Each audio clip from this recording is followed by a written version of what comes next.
Please don't get up yet. What? What happened? You were in a coma. Can you remember your name? No. Yes, I'm Tessa. Good. Do you know what happened?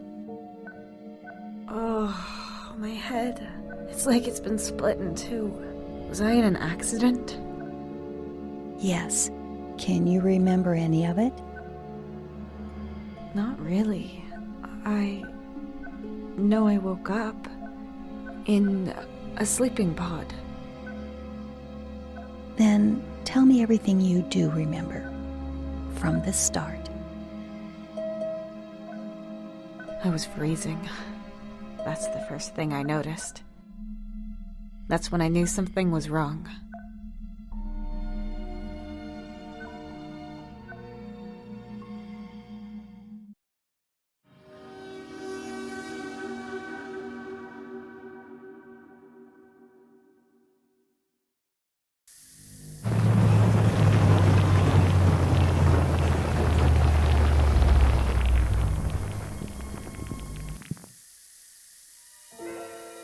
It's not reacting! Oh. What? Mark? Mark! Where are you? Something's wrong here. Have we crashed? Ugh, my whole body hurts. His sleeping pod is empty. He probably got woken up by the system after the crash and must have ran to the cockpit. He could have woken me up too. I should look for him and... ow! Oh! Damn it, I'm stuck. All I can move is my arm.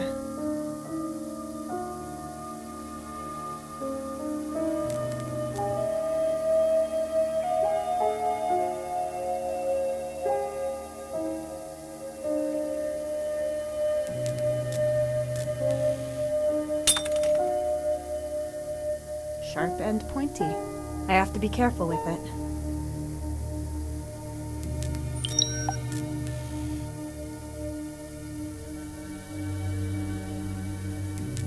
The cover is torn. I can see the foam padding. I pulled out a large piece. The opening mechanism is blocked. No way to get it to work. Great.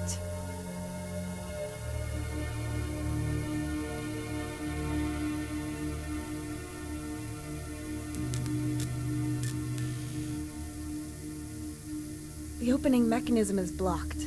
No way to get it to work. Great.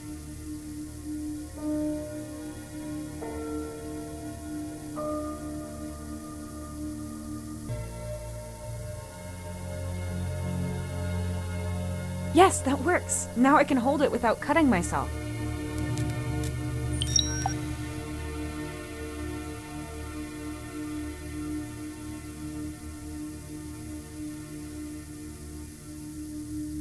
Come on, I have to get out of here. Finally. First of all, I need to get my spacesuit on. It's freezing. So that's why it's cold. The nitrogen tubes have burst and they're freezing everything. I'm definitely not dressed for the occasion. I'm cold enough as it is. I should probably wait on this. Mark? Cockpit, this is Tessa. Mark, can you hear me? Cockpit, this is Tessa. No reply. That either means there's a technical problem or Mark is... I need to get to the cockpit now.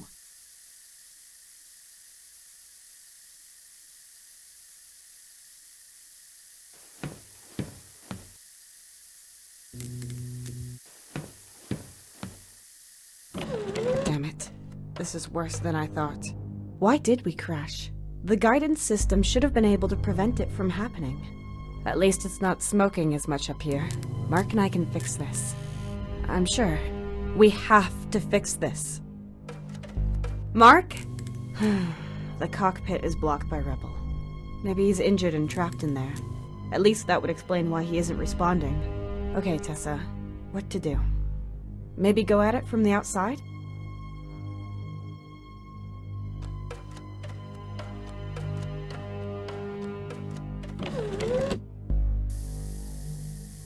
That's Mark's cryopod.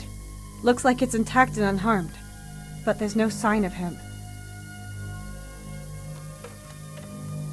This pipe leads to a tank where cooling fluid is filtered. It must have burst in the crash. The sieve might be useful, even when it's taken apart.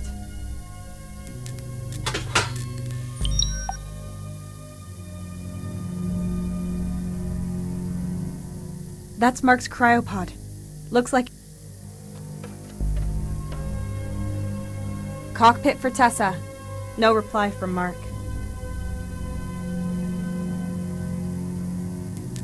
My spacesuit is in there, but with all this nitrogen, I can't open it without my hand turning to ice. The nitrogen pipe is burst, and the mist coming out of it is icy cold. The tank this belongs to is at the front of the ship. Maybe I can block the pipe.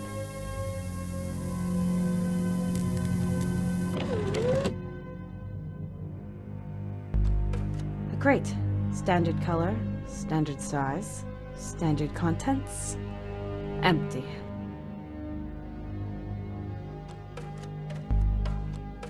The card reader for the hold door. I need an ID card to use it. That's the door to the hold, but it won't open. I need to find another way forward. That's the door to the hold. I need to find another way. The hull is torn. I can see the insulating foil, but I can't get it out.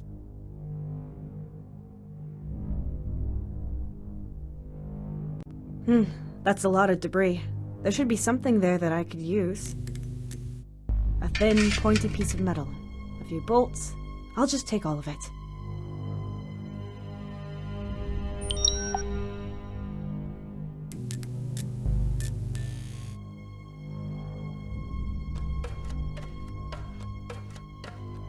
The console is broken. I think I know how to repair it, but I need my suit or I'm toast.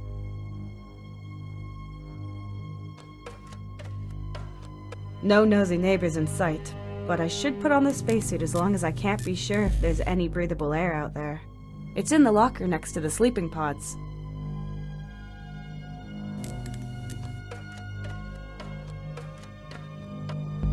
Locked. I can see a lock at the front with an almost round keyhole.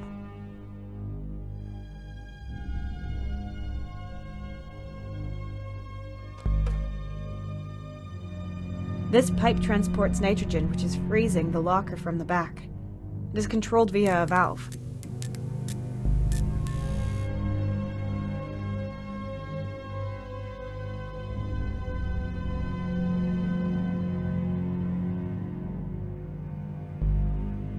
The cables are broken and the insulation is gone. I have to be careful.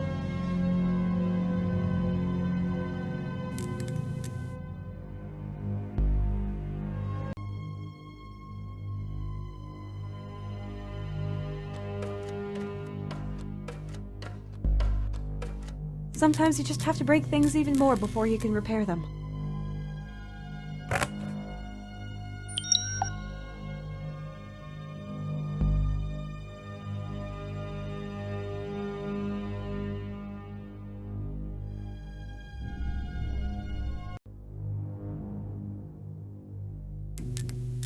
Done! I've had to improvise a lot of bowls in the past few years, and I think this one is my second best.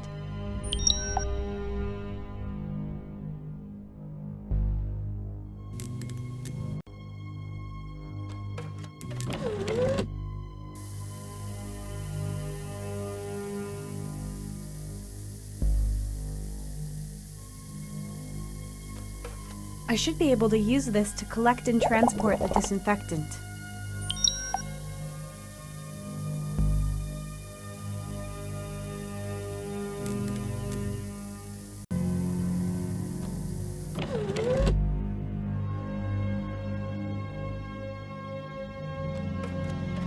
I should cut off the nitrogen first, otherwise I can't do a lot with my fire.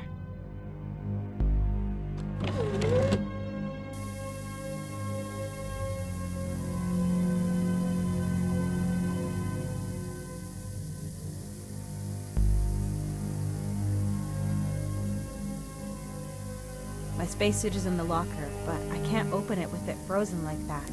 Damn nitrogen.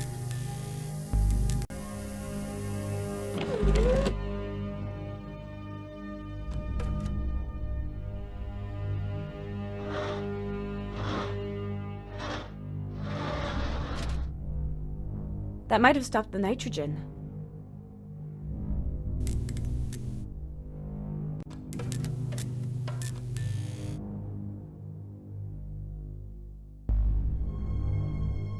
Oh, that was easier than I expected. Finally, some heat. Almost too much heat. My eyes are burning.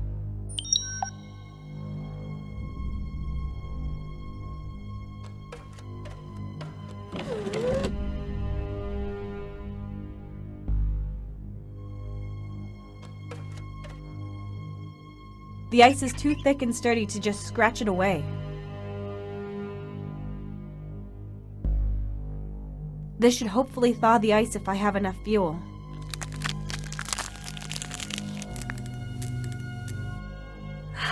It's working!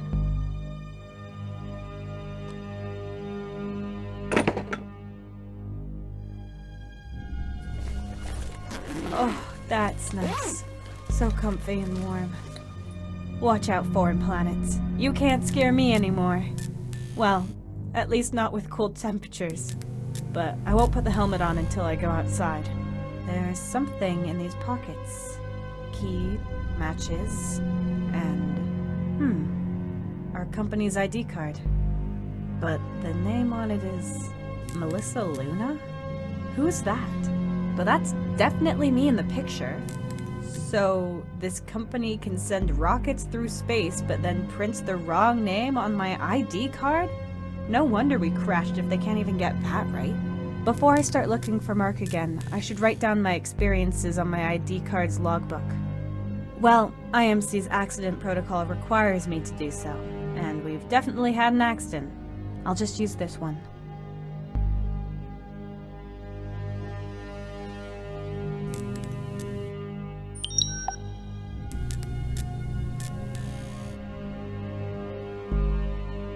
Strange. This data is pretty similar to mine. It's almost a complete match. But the numbers and the date of birth are shifted by one. 1 day, 1 month, 1 year. But the biometric data is correct. I'm sure the picture is wrong. And the other thing is a coincidence? I don't recognize the name, though. Weird.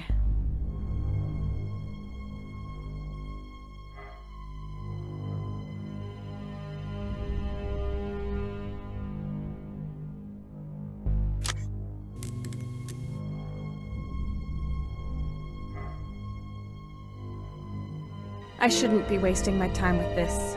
Examine planet, find Mark, repair ship, survive. That's all that matters. Focus, Tessa.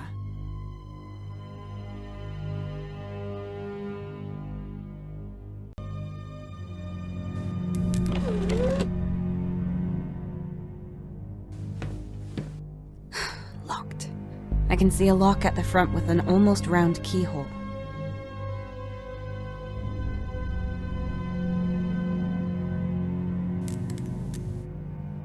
Perfect fit. Ah, a toolbox. I mean, I hope it's a strange packet with an interstellar radio device.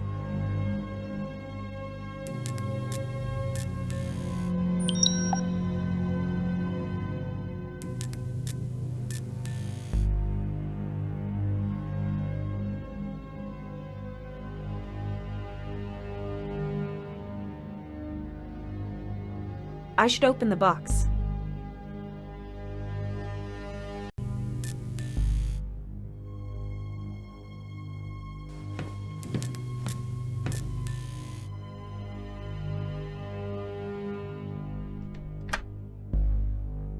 What do we have here? Screwdriver, sealant foam, and a blowtorch.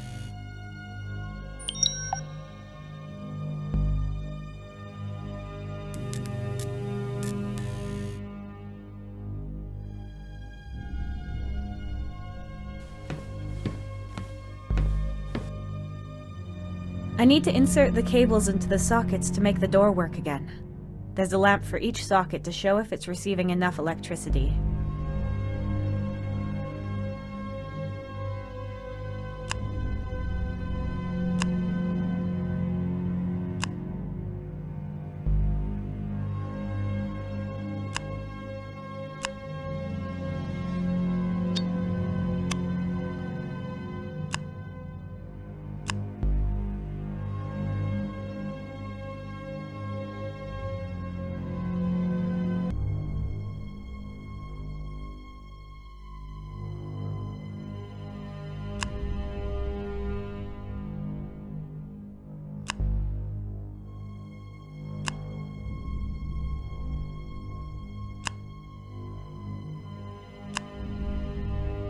Okay, the cables are where they should be. Now I can try the outer door again. I'm excited to see what's out there. Or I would be if I wasn't in this situation.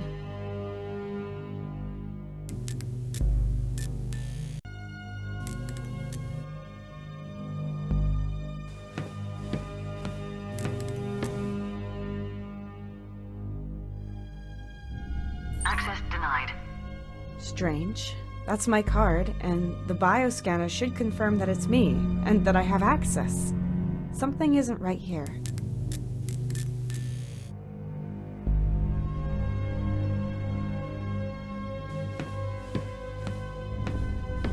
I'd better put on the helmet, just to be sure.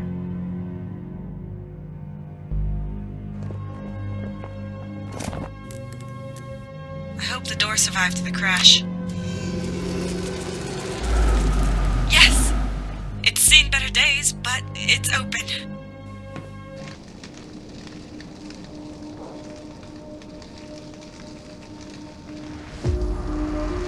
No. Oh, just barren rock. All gray and dead. I was hoping for a world thriving with interesting flora and fauna. That looks pretty bad. And here I was thinking we'd be able to fix it. Where even are we? Was this planet our destination, or did we go off course? And what even is our mission? My head is spinning. I can't even remember our mission. Must have been quite the crash. Or maybe the disinfectant was out of date. Nothing. Nothing at all. No buildings, lights, roads, just nothing. A barren wasteland. Maybe our mission was to explore a newly found, boring planet and collect samples. A planet like this one. I mean, foreign planets are always exciting, but under the circumstances. Oh, Mark! Of course! Nothing stirring in the cockpit, but he has to be there. Where else could he be? I need to get in there somehow.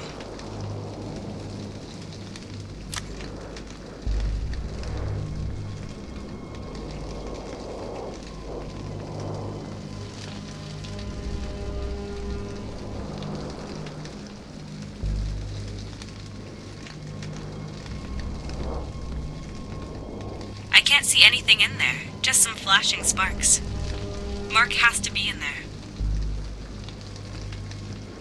This panel allows us to service the instruments behind it. The mechanism to open it is on the right. You usually activate it from the cockpit, so there has to be a way through. The cockpit's braces connecting it to the fuselage are still intact, as far as I can tell. But it's hanging to the side quite a bit. I'd better just leave it as is. Where the hell are we? The TAC-92's wreck. If I could only remember how it crashed.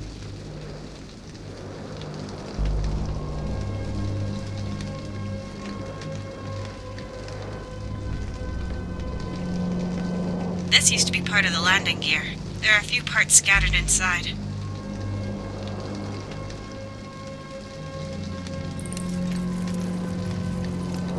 A large hook that sealed the maintenance hatch during the flight. Must be pretty sturdy.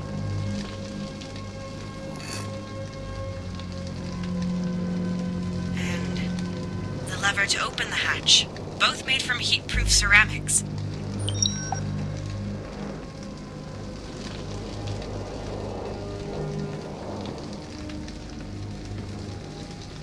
It's still smoldering a bit, but it shouldn't explode now, and the fire should go out by itself. Soon.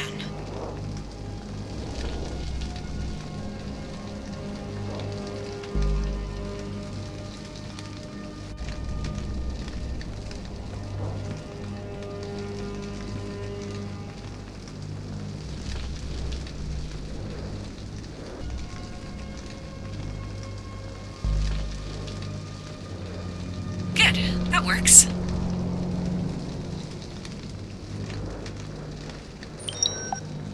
I won't be able to close it completely with this, and it seems like the connection is good enough.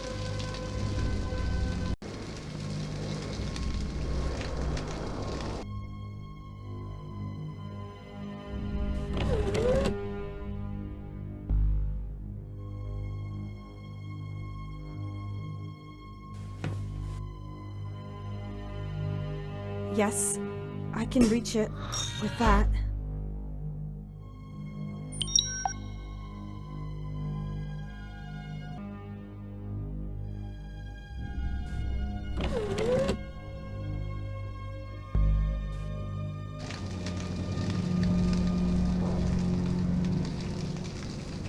I have to combine something before I can weld.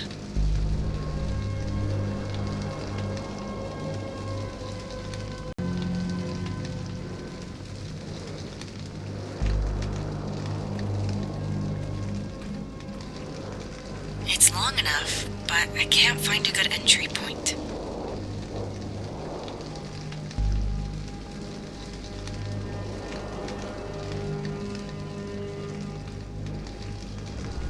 I have to combine something before I can weld.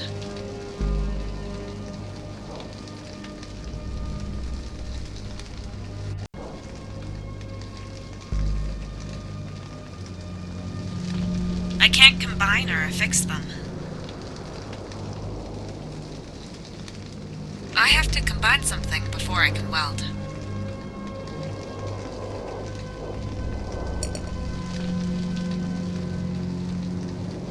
A bit wobbly. If I could fasten it properly, the pole would have a pointed flat edge that I could use.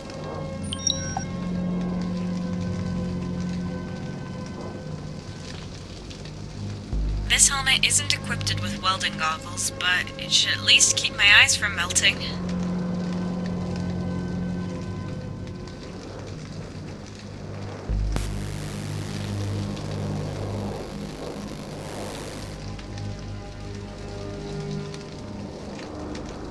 Not a bad weld seam for a beginner.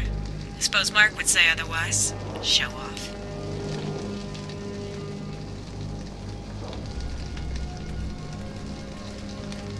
This is where the mechanism should be.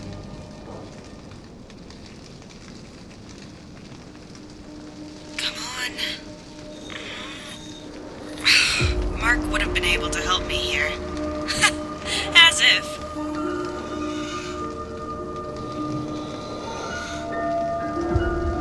Yes, I knew it! There's a passage to the cockpit.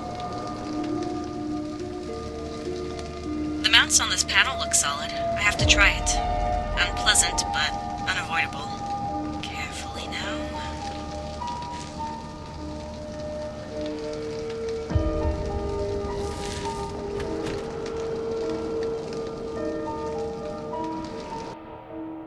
Mark! What? Nobody here. Did he just leave me behind? No, he would never do that. He would only go if he knew I wasn't in danger. And this is better than finding his body lying around. Wherever he is, we need help to get away from here. After breaking down, the first thing we need to do is send out an emergency signal. I hope someone will receive it. The earlier I get it done, the better. Mark has to wait. Right. Emergency signal. I need that console over there. Mark's logbook. Didn't he take it with him? Or maybe he left it here on purpose so I could find his hints.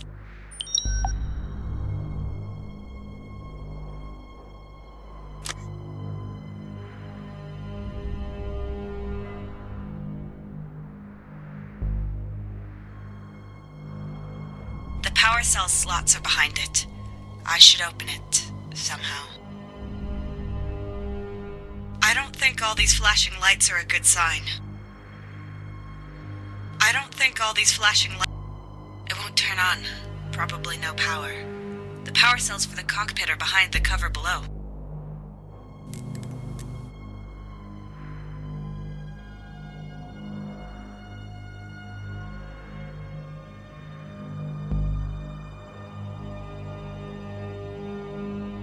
Mark's logbook.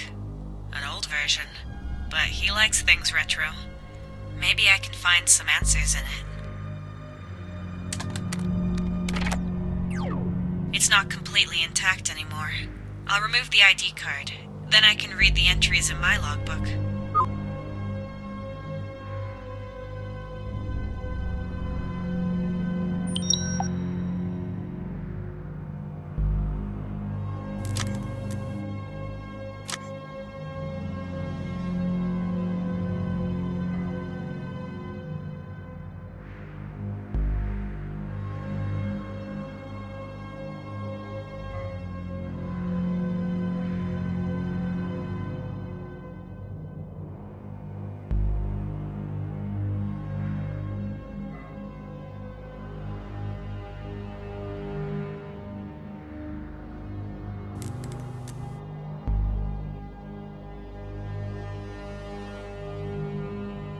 That's no use.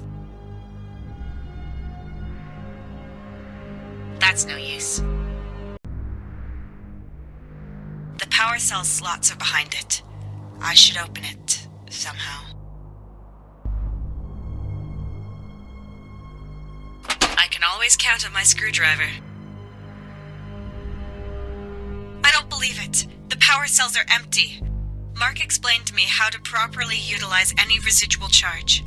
All slots have to be filled, I remember that much. But I have to rearrange the cells. If I relay the remaining energy to the communication transmitters, I might just be able to create a signal. But I'd also have to somehow broadcast the signal, and I need the control console for that. So both console and the comms need to be supplied with energy.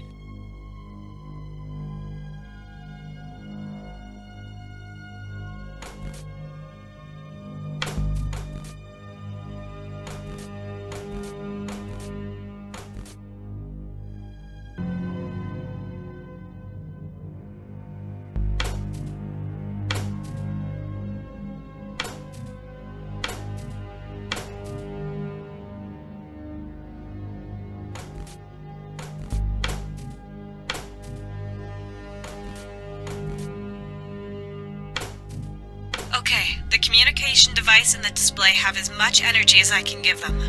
Let's hope it works.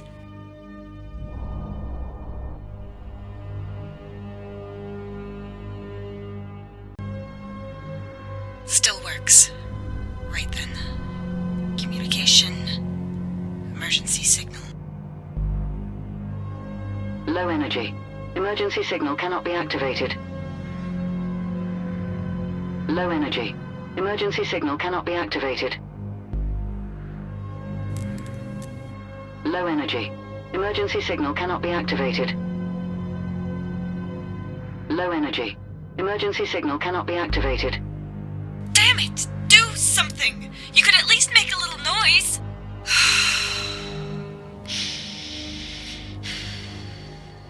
If only Mark was here. I need more power to send an emergency signal. Which means power cells. There should be some in the hold.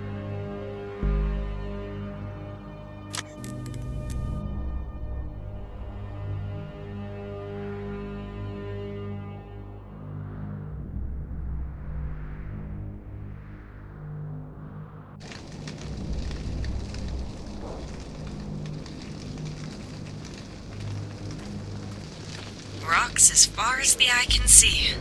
And some smoke, but that's probably just from the planet's volcanic activity. There seems to be plants over there. I can see something green. Some silver lining at least. That means there could be water, food, and maybe even life.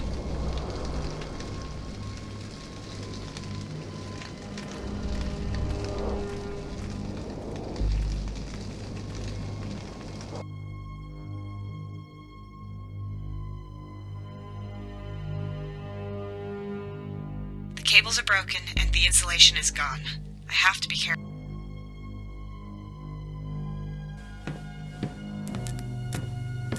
Great. Standard color, standard size, standard contents. Empty.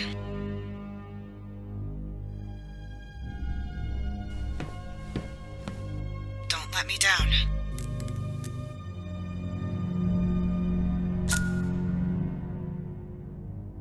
Accept it! Oh, it requires further authentication? There's security and then there's paranoia. I need the key code that Mark set.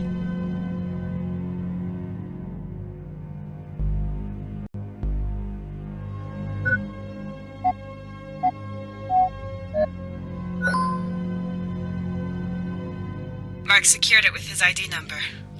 How can someone so forgetful fly a spaceship?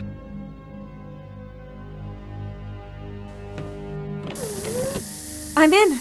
But what is all this stuff? I should stay away from it, but all the technical equipment is down there. Most importantly, the power cells. And with it, my only hope of sending out an emergency signal. There's gas leaking into the hold through this hole. I can't seal it with my bare hands.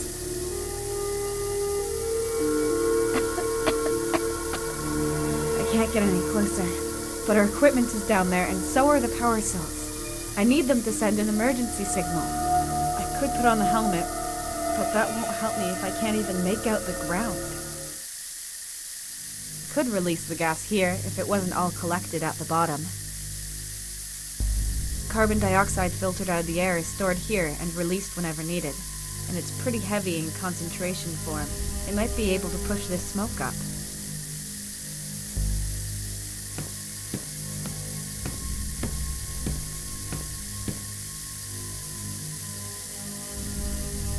Tank number 1 is still about 40% full and emptying very slowly. It's going to take hours for all the gas to release. Tank number 2 is filled with carbon dioxide. It's about 1.2% full and stable. Looks like it wasn't damaged in the crash. If I open tank 2, the gas will be gone within minutes.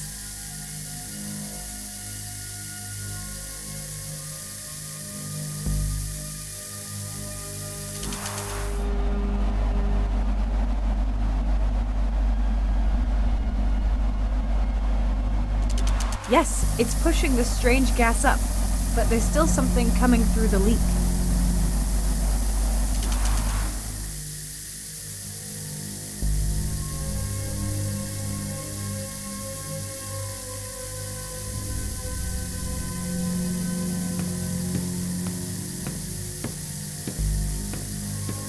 It won't work while the gas is coming out with this much force.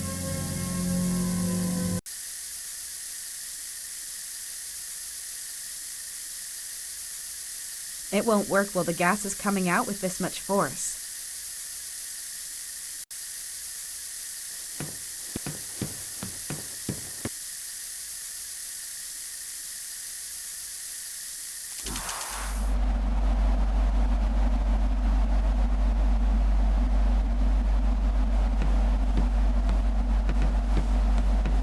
I can't stop the gas from coming in with this.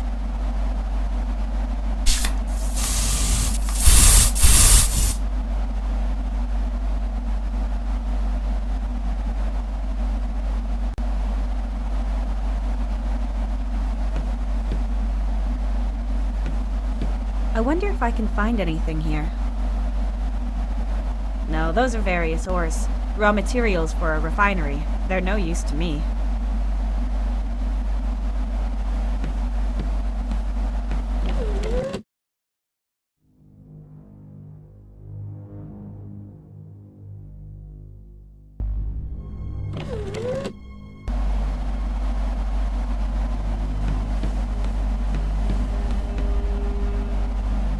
I hope the carbon dioxide will push the gas up now, but I shouldn't be here when that happens.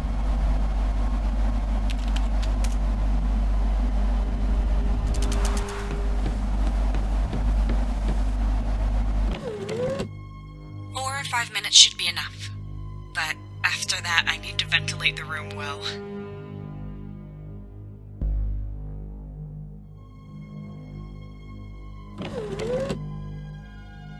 It worked!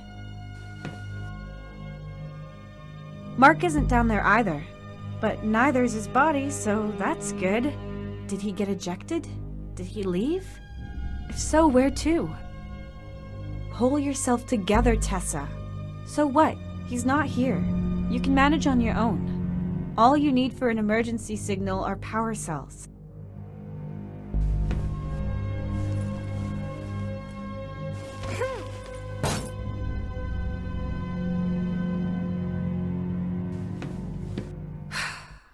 Okay.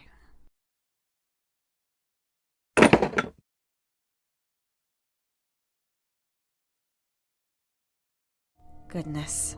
Lots of junk, but no power cells. What now?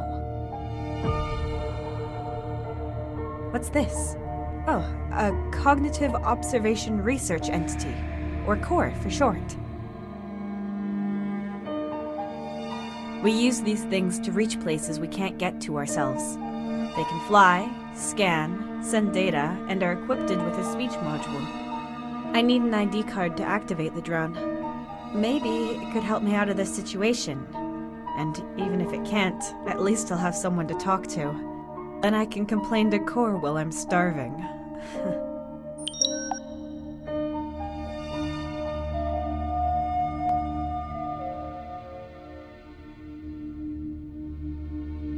Cognitive Observation Research Entity. Core. I need an ID card to activate.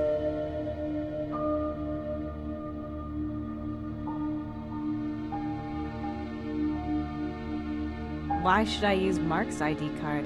I've got my own. I don't know why there's a wrong name on it, but I should use the other card.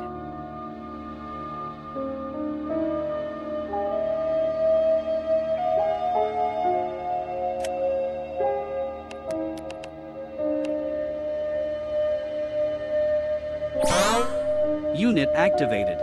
Assigned to Melissa Luna, Explorer. Good day. Core ready to assist you, Miss Luna. Incorrect. Tessa Carter. That's my name. Name change. Tessa Carter. Confirmed. I am glad to be of service, Ms. Carter. What are your orders? Where should we begin?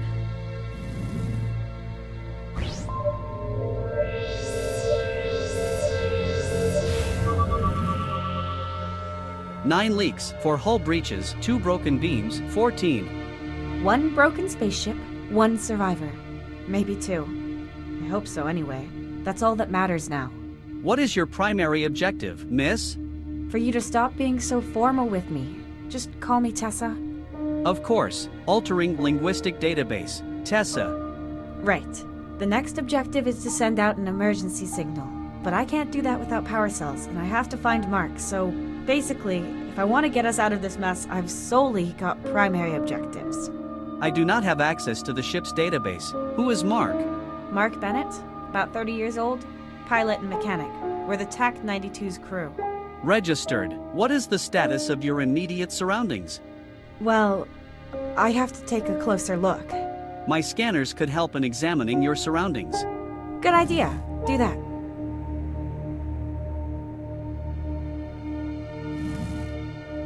Nine leaks, 4 hull breaches.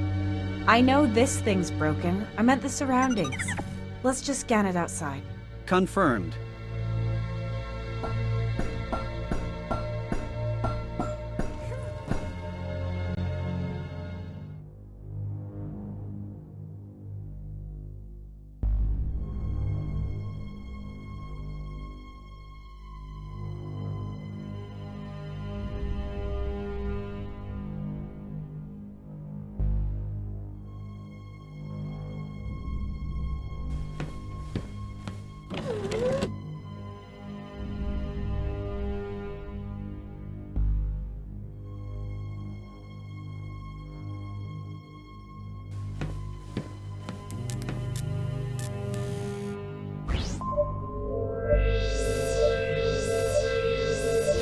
The cockpit is unstable and could break off. It will not, however, drag the rest of the ship down into the abyss with it.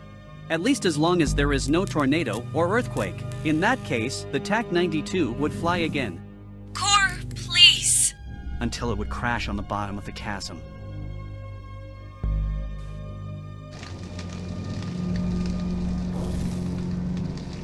Analyzing atmosphere outside the ship. Result, similar to Earth's atmosphere, breathable for humans. You can take off the helmet, Tessa.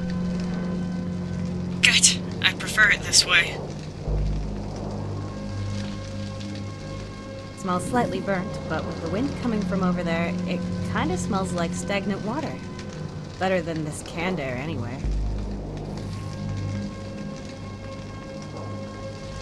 Okay, here's the plan. We look for life, for some water and food, of course. And maybe keep our eyes peeled for any buildings or anything useful. No idea how long I'm gonna have to survive out here. The Intergalactic Mining Corporation should have already sent out a search party. I doubt it. Mark and I are just the advance guard, and it's not unusual for us not to be able to send reports. We don't have a set route either. They'll start looking for us eventually. And by then, I'll probably be talking to a volleyball. But I do not understand what it has to do with this crash. Never mind. Please scan our surroundings. Scanning.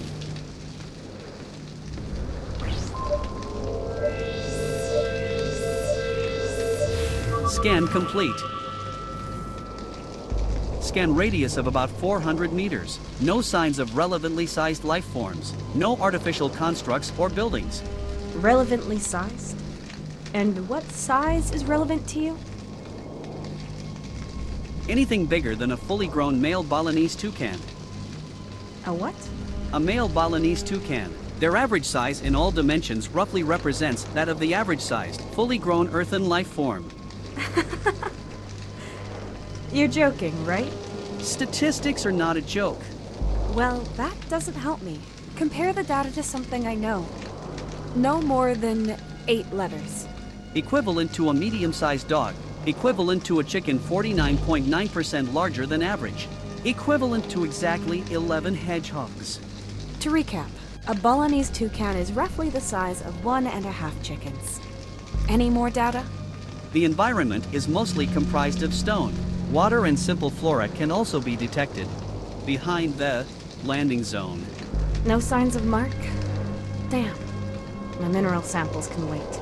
We should look for water and plants. New data! I am registering a weak but repeating radio signal. Where is it coming from? It originates from the planet's surface. The signature is inconclusive. Could it be coming from the Intergalactic Mining Corporation? The possibility of that lies at 29%. Can you locate it? I can only ascertain a rough direction. To interpolate a position, we would have to get closer. I guess I don't really have a choice. Let's see what's behind it. Maybe it's a distress signal from Mark.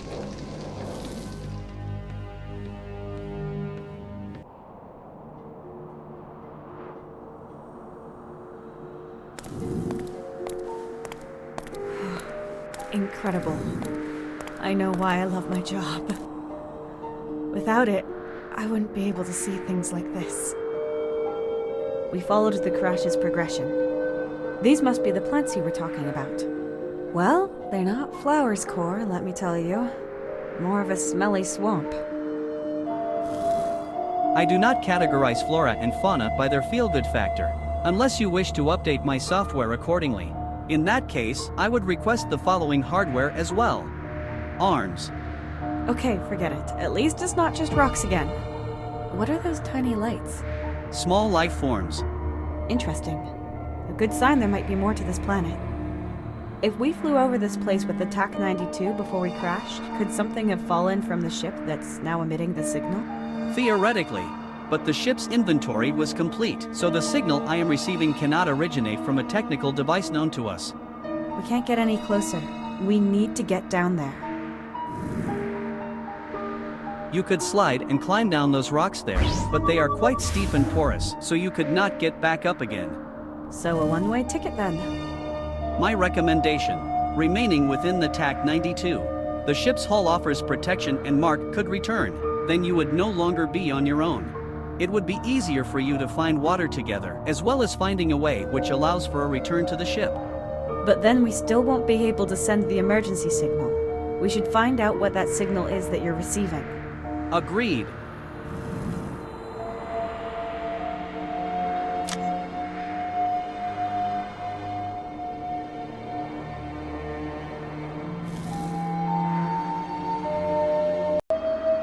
Crazy. A moldy swamp with spooky lights. Normally that would be something I should find scary or unpleasant, but right now I just feel happy. Plants mean life, water, and food.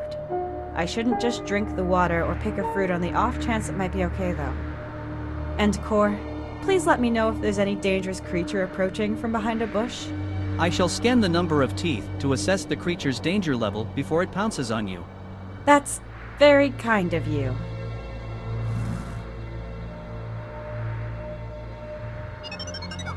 Core, locate the signal and calculate the distance. Scan initiated.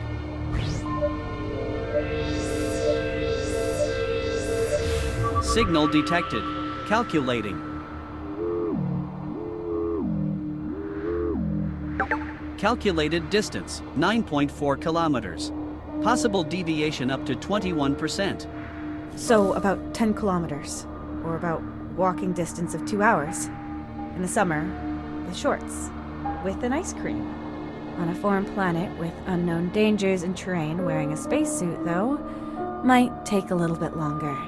Including these factors, I calculate a walking time between 9 and 11 hours with a high probability of death. As long as we find something capable of sending a distress signal at the end, I even prefer some interesting trail over a yellow brick road. What is that? Cord, do you see that? Record. Confirm. A pulsating light. Recording started.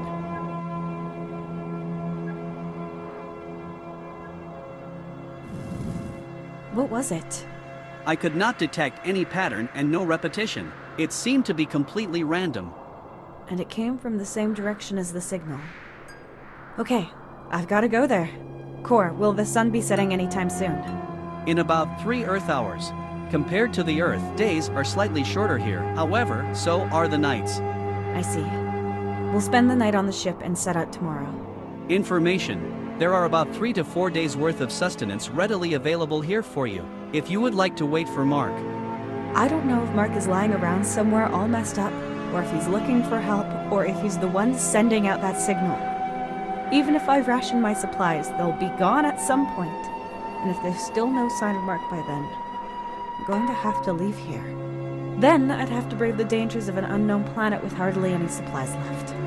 No, I think it's best I leave when I feel like it, and not wait until I can't put it off any longer. We're leaving tomorrow morning. Confirmed.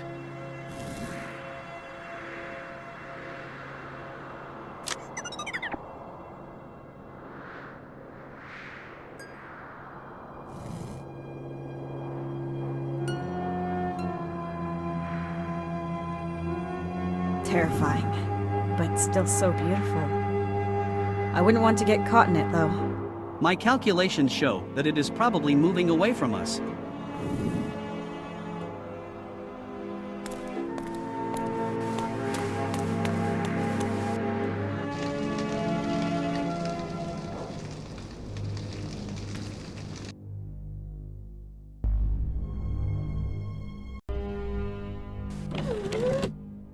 I should rest up before I go looking for the signal's origin tomorrow.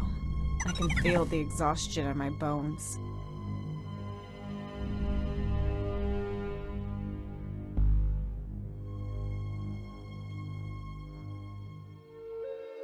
Okay, I think we're well prepared. There's a signal, so there has to be someone here. People, or creatures? There was a light. Or was it just lightning, or something natural?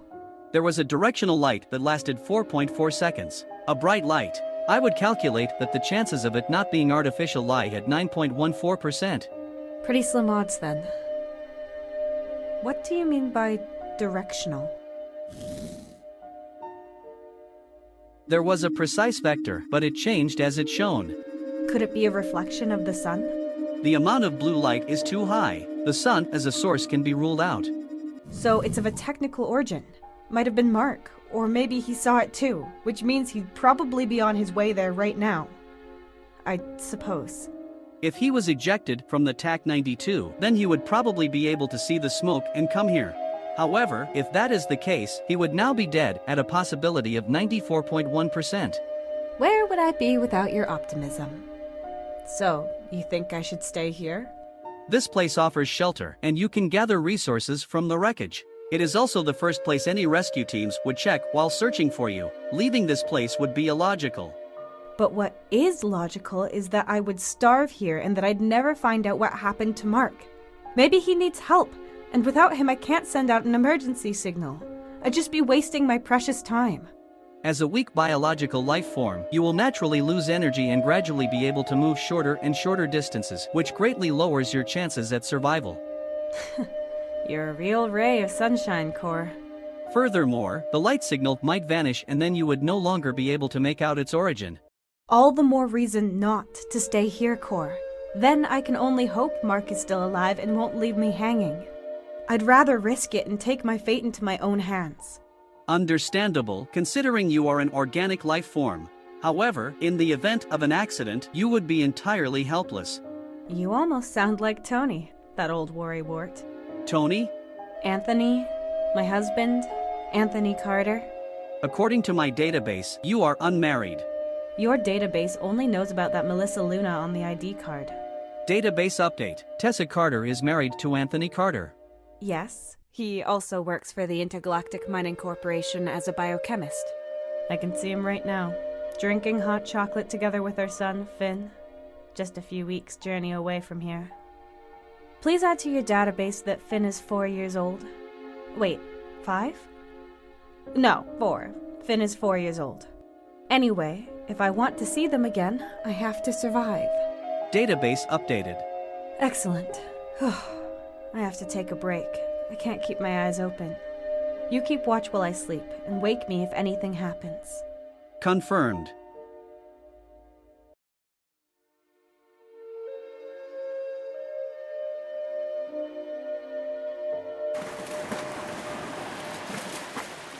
You wanted to tell me something? Yes, Mr. Bishop, you offered me a promotion. Hey, that's amazing! Congratulations, you really deserve it. Thank you, Tony. You hesitate. Despite the improvement, you're worried you won't have any thrills in the new job, right?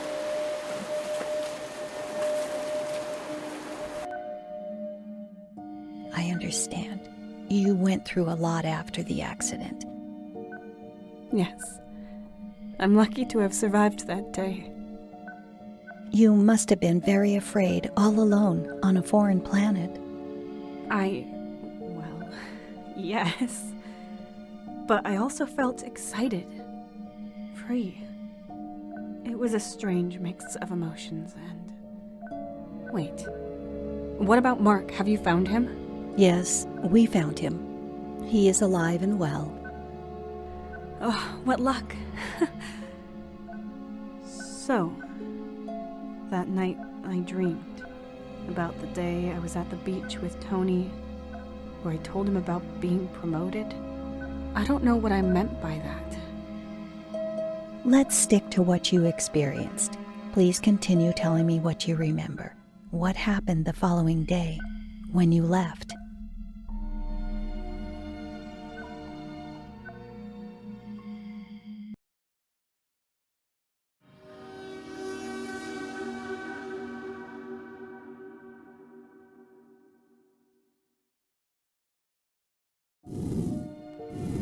Good morning, Tessa. Good morning, Cor. How was the night? No unusual incidents. My scanners detected that you had an uneasy sleep. Slightly creepy, but correct. It's not great sleeping in a spacesuit. As if crashing wasn't bad enough for my poor bones. We should get going to find out more about the signal and the light. Then we'll see if there's a chance to escape. Or if I'll be turning into a fossil here. Would you like me to read you some motivational quotes from my database? Even the longest journey begins...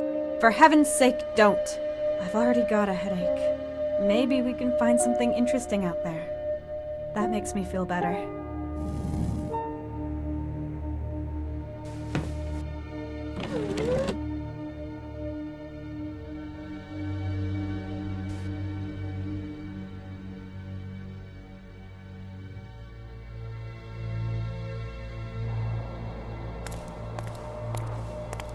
That light flashed somewhere over there. Might be some native civilization. We might find intelligent life. How exciting! You cannot tell what it is yet. It is too far away and the path leading you there might be dangerous. Yet my sensors read that your heart rate is increasing from excitement. Stuff like this is why I'm here, Cor. Discovering things, even if it is just natural resources. I just wish I could have explored without an emergency. Okay, Cor, has the signal changed at all? Negative. It is unchanged and still active at the same strength and same relative distance. I can't see the light anymore. Oh well. Whatever it is, the signal might be useful. Maybe I can repurpose it. Can you fly ahead and scan the ground to tell me where I can walk? Confirmed.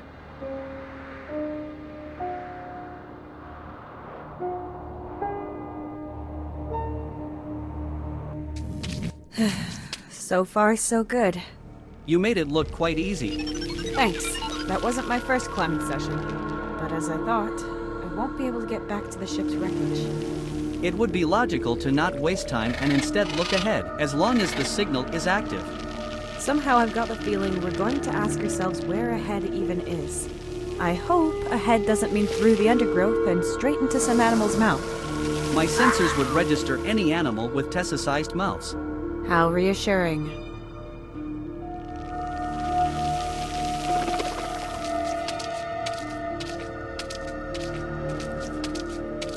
There's a swarm of insects here. They look like oversized mosquitoes, sucking on the plant and glowing. So they're the ones causing these strange lights in the swamp. Seems to be some form of bioluminescence. These are the small life forms that I registered. They're as big as rats.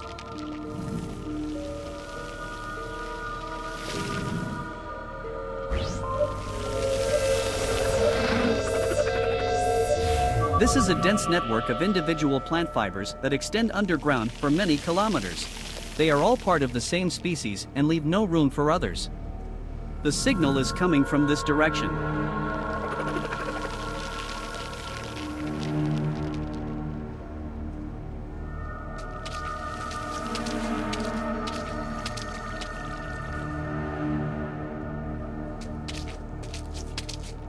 These remind me more of corals than of plants.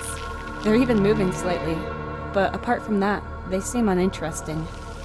Corals on Earth are more akin to animals than to plants. Tony would have been delighted to try and find out what exactly these things are.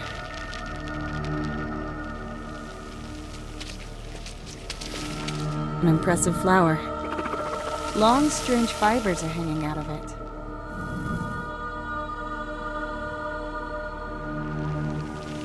An impressive flower. A swarm of insects happily feasting on a plant. They look like blown-up mosquitoes and are glowing green and yellow. I think they're ignoring me.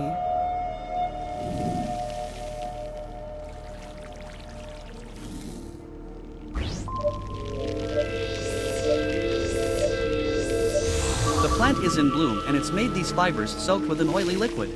The signal is coming from this direction.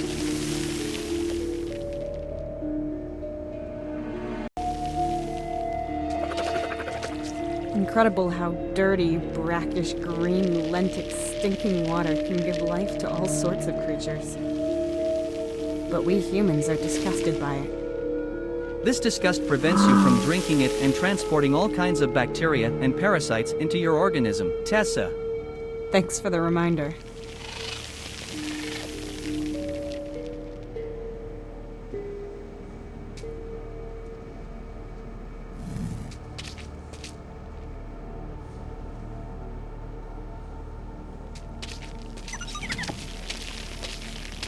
A swarm of insects happily feasting on a plant. They look like blown-up mosquitoes and are glowing green and yellow. I think they're ignoring me.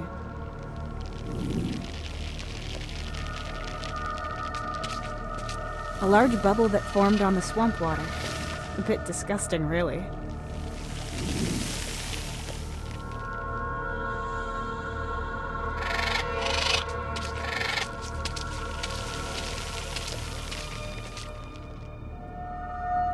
There was nothing special on this side of the swamp.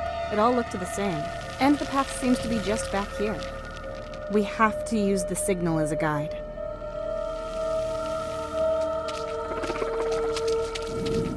A swarm of insects happily feasting on a plant. They look like blown-up mosquitoes and are glowing green and yellow. I think they're ignoring me.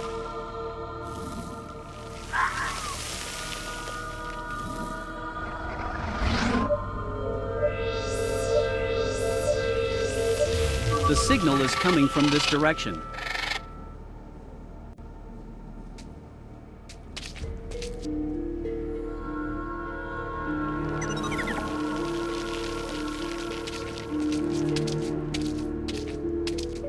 A swarm of insects happily feasting on a plant. They look like blown-up mosquitoes and are glowing green and yellow. I think they're ignoring me.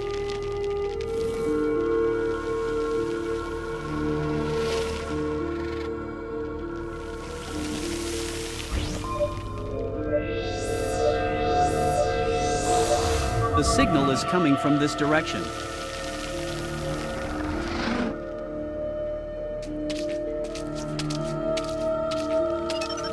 These remind me more of corals than of plants. They're even moving slightly, but apart from that, they seem uninteresting. Corals on Earth are more akin to animals than to plants. Tony would have been delighted to try and find out what exactly these things are.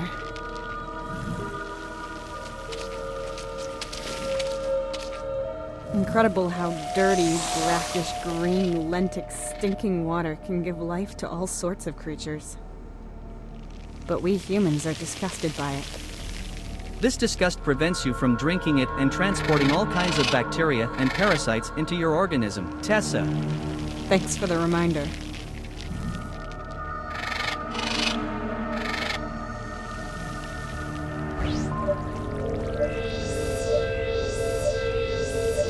The signal is coming from this direction.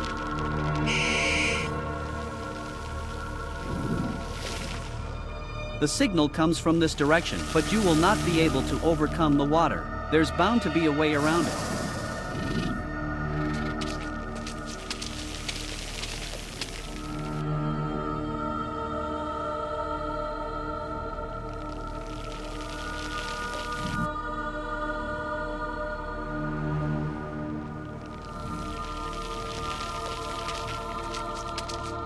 A swarm of insects happily feasting on a plant. They look like blown-up mosquitoes and are glowing green and yellow. I think they're ignoring me.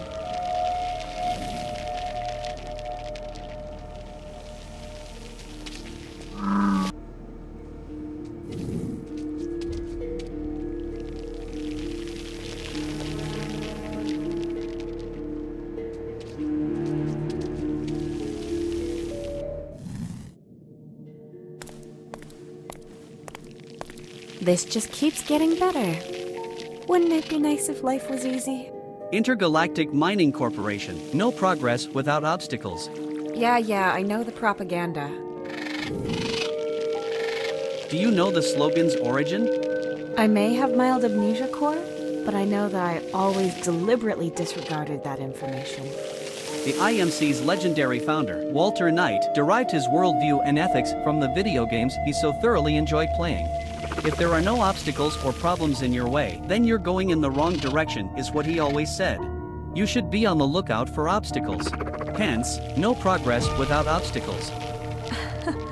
I thought some overpriced advertising company had come up with that slogan. But it's even worse. He came up with it while wasting his time on video games. Well, I guess he wanted to appear more down-to-earth, our Mr. Knight. And that's how people actually see him. Because they bombarded us with the slogan in every commercial. My market research data shows a correlation between the slogan's frequent repetition and the IMC's customer ratings. How nice for the IMC. Okay, obstacles. So that means we should be heading towards those mountains ahead. They count as an obstacle, right? Correct. The signal is still about 4.1 kilometers away. And how are we going to get down there? Unfortunately, I have no data on how to overcome real-world obstacles.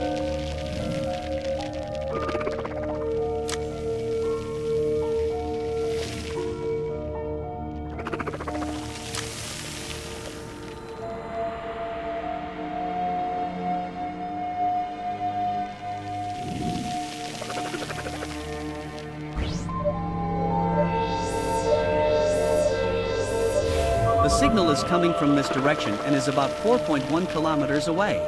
There is a 29-meter descent here with nowhere for us to climb down.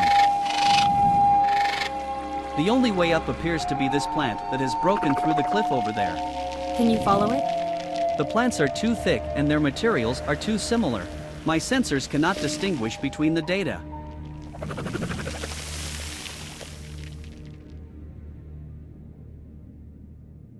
A huge plant that broke through from above and grew into the lake.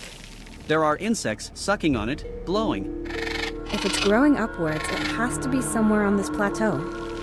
That is to be assumed. There are many here, but it is not clear which one it is. A lake that this huge plant grew into. It almost extends right up to my cliff. Only about 20 or 30 meters deeper.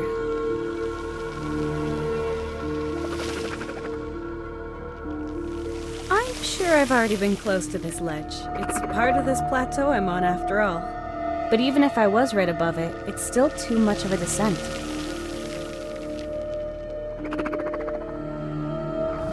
The The signal came from this direction. The source must be somewhere on the lower plane behind these mountains. The roots here have grown to become a net-like mesh.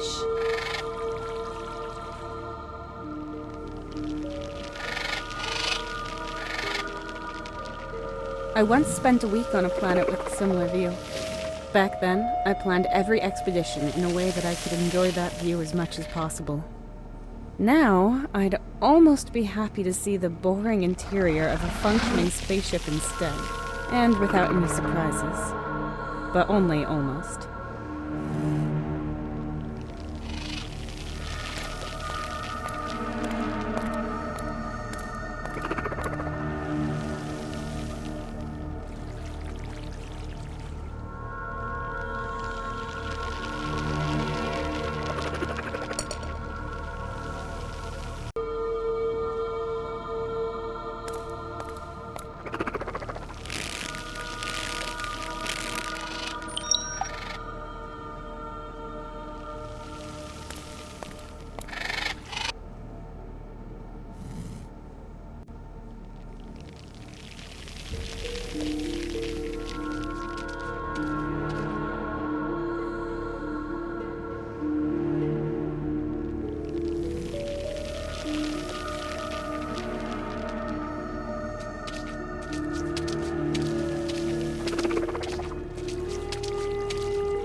A swarm of insects happily feasting on a plant. They look like blown-up mosquitoes and are glowing green and yellow. I think they're ignoring me.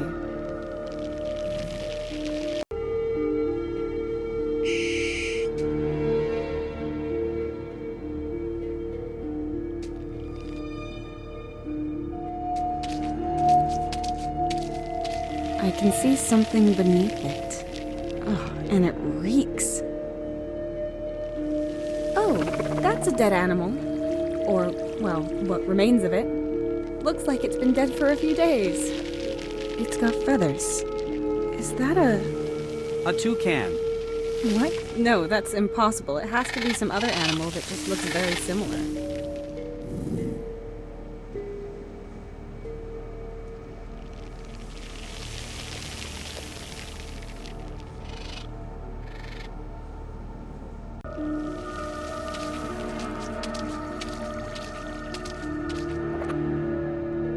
There was nothing special on this side of the swamp. It all looked the same, and the path seems to be just back here. But we also need some kind of reference point that we can follow. The signal will only take us to the edge.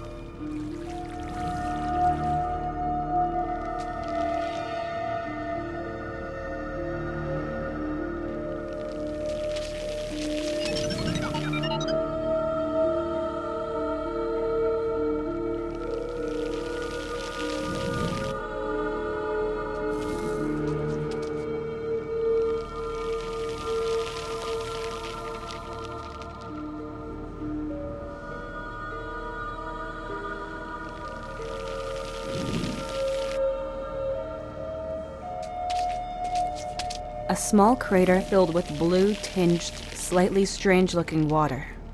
Is there something glinting at the bottom of the crater?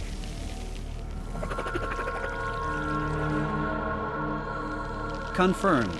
There is an object consisting of various metals and salts in the middle of the crater that is shimmering blue.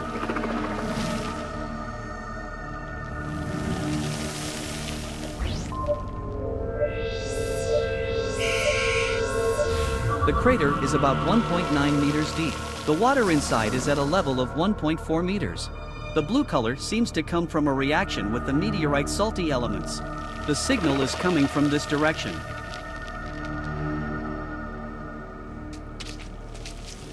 A plant growing beyond the crater's edge. It's gonna be like a bridge soon, but it's too slippery to walk on even though it's got small indentations. A visual analysis shows that your bridge comparison is mainly unjustified. I would register it thus: mossy, slippery, unclimbable, leafy plant, and likes it moist and shady. Fertilize once a month.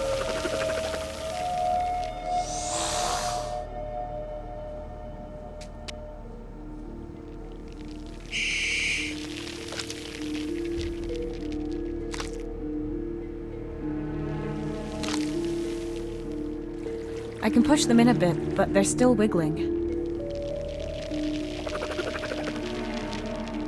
I could attach it here, but the bolts aren't deep enough to carry it.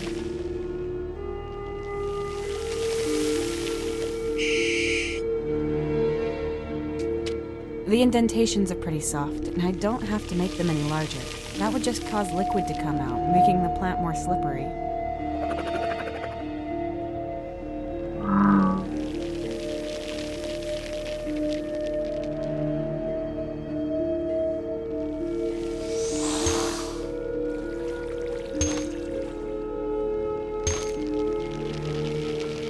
Right. Now they're pretty stable.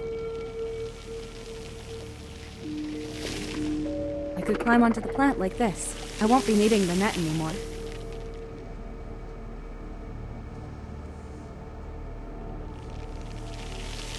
Careful. Do you think this is a good idea? Does taking this risk bring you closer to your goal? Chill out, Core. Unusual situations require unusual measures, and what I'm gonna find in this crater is going to be quite unusual. According to my calculations, the outcome of climbing one of these plants is lethal in 9.4% of all cases. Statistics are no joke. I hurled my butt through space instead of a hunk of metal with controlled ionic detonations. You really think I'm scared of a bit of free climbing? This plant is sturdy, and all that's beneath it is a puddle. And I have to climb it anyways to find a way out of the swamp, because otherwise we'd die. Sometimes you have to live dangerously, Core, or you might never live at all. Don't you have a curiosity algorithm? Or some humor routines? If we're really going to starve, dry up, or get eaten by aliens, I want to at least be able to laugh. You want me to be funny? Yes, exactly. Whoa. We'll practice. Okay then. Say something funny. Calculating. I'm waiting. Joke confirmed. What did the sun say to the earth? No, I don't want you to tell me a joke. Make fun of our situation. About the swamp, our location, about me, about yourself, anything. I mean, you can tell me about dangers if you want, but just do it more interestingly, more excitingly, maybe even sarcastically. I understand. So, should you fall from the plant, please scream as loudly as possible so Mark Bennett can find us. Because I can't catch you or perform first aid. Good attempt at sarcasm, Core. Could have been worse.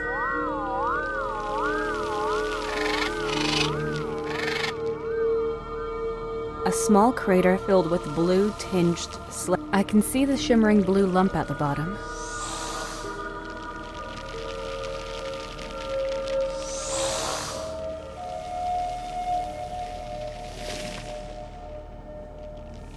That could work, but it's too short. Core, couldn't you try? I am a levitating, high-tech sphere, capable of solving the most complicated calculations in fractions of a second, and you want me to act like a common cargo robot? You could have just said no. Limbs are overrated.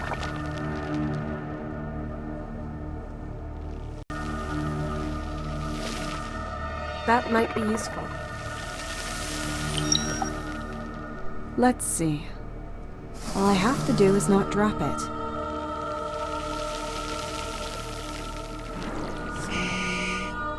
Got it. And now... Pretty heavy. But there it is.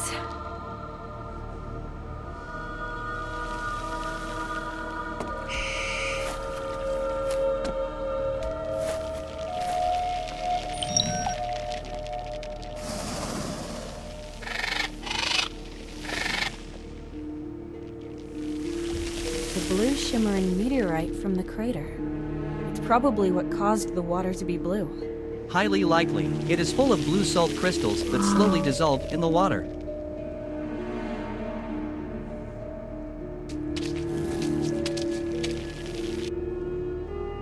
I hope all the trouble I went through with the meteorite was worth it.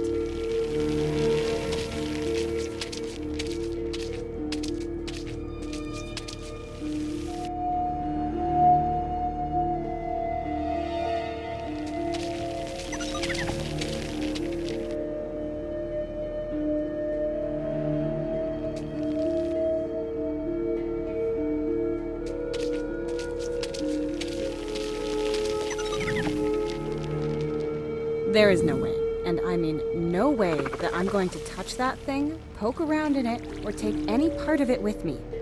As an explorer, you should be more professional. Look, there's a really thin bone over there. I am an explorer, not a pathologist. What about the bone? You could use it as a lockpick. Who programmed you to have such crude ideas? That's just absurd.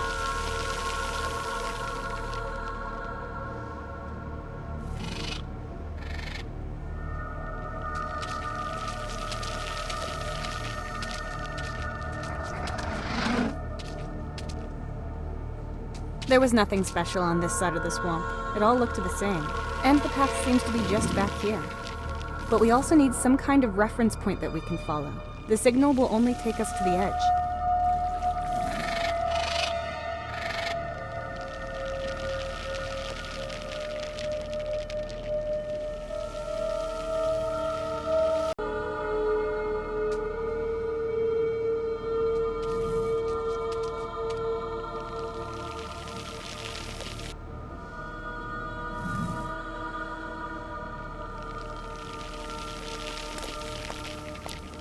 What are you trying to do? Unpleasant, but unavoidable.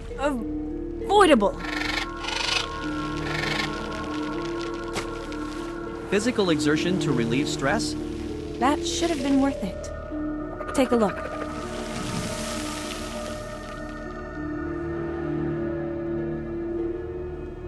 Yes! The lake is turning blue.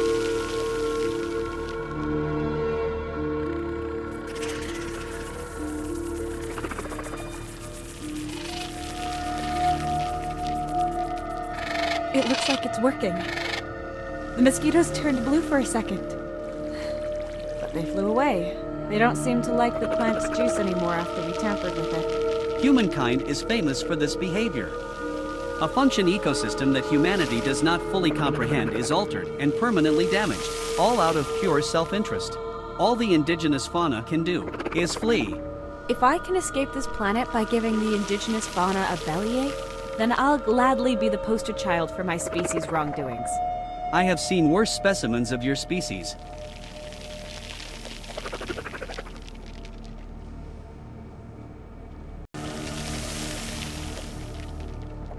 It's soaking up the blue water. The insects that sucked on it glowed blue for a second and then flew away. If the plant is growing upwards, it has to be somewhere on this plateau. We have to find it in this undergrowth, and then we can follow it.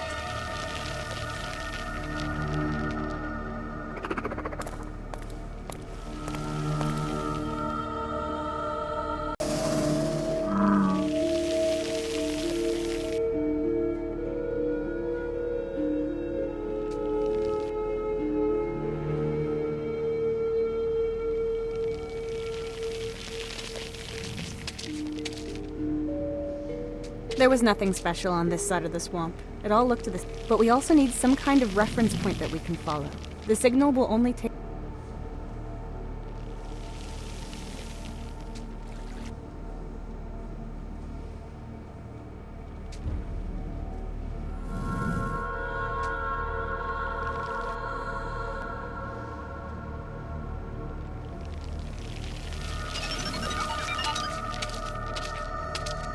Wow.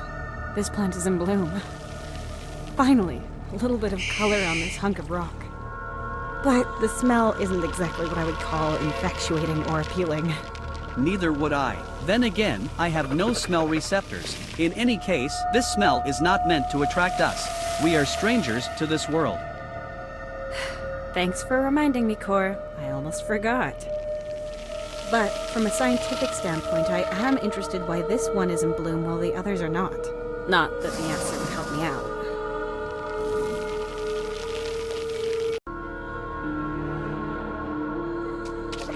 I'll ignite one of them over here.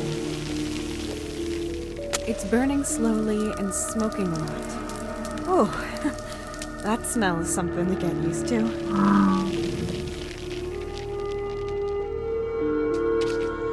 They're oily and sticky.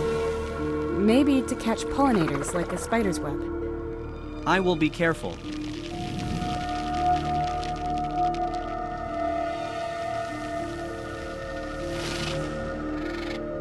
I'll cut them off as far up as possible, but I'll leave most of them. I'm sure the plant needs them to survive.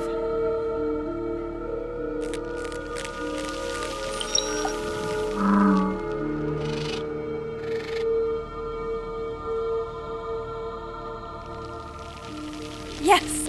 Oily fibers on a stick!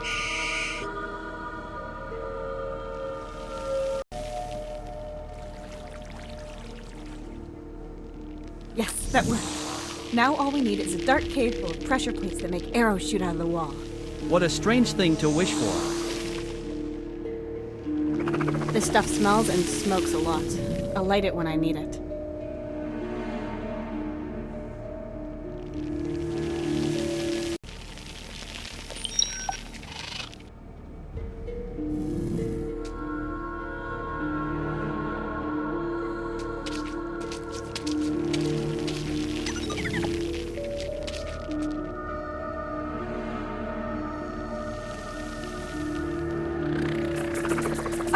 Yes, I can shoo them away with that. Next time, however, a little more purposefully.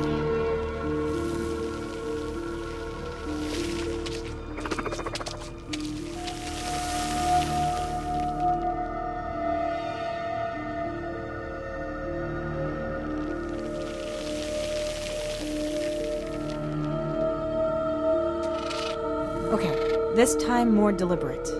But in which direction?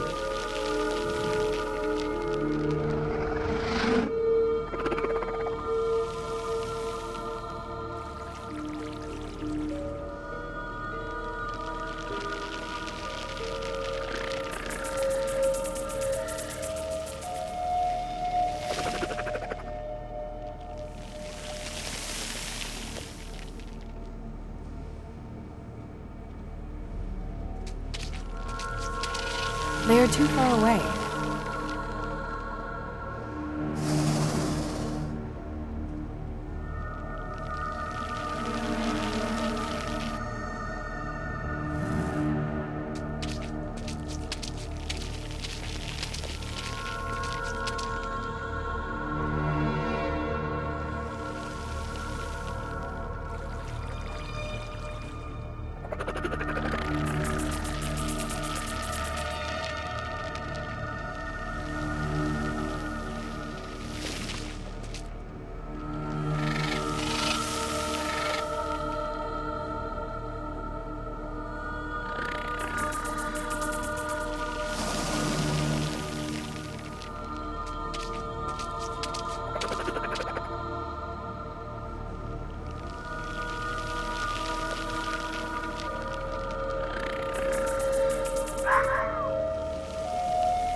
Damn it, I keep coming out at the same places. I think I've seen everything there is to see in this area. Confirmed. We must concentrate on what we have at hand.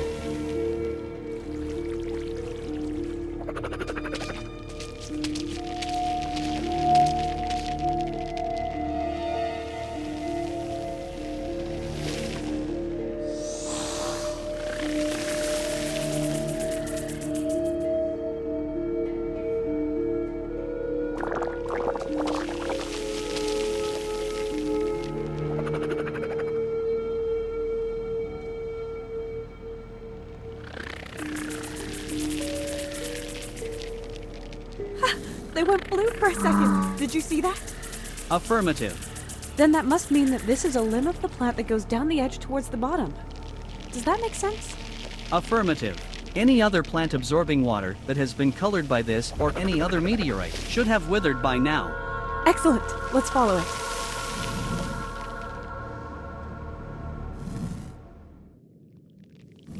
Here's the tear. That should be interesting. You could just jump. There's a 91% chance of you slipping and falling anyway. I'd rather be deceived by your statistic.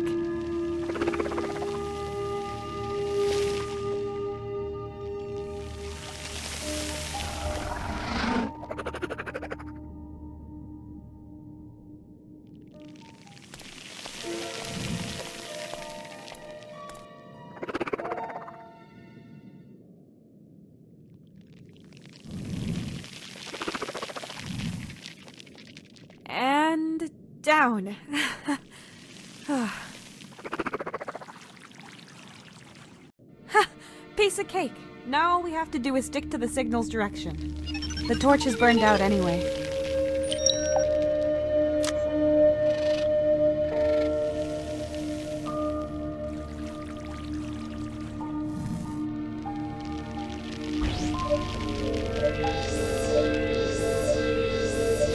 The signal is coming from this direction. The source is about 2.9 kilometers away and has not moved. Okay, Core, let's go. You can nap later. We can manage the rest, too.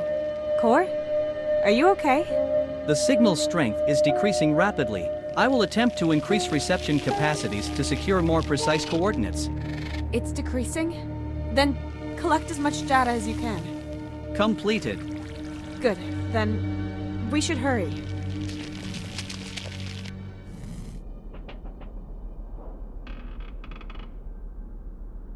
Okay, Core. It's getting easier. How far are we?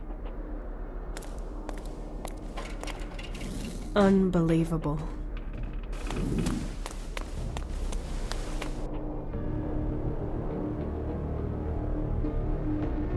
An outpost of the IMC, number 1124.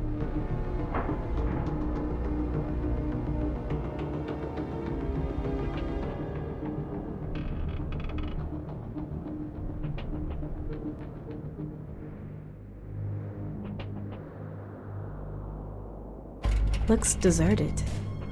Is this where the signal came from?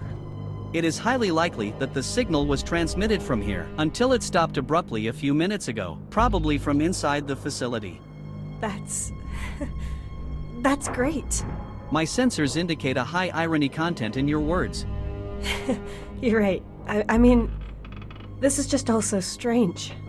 Strange? Should you not be feeling relieved that we found this place? I am, but we should be careful. We don't know what's waiting for us. Can you see a way inside? There's a large gate there, Tessa. Thanks for the subtle hint. I doubt there'll be a red carpet reception for me if I ring the doorbell, but it's worth a try.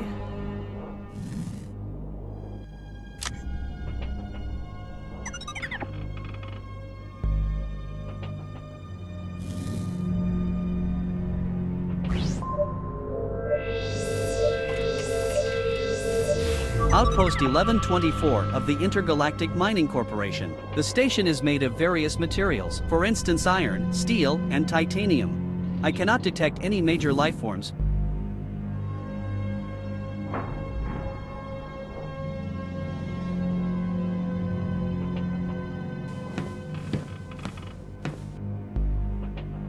This pole is pretty beat up and loose. It's only hanging onto a single bolt that's sticking out.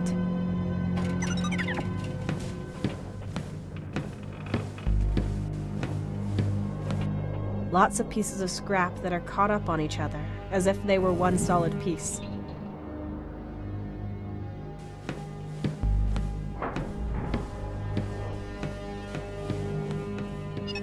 Now that's a big door.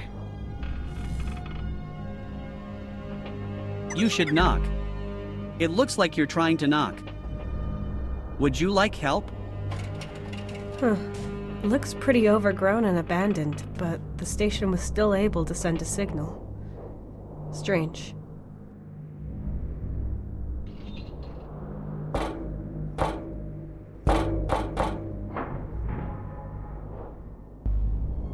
Hello? No answer. But maybe it's for the best. After all, I don't know what might have answered. We can't open it.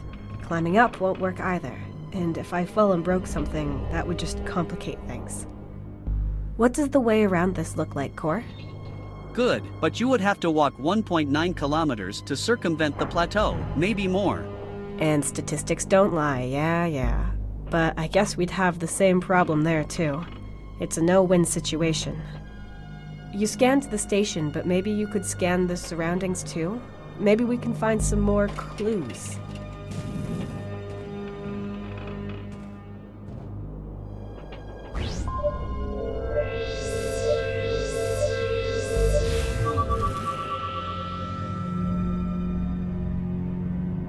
The floor covering is made from the same material as the rest of the station. It seems to have a hole in it here. Perhaps it was originally inside a rock that is no longer where it used to be. There might be a way inside below these materials.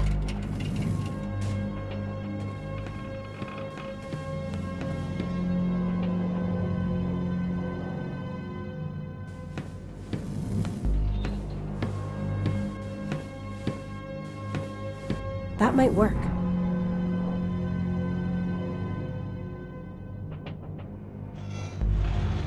Good, it's tilting to the other side, but I can't get it any further away from the hole.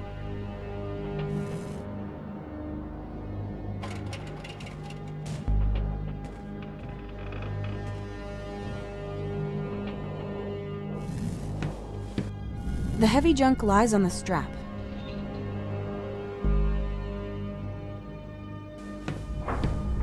Okay, I'll move it back.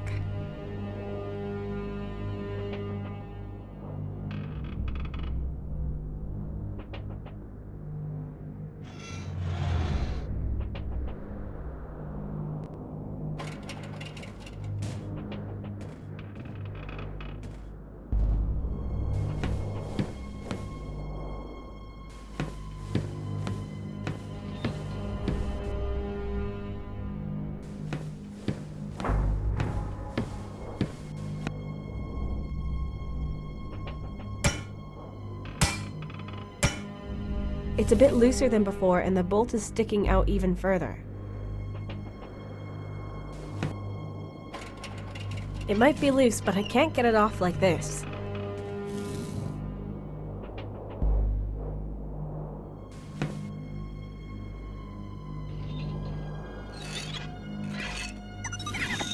It's a bit looser than before, and the bolt is sticking out even further.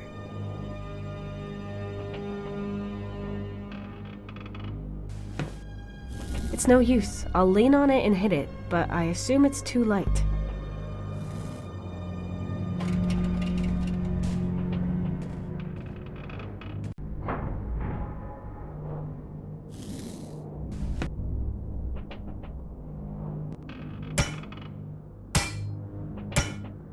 It's a bit looser than before, and the bolt is sticking out even further.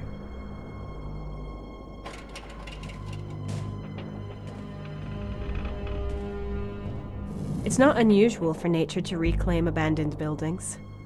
The plants have grown right into these rooms. If there was someone living here, they'd have taken care of them.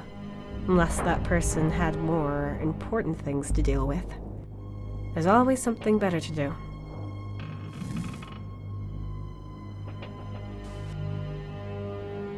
It might be loose, but I can't get it off like this.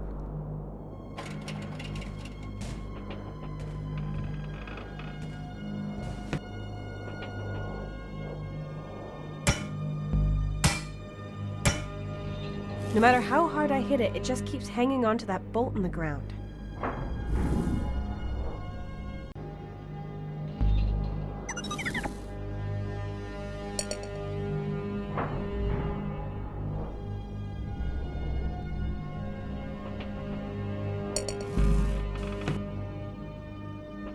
It's stuck on, rusted through. It won't move an inch. But it's sticking out quite a bit.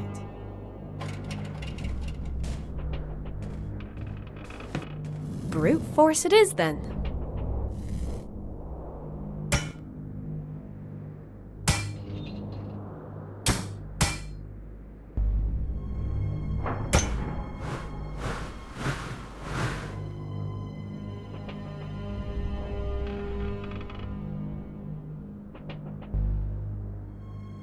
You might still have needed that one. I know. It might have helped to break into an outpost. Yeah, I get it. But now we've got this post here. A post. Yes, a post. Useful in many of life's sticky situations. Searching database. No use case found, other than sticking it into the ground. As a post. I've got the hands, and I'm the one who has to improvise. You are the person who lashes out with a hammer. Just keep reading your database. Quietly. I think not. One of us should watch where we are going. Okay, I admit it. Your sense of direction is better than mine.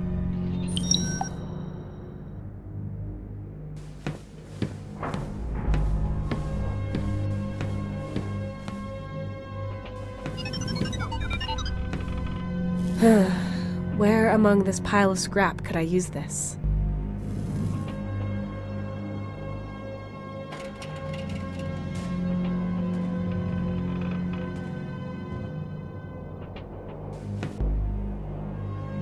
Yes, I can get it off with this.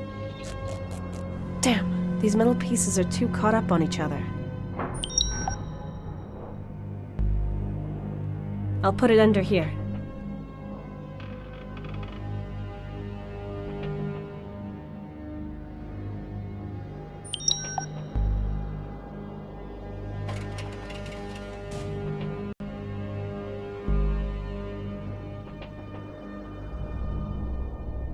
I can't attach this anywhere useful.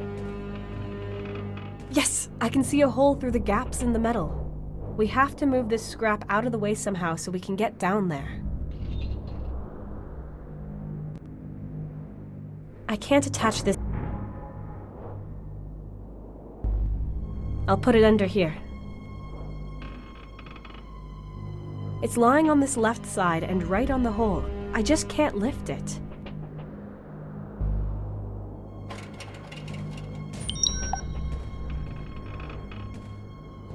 It might fit through the lug. Yes, excellent. Now around here, and over here, and tie it together. That should do it. Even if I attached it here, I couldn't move this chunk. There's some space underneath the heap of junk as it's lying on its left side.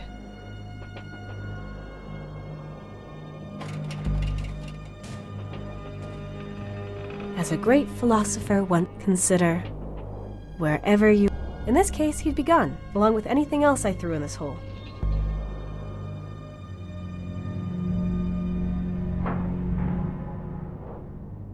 If this pile of scrap wasn't here, I'm sure I could climb down this hole.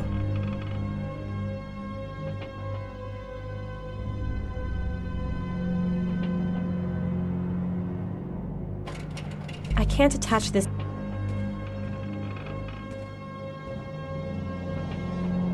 I'll put it under here. Even if I attached it here, I couldn't move... Even if I attached it here, I couldn't...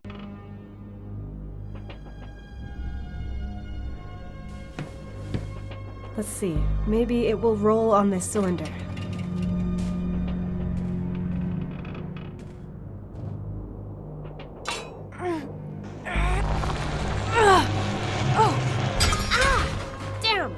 Broke. Anyway, it's done. There's a drop-off a few meters here, and then we're in, Core. Almost.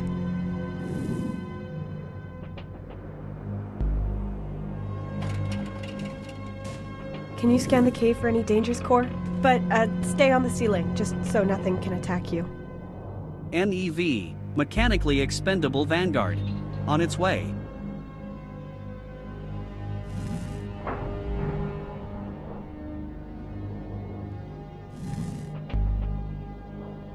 So, what's down there? There is a giant dragon lying on a pile of gold, and he has a cold. Sorry about that. It is safe. The room is stable and appears to be connected to the station. No significant life forms detected. Good.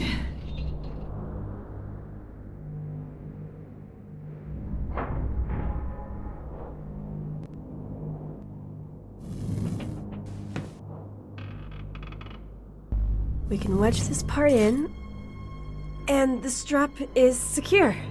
Yeah, that works.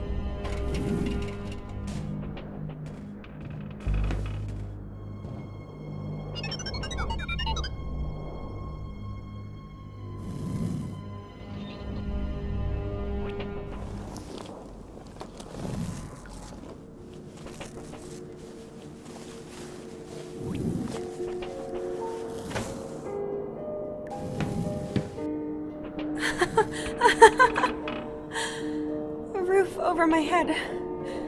Unbelievable. I was really worried about what today would bring when I woke up in the morning. This is almost exactly what I wished for.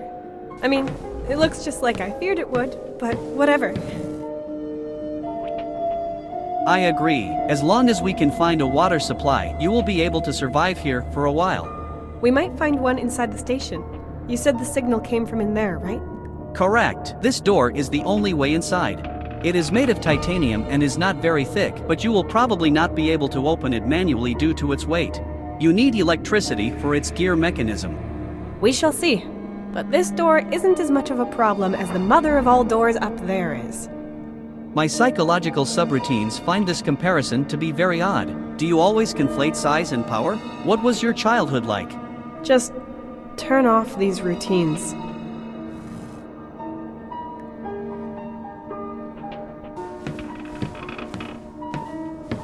I've seen computers struggling that were less dusty. It seems to be damaged only on the outside.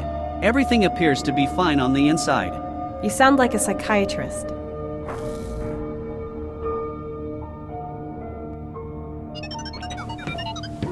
These are our samples that were mined here. There are crystals inside one of them. There's a strange attachment lying around here. I'll take it with me.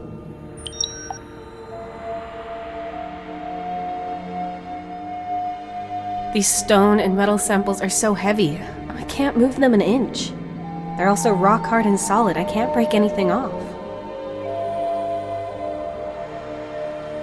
The metal inside does not appear to be magnetic, as the screwdriver is not attracted to it, but I cannot break the ore either.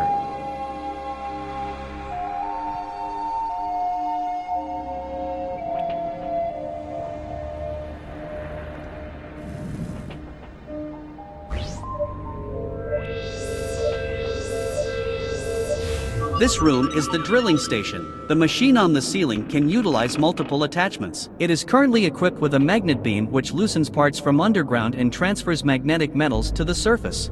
Workers can climb down the sides to manually retrieve non-magnetic sediment from the ground or to carry out repairs. It looks like this room has a self-contained power supply system. Would you like me to fly into this dark, obvious, menacing, apparently bottomless hole? Well, yes.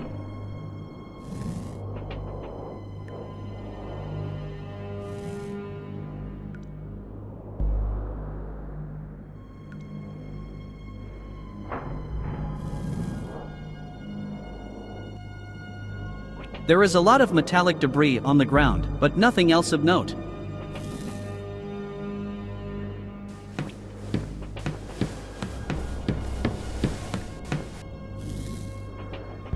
With this fusion generator, the room can maintain its own energy circuit. A security system, in case any human or other biological life form has an emergency in the drilling shaft. Well, we've already got our emergency. Court, is it really safe?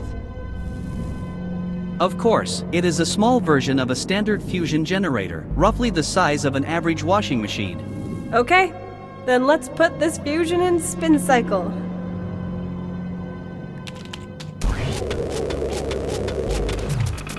Ugh, come on! Yes!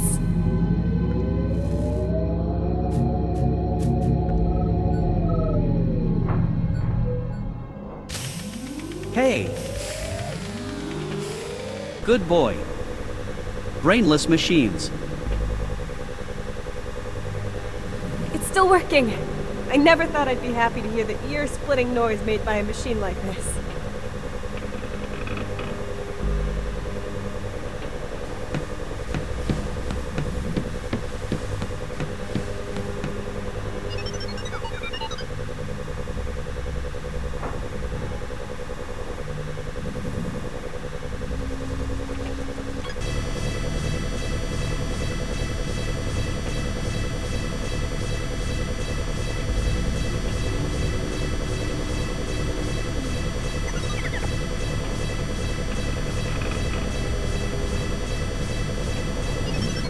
There were some magnetic metal parts in the hole.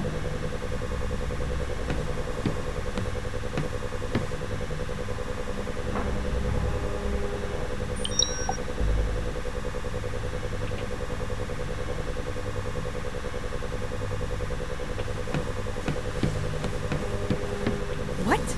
Come on, open up! You've got power. What else do you want? Oh, wait a moment. I see. The emergency power supply only powers the machines and lights in this room. All doors appear to be locked by an alarm protocol that belongs to the station's main system. So what else can I do? Use a crowbar?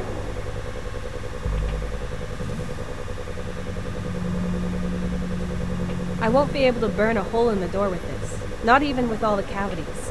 I can attach things with the welder, but not open things.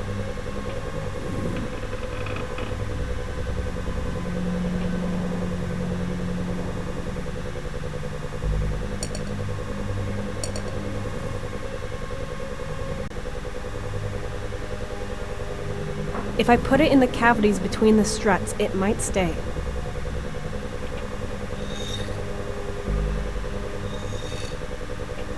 Yeah, looks good.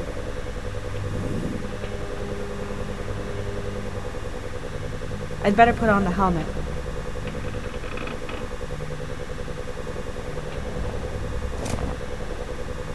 If this does not work, we will not be able to remove it again. Are you sure this is a good idea? It's going to work. Trust me, Core.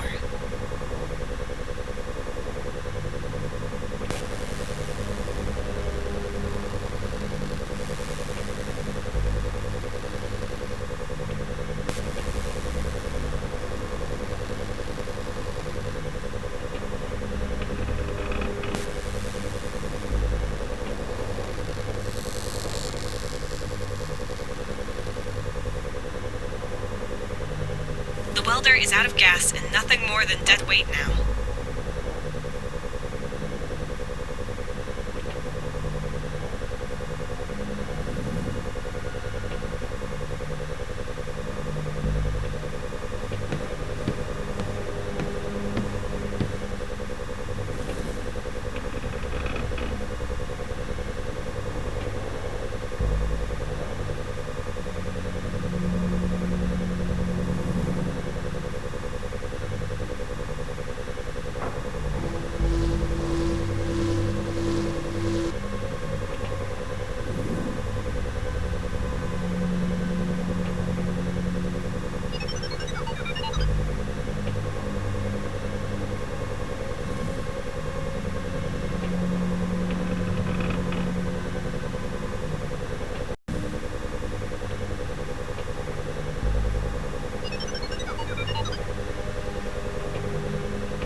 Core, do you have any final objections, hints, or prayers you want to share?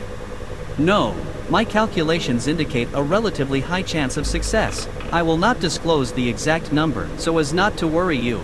If this fails, however, it could ruin the entire mechanism and jam it forever. And you think that would not worry me? Okay, Unpleasant, but unavoidable. let's go.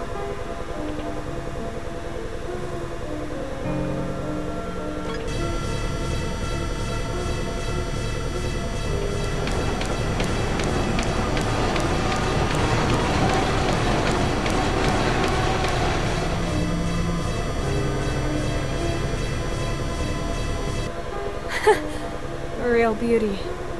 The high probability was correct. Statistics don't lie. Neither do physics.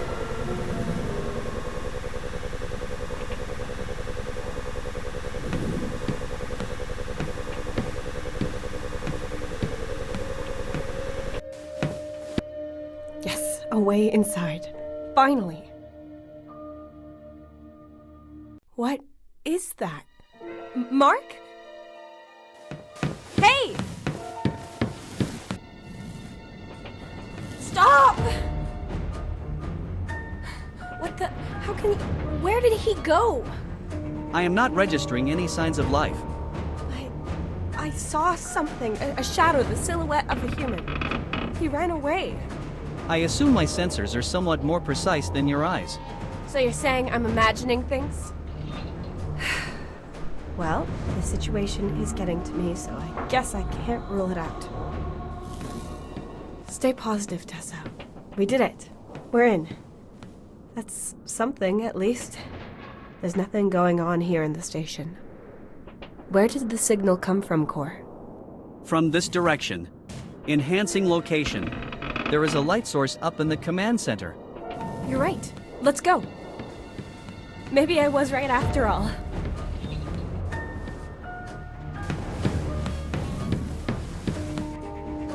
Hello? Nothing.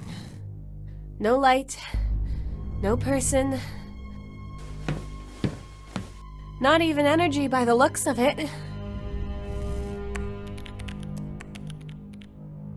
Damn it! Your heart rate is too high, Tessa. Keep my heart rate out of it. I'm allowed to get upset about all this crap. What is this all about? We both saw the light core. It was up here, no doubt. And now I'm here and there's nothing? No power, no source of light, nothing. What the hell is going on here? And the signal. What could have been sending it, Core? This is definitely the source, but I cannot find any electricity in the vicinity, just the generator we started. What was it then?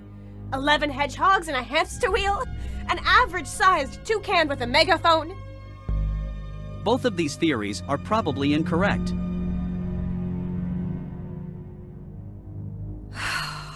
Sorry for getting so riled up, Core. I mean, it's not your fault. So you've lost the signal and there's no power here. Nor are there any signs of life from anyone. Or anything. Are you able to tell us more about the outpost now? Yes, this is an independent drilling and research station. Judging by the condition of its building materials, it was probably built 20 to 40 Earth years ago. I could find all details in the database. But I have a theory now what kind of planet we are on and where it might be located. Well, let's hear it. Visualization initialized.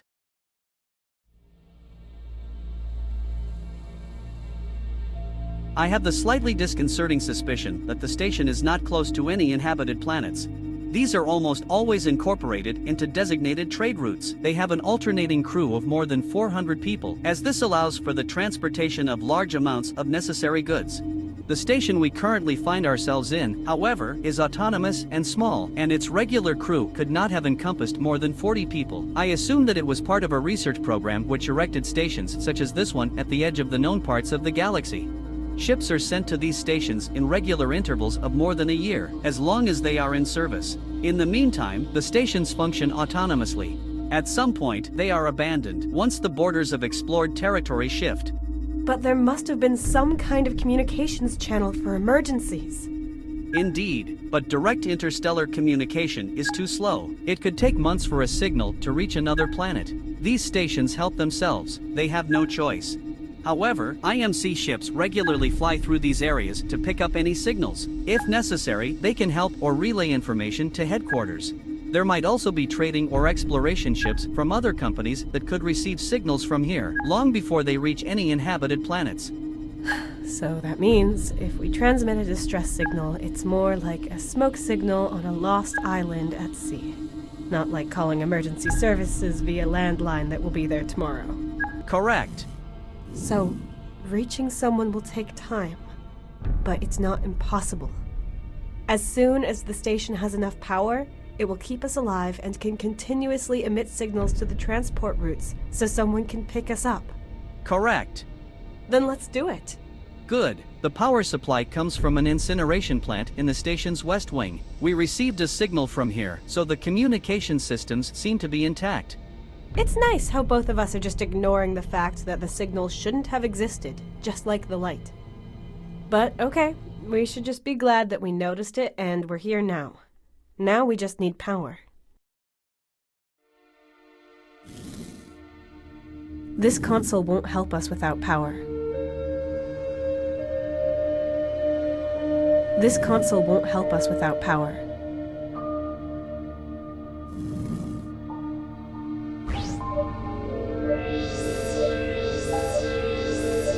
The outpost's main control room. The consoles on the left side are used for communication inside and outside of the station.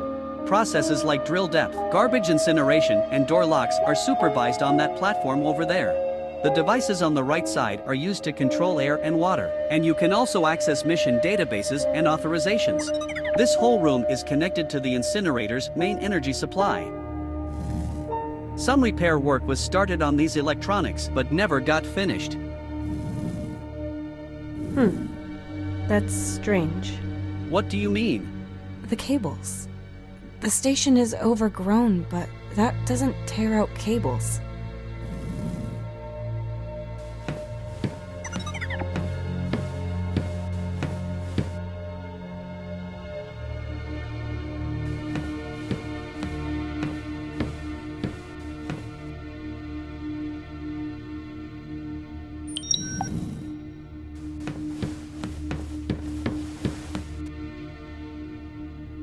It won't move. But it's open just a crack. Looks like someone tried to keep it open with a metal plate. But it didn't work like it did with the other door there.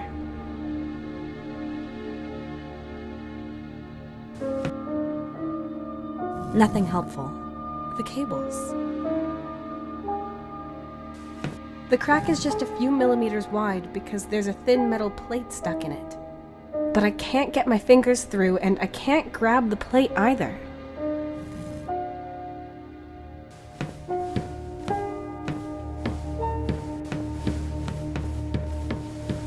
A metal bar was stuck in the door to keep it open. If I calculated this station's procedures and automatic systems correctly, then there are various, specific, manual steps executed by humans necessary to achieve this outcome. Usually, the security system would open this door. There must have been an emergency lockdown while someone was holding this bar in place, analogous to the locked door by the drilling room.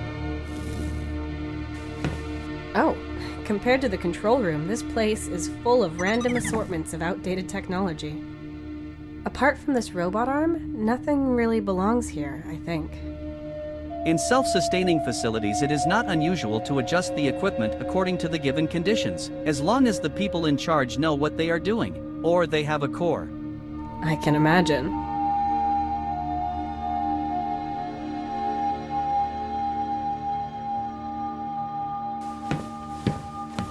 A gas burner with 2 tubes, both of which aren't connected to anything.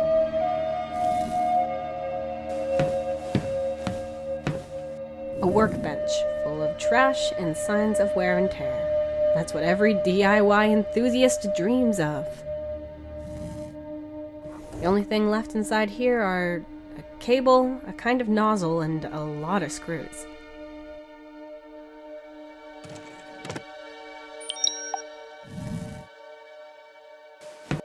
There are some elements and materials written down here.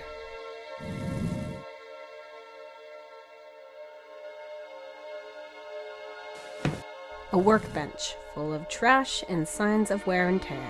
That's what every DIY enthusiast dreams of. And of course, no workbench would be complete without a pile of old, insignificant notes and scribbles.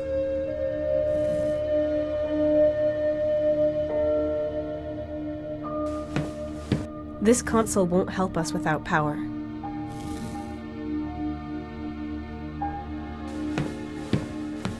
A coffee machine. What a surprise. Cord, that looks like a 3D printer. Correct. This machine can turn virtual models into reality by applying liquid synthetic materials and metals layer by layer and then hardening them. How do you know that? I remember I did some research into this topic. My long-term memory seems to be working at least. But it needs power.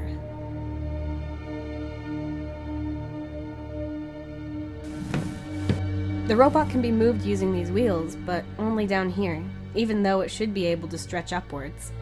That is probably only for maintenance purposes and to be able to get it out of the way if it cannot move on its own anymore.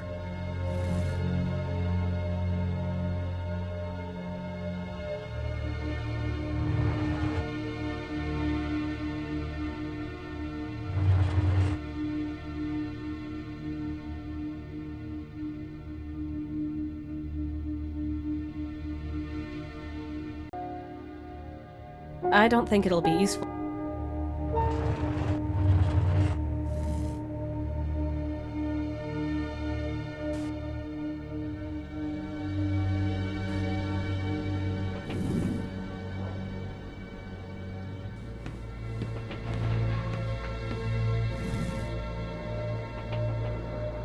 We are also going to need power here. Tessa, Yeah, you're right, but I can't find any mechanical way of opening them either. It's all solid as rock.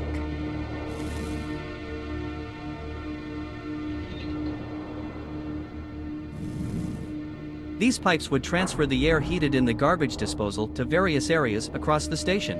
Them to work and revive this facility.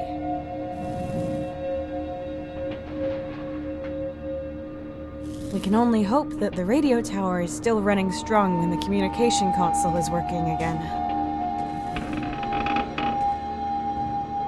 These are definitely the control room's windows. That's where I saw the light flickering, even though there's not a single electron flying around here. Technically, electrons don't fly. They transmit electricity by. Well, fly along after me, Core. There's no time for anything else.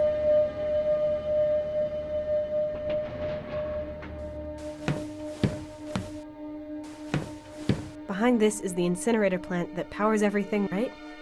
Correct. Also, the vehicle hangar. According to my data, the doors should have an emergency mechanism with which you can manually open them. We only need to find the access point.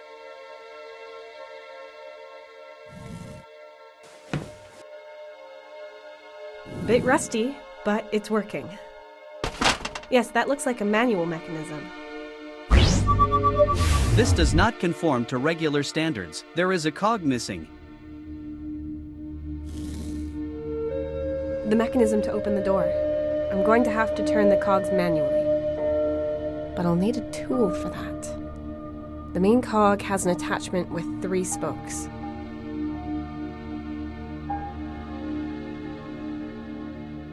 The cog wheel is held in place by a large nut. Yes, that works!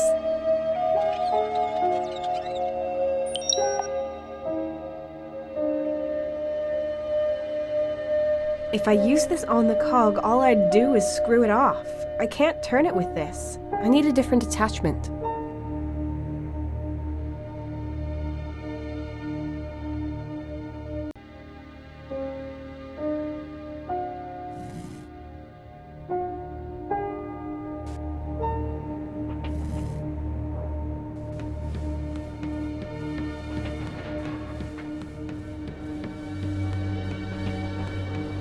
This is the main entrance where we climbed through the hole under the junk, right? Correct. But just like all the other doors, it needs power to open.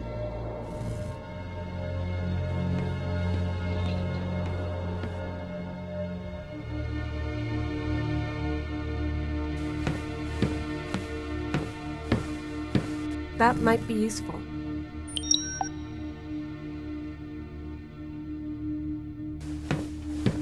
These barrels have been here for ages. I can't read what's inside them, they're too rusty. It should not be anything dangerous, otherwise these plants would not be growing here so abundantly. That is logical. I hope.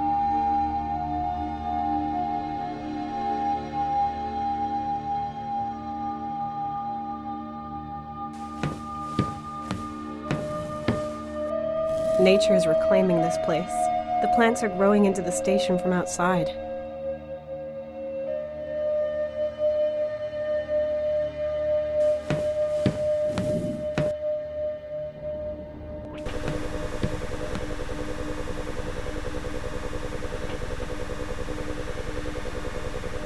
What's this hole for? It looks like it's bottomless. Hello? Echo! A drilling hole for the mining of substrate samples.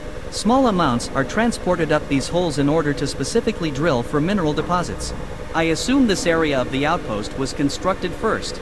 The machine above it can be replaced by a mechanical drill or a suction tube to either loosen or remove the materials. In certain cases, employees have to climb down to carry out specific tasks. The IMC's Industrial Safety Guidelines state in paragraph 924 section 2 that such tasks may not be carried out without the correct safety equipment.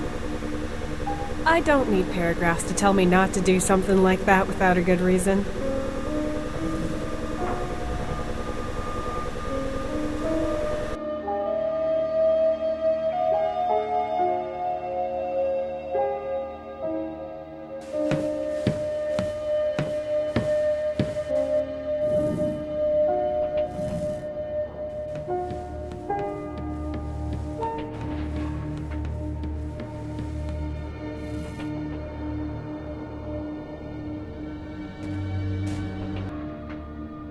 We are also going to need power here. Yeah, you're right, but...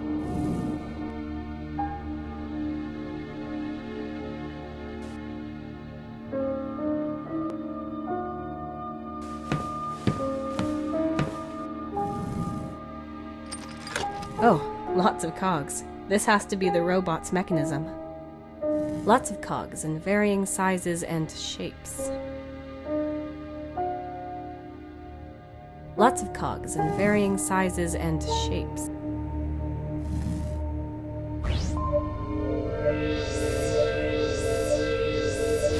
A multi-purpose room. It was originally meant as a storage room, but now it contains multiple computers and a kind of workshop area.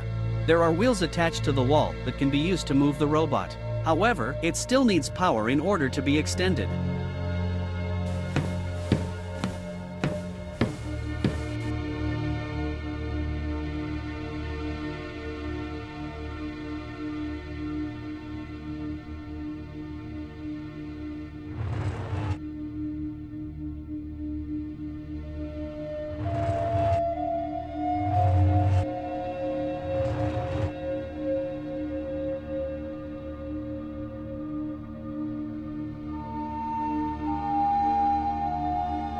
I don't think it'll be useful to me anywhere, so I'll just move it back.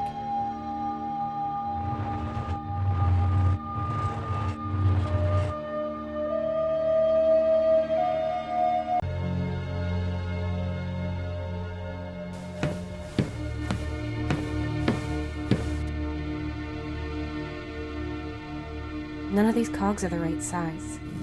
Core, please analyze the rest of the mechanism and tell me if you can find a cog that's similar to this one.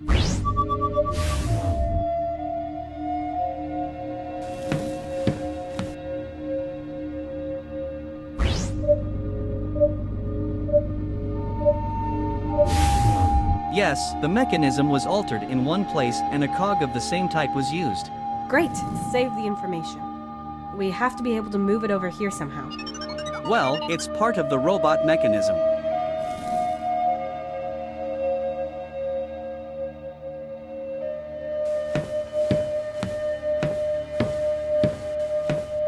Core, please show me the cogs and highlight the ones we're looking for in green.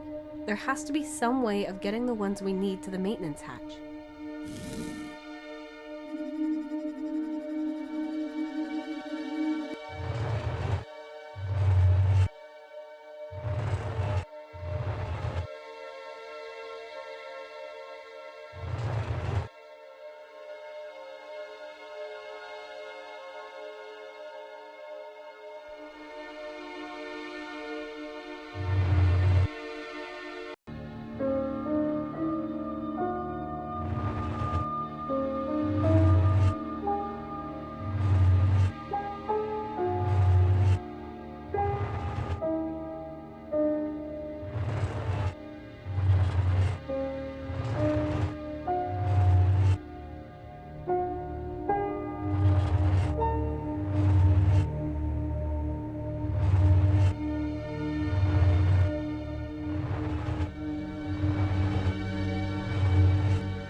I did it. The cog is sitting in the maintenance area and I can reach it.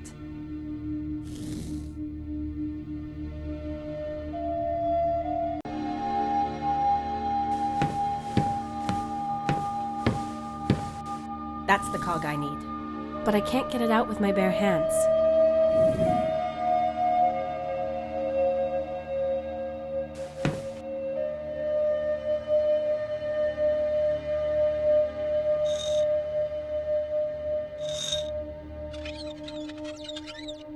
Yes! Got it.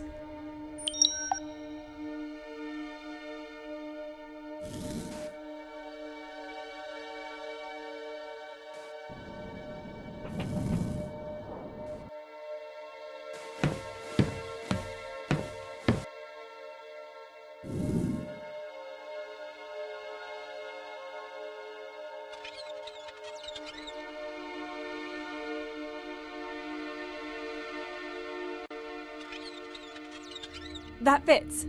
All the gears are in. To use the mechanism, all I have to do is crank the lower cog with some kind of tool.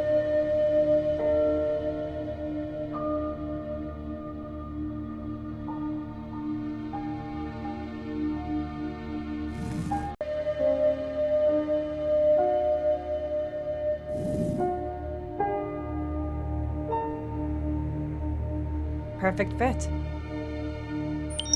Excellent. Everything fits together and the attachment fits onto the cog. Now I can turn it and operate the mechanism. I have the tools, and the mechanism is repaired. Let's give it a try.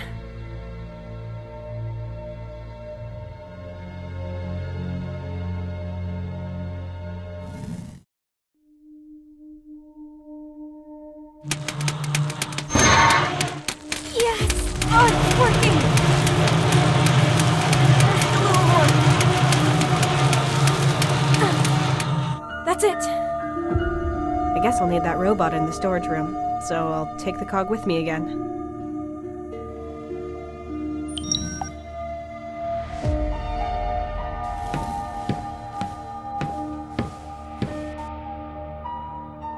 Wow. This facility is huge. Is this the garbage incineration? Correct. Garbage, rubble, and any flammable materials are burned here. The resulting heat is used to generate power. Burning stuff for electricity? That's a bit antediluvian.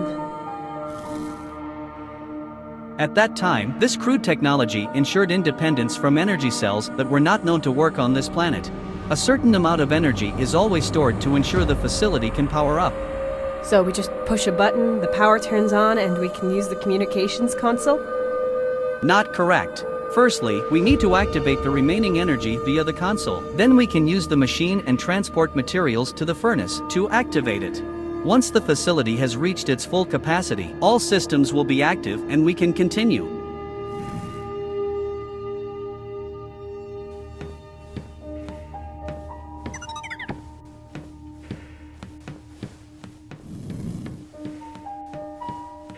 Oh boy. That's a lot of buttons and levers. There should be a round, green button labeled "Push to close." Here it is. Push it. Very good. The remaining energy is powering the console. I have also gained access to the console. Scanning manual. You're a fast reader, right? Yes, done. By pressing here, you will enable the use of the remaining energy for the machines in this room.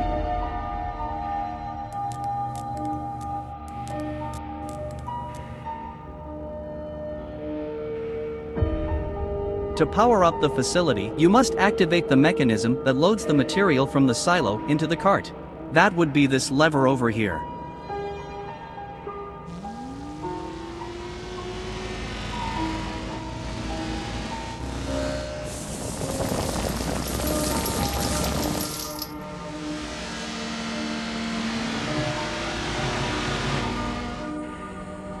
Beauty. Now push the cart forwards. Use this.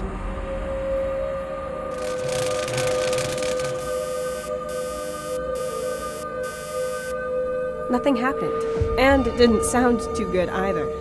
Next is the crane. You can open and move it at this desk here.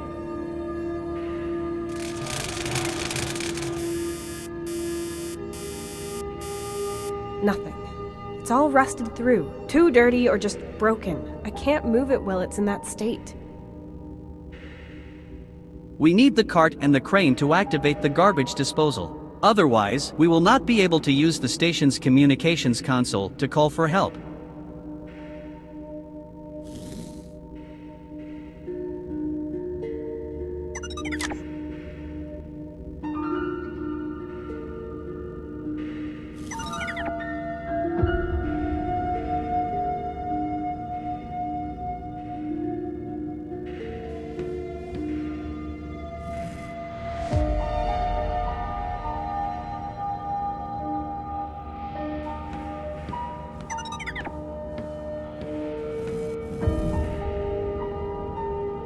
The cart has become immobile due to mineral deposits and rust. We must find a way to move it again.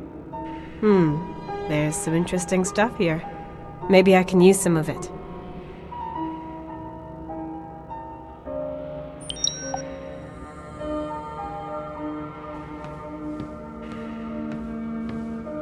The rails are completely rusted through and grimy.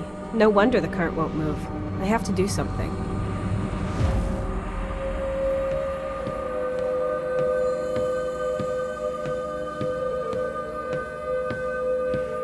Oh yeah, I can already see myself roaring across the planet in this, finding interesting places, strange plants, and breathtaking monuments. You should focus your attention on repairing the energy supply and transmitting the emergency signal. You're no fun. But once I'm finished, that's how I'll kill the time. It's not holding anything in place, so I can take it with me.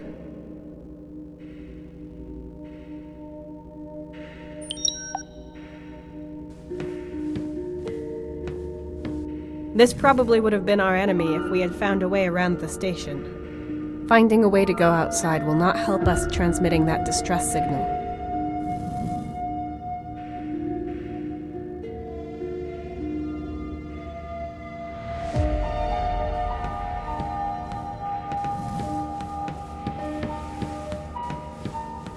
And this could really sustain the facility for an extended amount of time? The efficiency coefficient is very high. Also, the floor can be lowered depending on available materials. With just half a ton of materials, we will have enough energy for at least one Earth week. If we shut down some systems, even longer.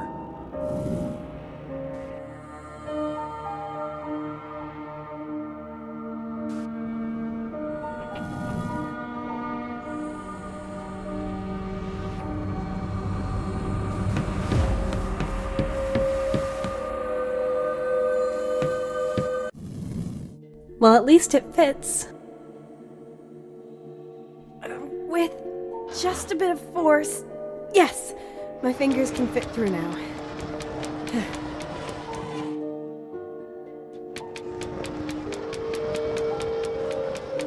Spin sesame!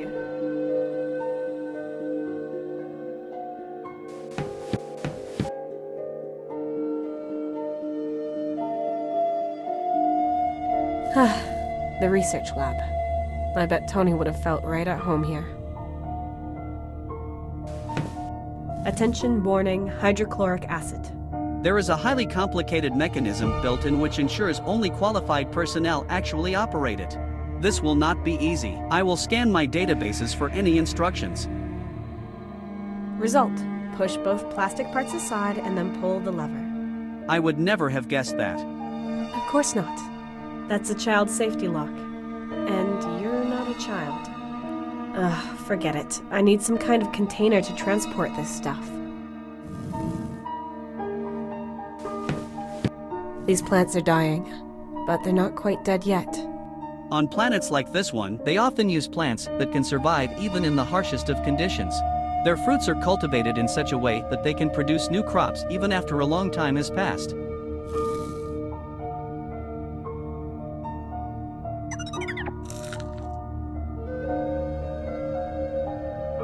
I see.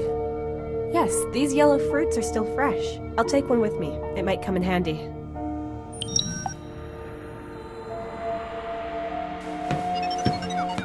This baby won't work without power.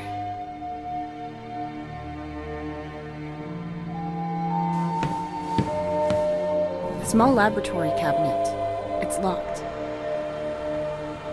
Lots of bottles with chemical inscriptions. They're all empty.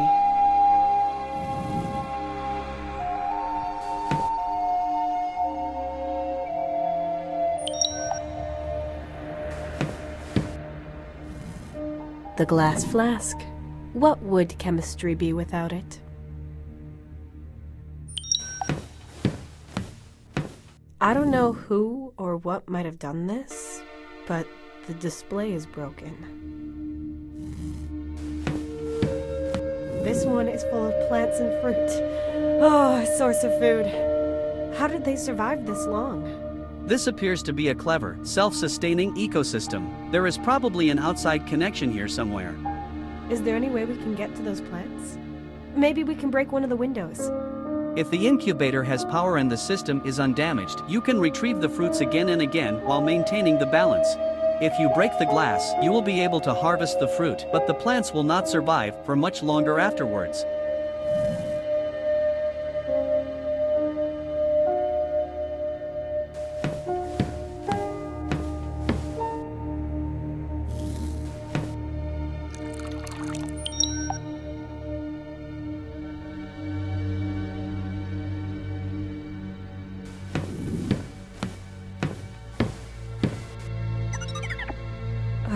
A laser generator that normally belongs to a cutting device. Pretty dangerous to just leave lying around here.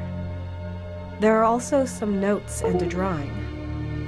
The laser cutter we used in our last mission could not be salvaged. Only the generator itself as well as the power cell are still functional. You're right. You need some form of defense. I wish I could give you more, but I don't have time. Here are some instructions on how I would do it. Be extremely careful. Defense against what? I'll put these notes aside. They're on some sort of scale. I might need that. And I'll take the rest with me.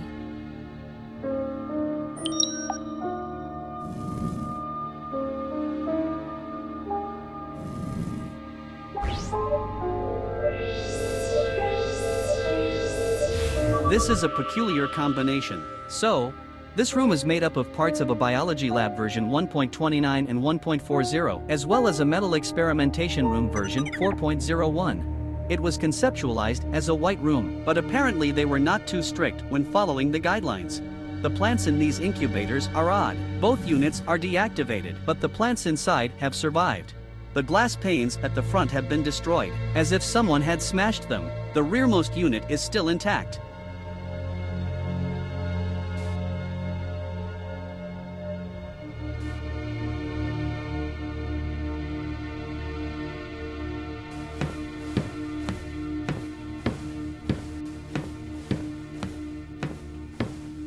I can probably detach it with these.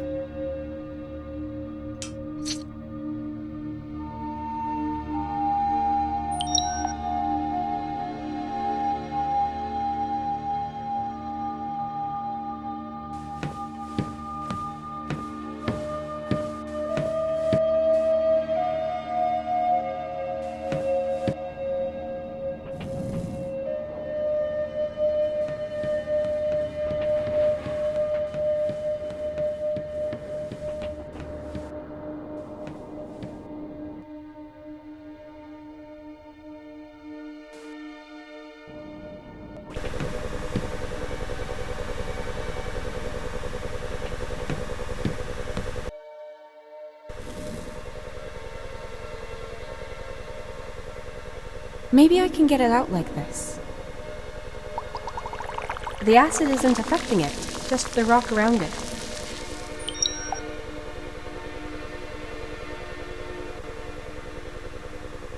I wonder if it might work. Yes! There it is. 3 cheers for chemistry.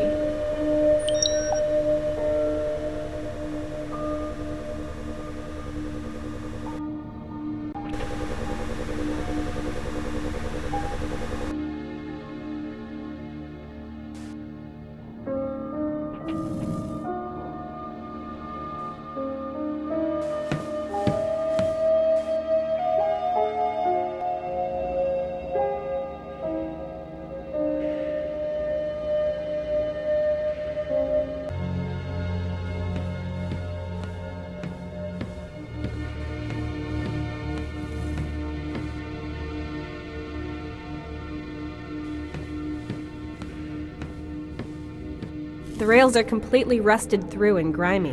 No wonder the cart won't move. I have to do something.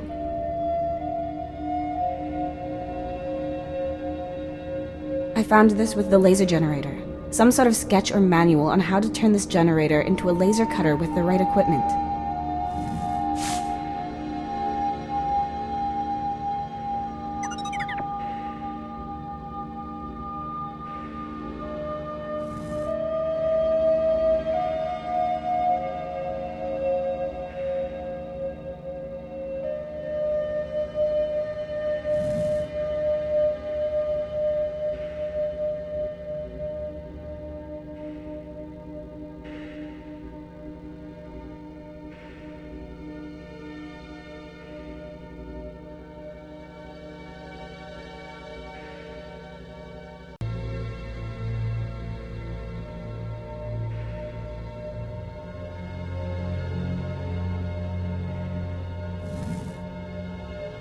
Yeah, that might fit. A little bit here, more like this.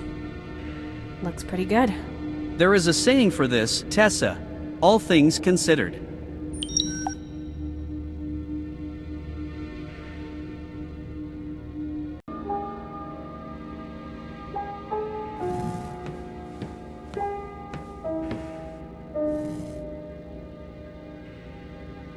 Be careful with that construction. I told you. Physics don't lie.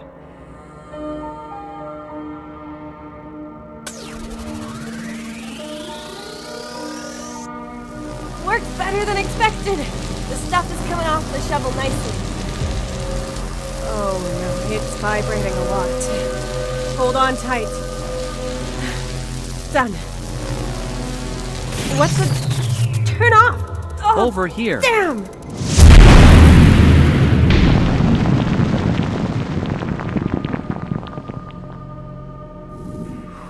Ooh, that was close. If Mark had seen that, he'd be lecturing me right now. I would gladly switch into lecture mode. Stop yabbing. It worked. That's what matters. I should be able to move it with the console now. Physics don't lie. You are correct.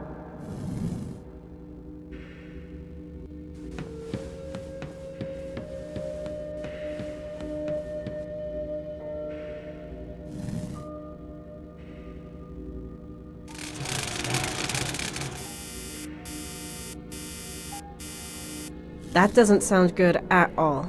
Something seems to be blocking the mechanism. Or maybe it's just rusted through.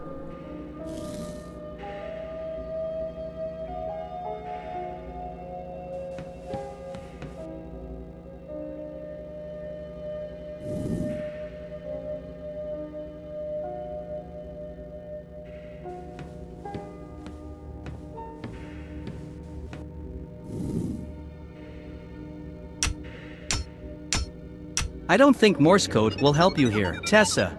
That wasn't Morse code. I was just trying to get some juice out, but the skin's too hard.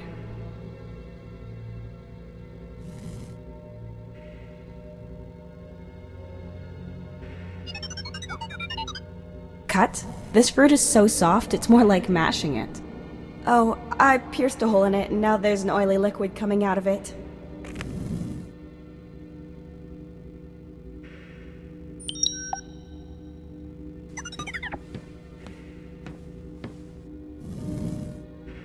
I can't reach all those movable parts with this. I need to spread the oil more delicately.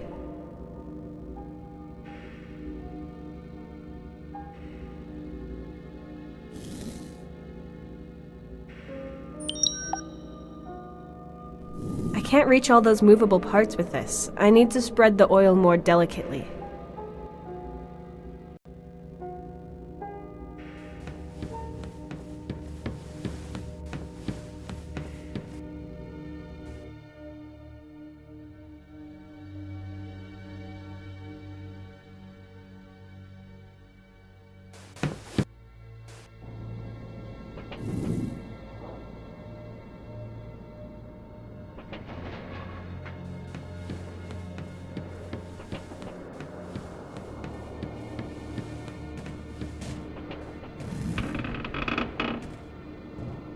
We are also going to need... Yeah, you're right.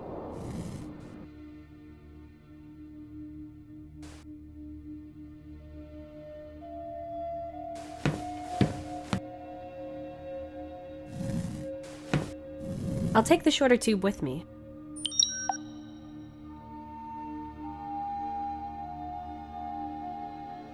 I won't be drinking from it, so I won't be needing a straw.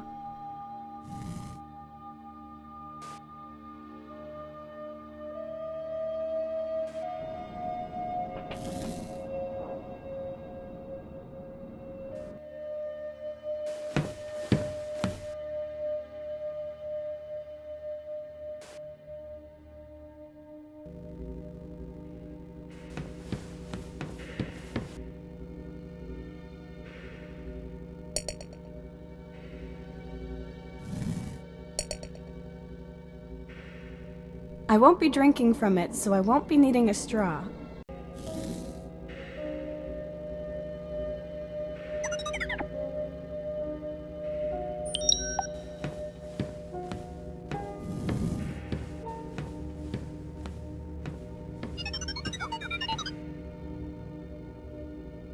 Yes, now I can reach it. Now all we need are the tracks.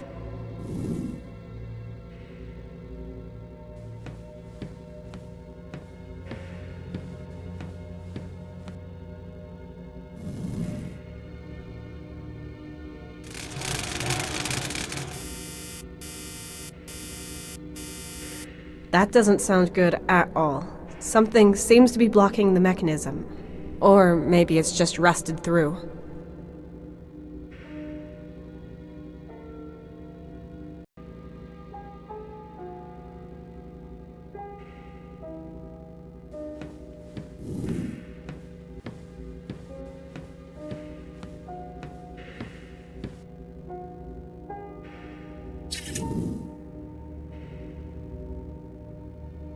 What are you doing? I'm oiling the tracks so the cart can move more easily? Or, well, I hope so anyway. The lubricant seeps between the components, thus lowering the friction coefficients, decreasing the necessary force. I am impressed. If 8th grade physics is enough to impress you, then I've got a lot more to offer. Maintenance completed, right? Correct.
Excellent, but we'll have to go a few more times.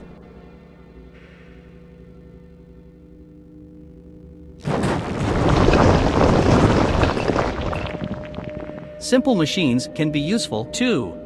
How nice of you to say. That should be enough. All you need to do is turn it on.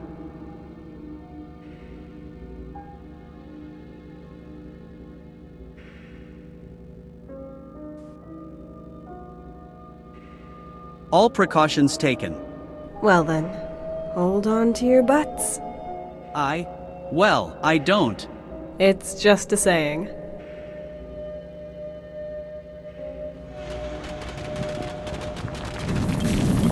Yes, that sounds good. Startup sequence initialized. Capacity at 1%. 1%? It will take a while for the facility to start. It has been dormant for quite a while. I see. We're just gonna have to live with that. Is there anything I can do to help? You could press the start button repeatedly and more vigorously while swearing. That would not change anything, but it appears to be one of your rituals. Thanks, I'll pass. I'm tired enough as it is. It's been a long day. I should lie down. Where's the best place in the station to sleep? Here. Here? Where it's really loud and full of trash? I understand that an organic life form such as yourself might have a problem with that.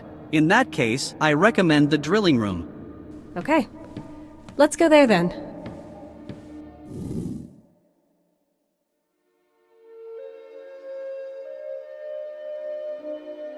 Good. So we can transmit a distress signal tomorrow, which will be picked up by all surrounding flight paths. Then all we need is for a ship to actually fly along one of those routes and notice it. Just. Correct. The food and water supplies are secured?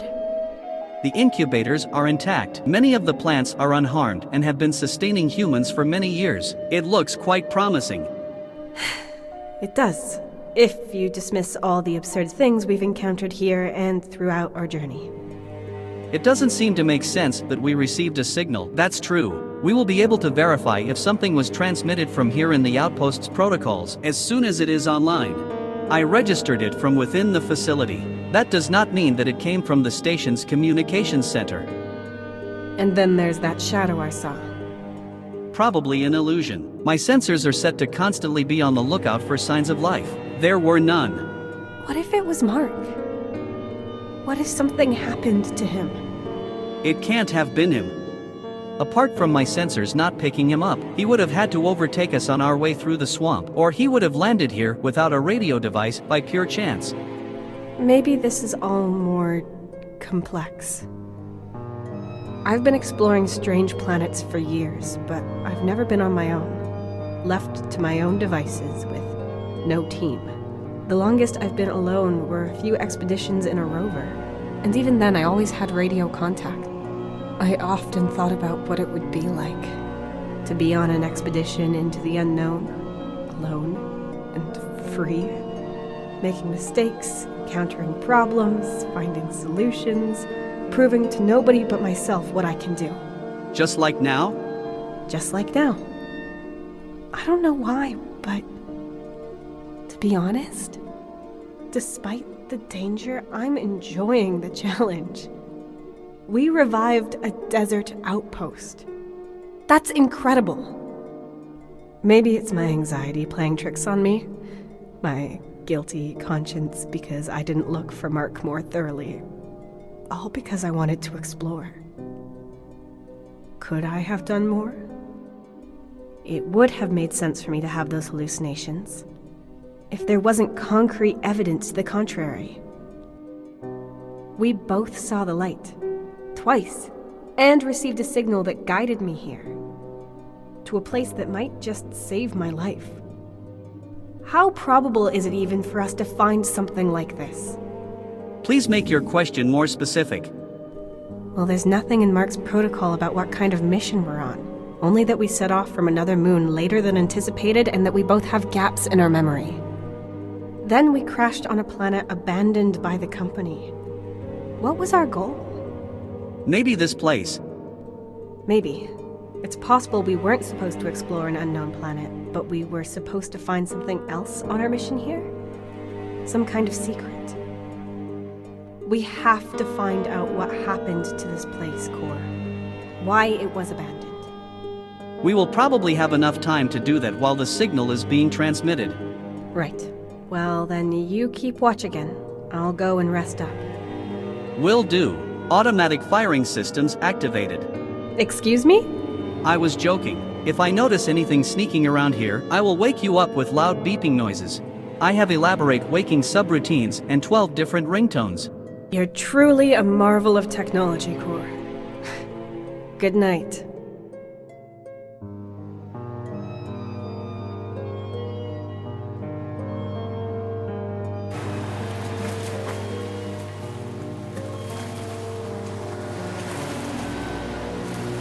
You hesitate. Despite the improvement, you're worried you won't have any thrills in the new job, right? Yes, I guess.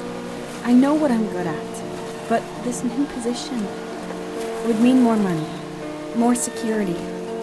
There's regular paychecks, more time at home, more time with you, and... Regularity, security, those aren't really things you care about. At least, you didn't until now. You know I support you. You should do whatever makes you happy. Don't do anything just for the money. We'll pull through anything, one way or another. Both of us. Together.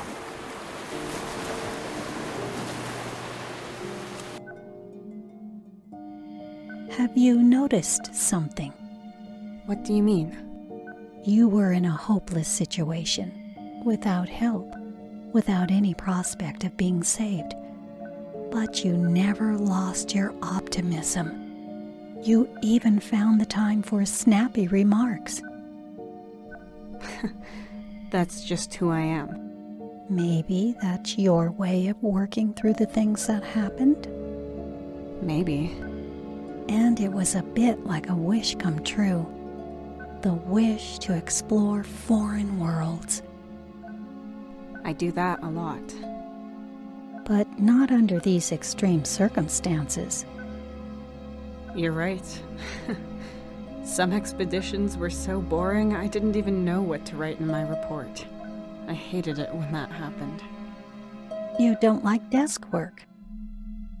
I do. I enjoy writing my reports, but something needs to have happened. I need to have experienced something. Otherwise, I get bored. I see. Can you remember what happened the following day? Well, there was a very strange encounter.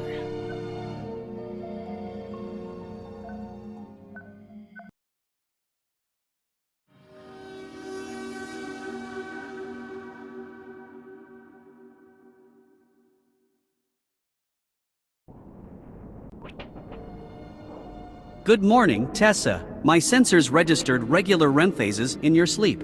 How are you feeling? Good morning, Core. I feel much better, even though I'm still stranded on a foreign planet. The generator deactivated itself, but there's power for the lights. So the incinerator is running? Correct. We are at 94% capacity. That suffices to power all systems. Excellent. Let's get to the control room then, so we can start the distress signal before we explore any further.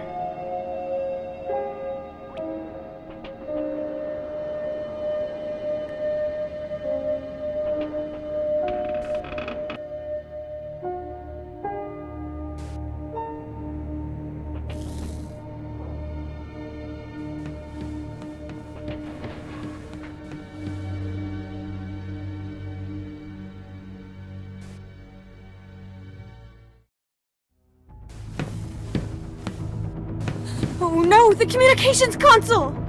There's somebody here. Your sensors must be going crazy. That bar didn't just fall from the ceiling on its own. I cannot rule out the possibility of a coincidence. However, I cannot register any material fatigue and my sensors detect physical interference. But I also cannot register any signs of life. That was our last hope of being saved. You should be hopeful as long as your basic biological functions are still active. Blood circulation, breathing, metabolic system. The lower levels of your Maslow's pyramid of needs are satisfied. Yeah.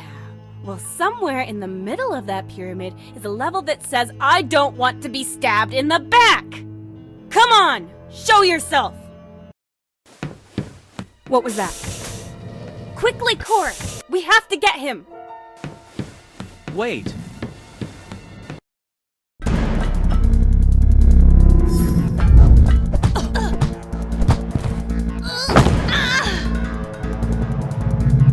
Tessa!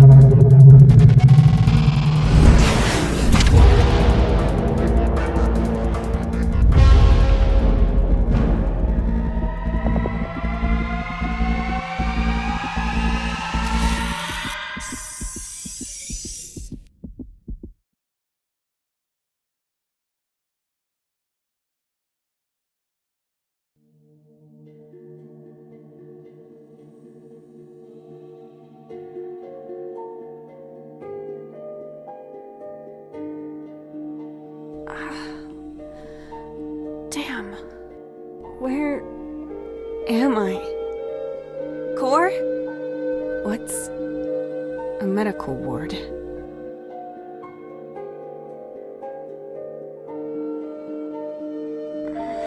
My head is throbbing and my throat hurts.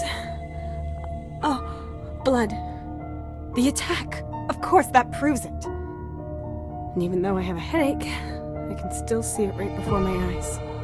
The name tag on the attacker's suit. M. Luna. The same name as the one on the card. Is that why the figure attacked me? Strange.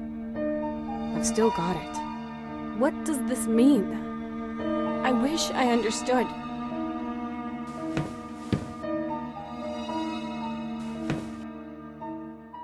Ongoing alarm. Door cannot be opened. Damn, the door won't open. I have to get out of here and make sure the attacker won't damage anything else. If the plants get destroyed, I'll starve miserably. At least the station has power again. And where's the tin can?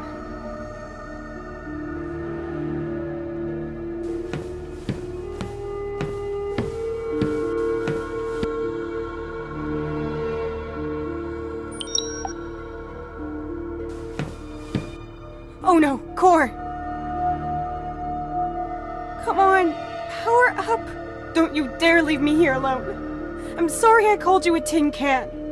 A few of his cables are hanging out and I can see a hole in the hull, but his memory module seems to be undamaged. A robot arm to extract blood and make injections. I've seen one of these before somewhere.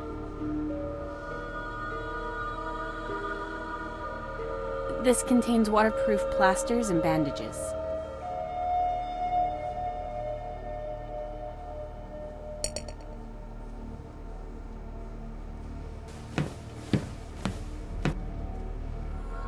This is a mixer for various substances. It won't help me right now.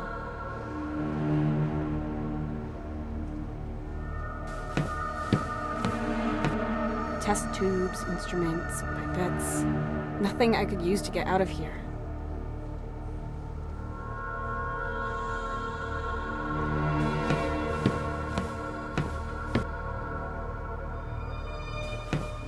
This must be the console for the door. Ongoing alarm. Door cannot be opened.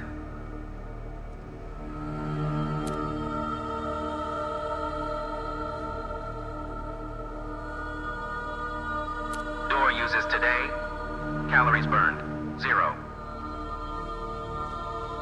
Unexpected error.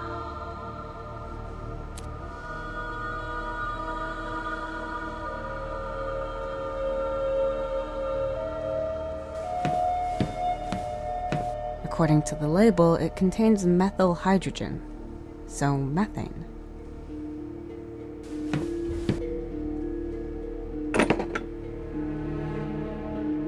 What? That photograph.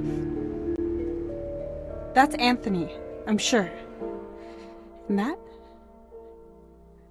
that is Finn. But he's so old. He looks like he's 7 or 8. But he was younger than that. How did it get here? Were they here? Was I here? Okay, calm. Stay calm. I can't remember him being that old. Does that mean I haven't seen him for that long? And wait a minute. If they were here, were they the expedition's goal? Or maybe it wasn't an expedition, but a search. Core. Oh, yeah. I almost forgot.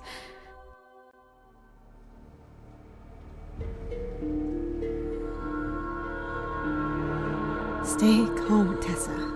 Maybe Anthony was stationed here at some point and I just forgot. I've never missed the two of them more. I hope I can find something in here to repair Core, or leave the medical ward. No progress without obstacles. There's a small key here, and... Oh! I don't have to repair core. Not the hardware, anyway. There's another one here. I think that might even be a newer model.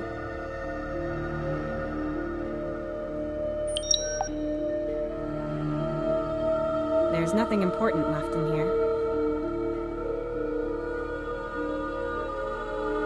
A new core model, without a memory module. Hope the versions are compatible. This is a photograph of Anthony and Finn that I found in a locker here in the station. They look happy, even though Finn is a bit older than I remember. Does that mean Anthony was here at some point? So why am I not in it?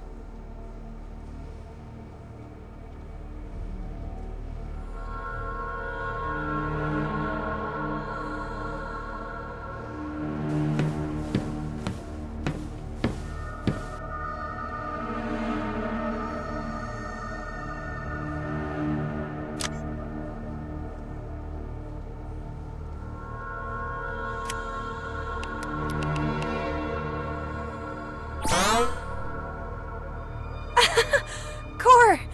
Are you okay? Do you remember anything? Systems rebooting. Accessing database. My last saved entry is a sequence of special characters as if my swear protection algorithm optimized the entry. And why are all of my settings changed? I went after that figure, but then we were attacked. My memory's hazy, but there's one thing I saw. This person was wearing a name tag. It said M. Luna.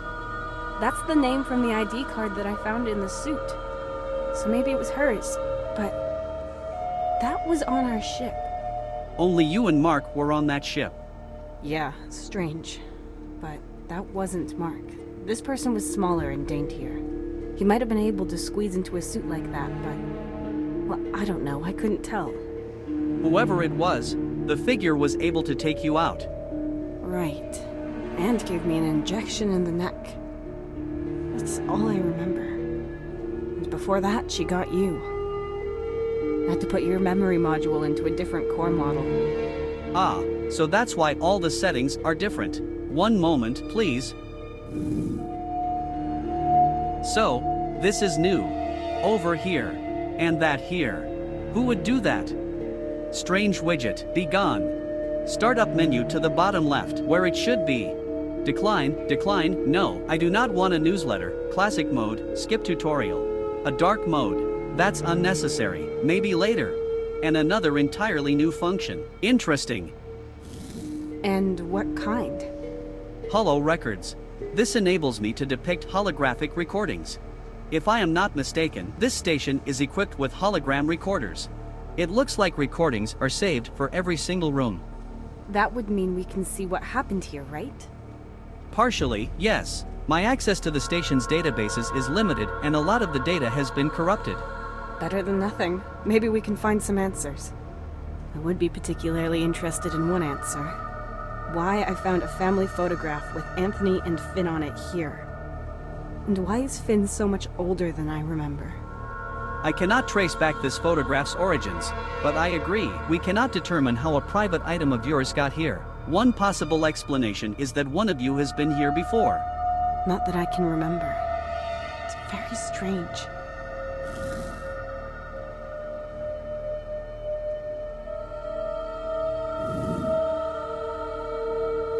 Damn it. One of the light capsules is broken.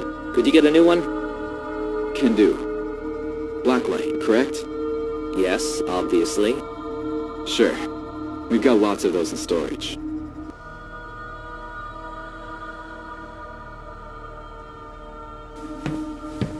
Damn, the door's blocked again. That keeps happening during those test alarms. Did you finally report the issue? Not yet. We've got more important things to report. You can fix it. Go to the console and into settings. There you can activate sleep mode and random mode. Then just press reset settings, then deactivate sleep mode and random mode again, and then press open door. It's pretty easy. That's what you call easy?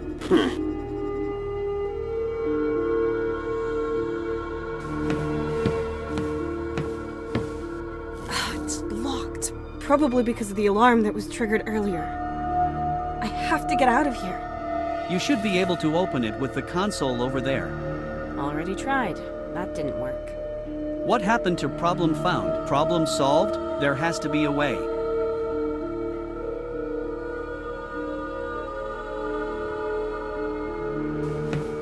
This must be the console for the door. What was that again?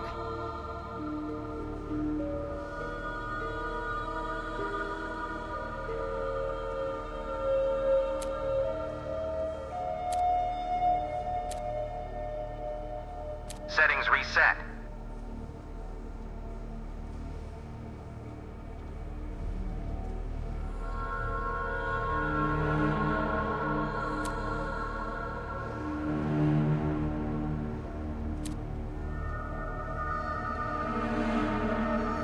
Volume adjusted. Ongoing alarm. Door cannot be opened.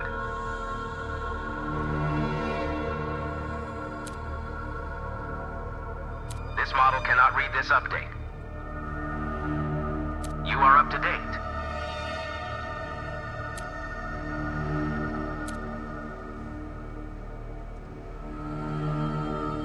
Unexpected error.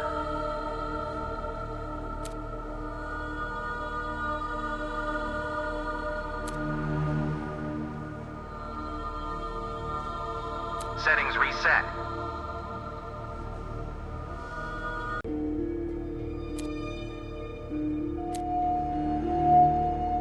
Settings reset.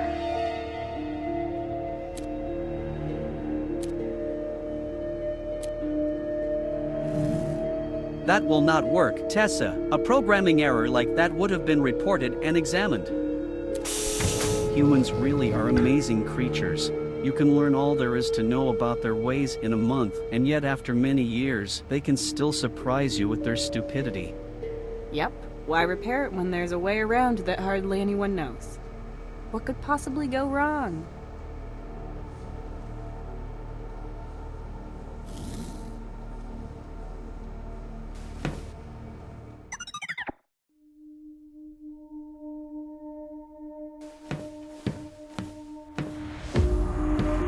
What's this?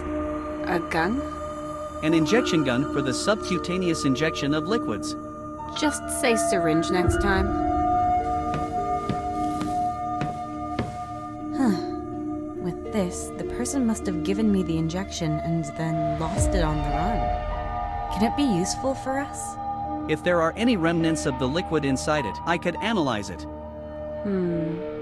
Yes, there's a bit left in here. Get going, Core. Beginning analysis. Analysis complete, comparing with available data. The composition is similar to a poison, which is known to affect people's memories over long periods of time. There are documented cases where memories did not return for several years, but it was made synthetically. Memory loss. So someone wants me to forget something? I guess this isn't the first time I got a dose of that stuff. Do you remember a previous injection? No, but hey, maybe that's why I forgot them. And I have all these gaps in my memory. And Mark, too, according to his log. What if it has something to do with me forgetting this place and my family? I cannot refute your argument, but I cannot confirm anything either. You should remember these questions so you can get proper answers. That's easier said than done when you've been injected with a potion of forgetfulness. Is there any way of neutralizing this poison? An antidote? Yes, it should be possible to synthesize an antidote. What do we need? A sample of your blood, ascorbic acid, as pure as possible, adrenaline to stabilize your heart rhythm. Adrenaline. Great. And ascorbic acid. So, vitamin C? Colloquially known as vitamin C, yes. The solution itself must then be made by a sequencer or similar mixing device, so we can be sure to get the correct dosage. Okay, so I have to draw some blood and find some vitamin C and adrenaline. Piece of cake. On a foreign planet with imminent memory loss.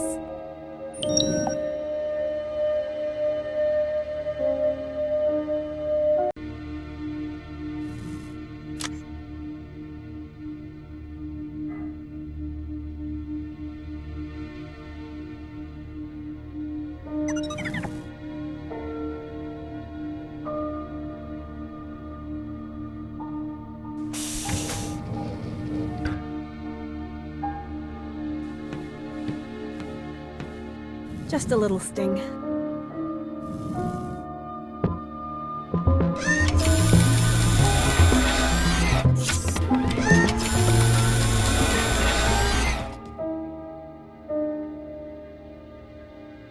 Medical unit states. Blood sample of unregistered patient successfully extracted. Analysis. Blood levels critical. Medical assistance required. Calculating DNA sequence.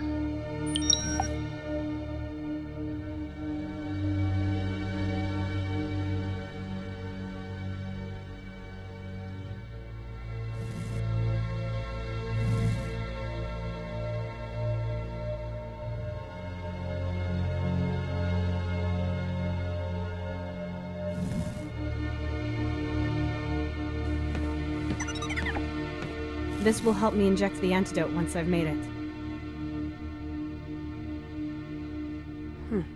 I wonder if I could use any of this as an antidote.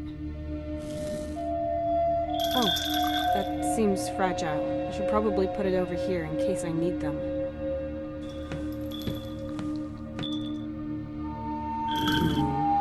These are just containers and instruments. No ingredients or substance, but they might still be useful.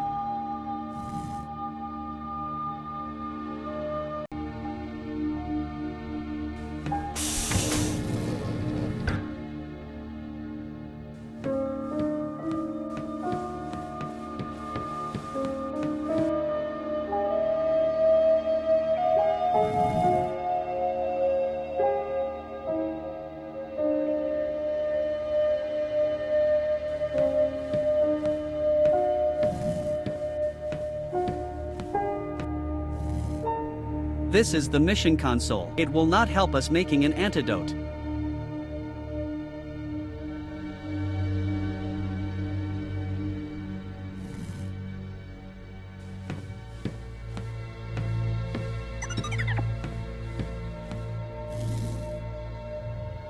You should try turning it off and on again. Core, there's a hole in the middle. My protocols indicate that a reboot will fix the problem in 92% of cases. There's sparks coming out of... The cables are out and it smells burnt. You can still try, just to be safe.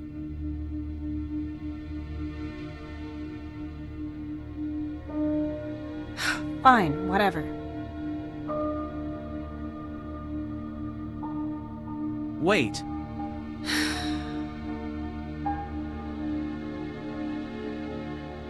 Now.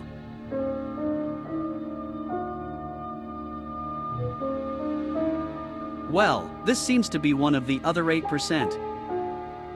Thank God we tried it, just to be safe. I'll switch it off. The flickering is getting on my nerves.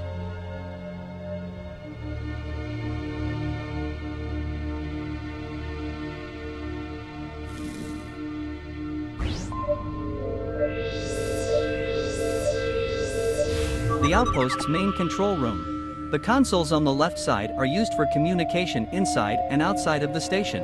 Processes like drill depth, garbage incineration, and door locks are supervised on that platform over there. The devices on the right side are used to control air and water, and you can also access mission databases and authorizations. This whole room is connected to the incinerator's main energy supply.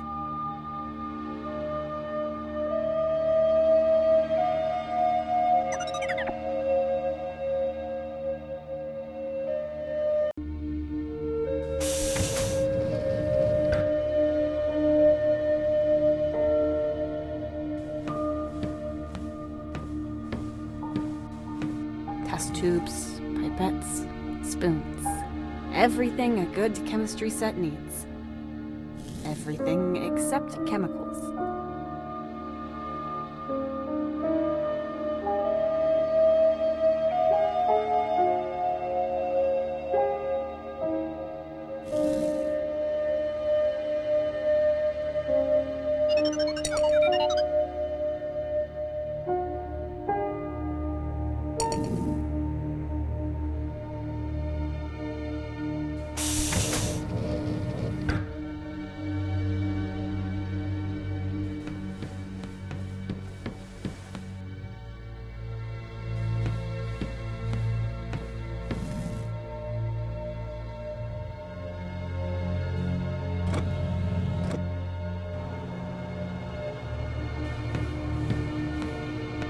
The incubators are working and my food supply is safe.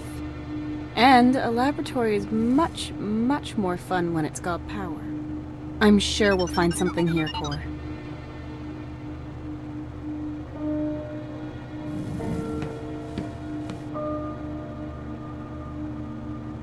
Yes, it fits. There's just an ID card here. That's Anthony's card. Your husband? So he was stationed here. Maybe the logbook stored on the card can give us more detailed information. Yes. Good idea.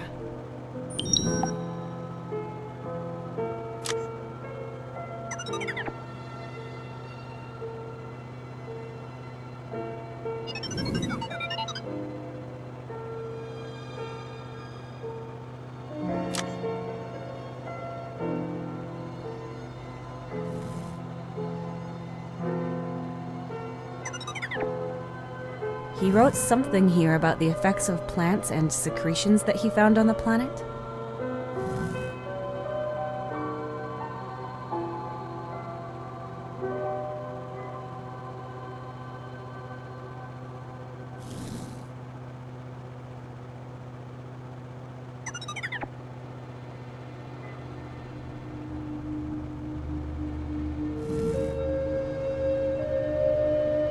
There's a date here.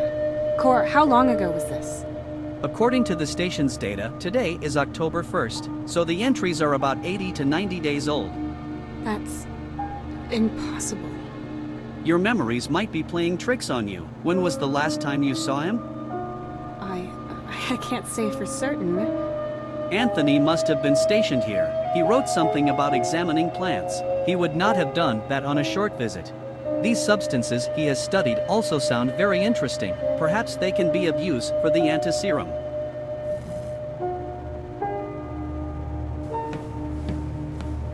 I'll start it, just to test it.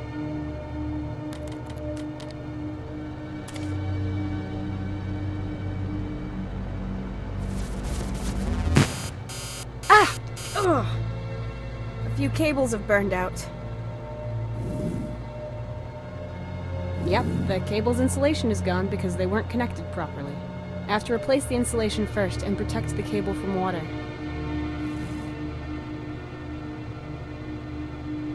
Put this around here.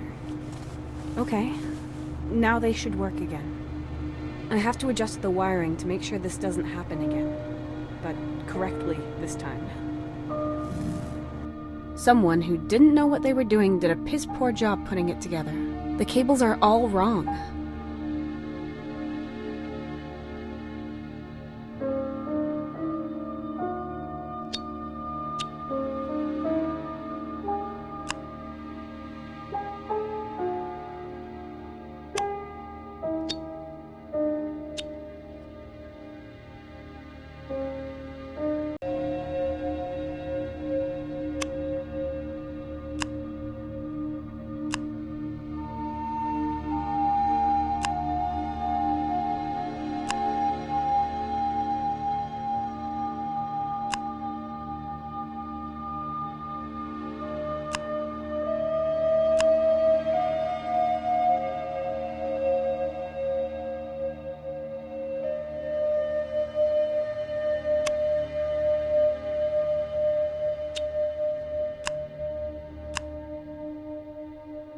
Right, that should do it. I can use the oven now.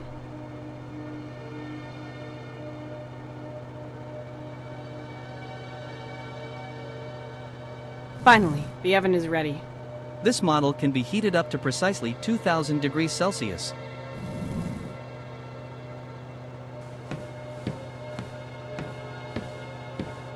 This console's display is intact and controls the incubator.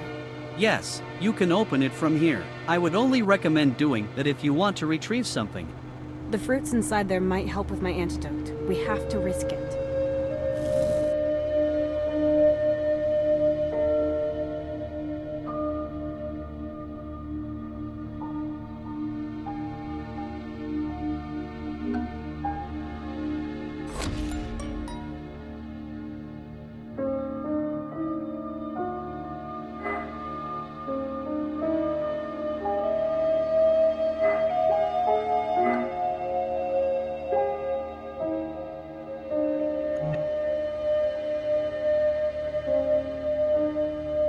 To open the incubator, the values must be adjusted according to the environment. You can see them here in this green area. Unfortunately, this system seems to have been damaged too.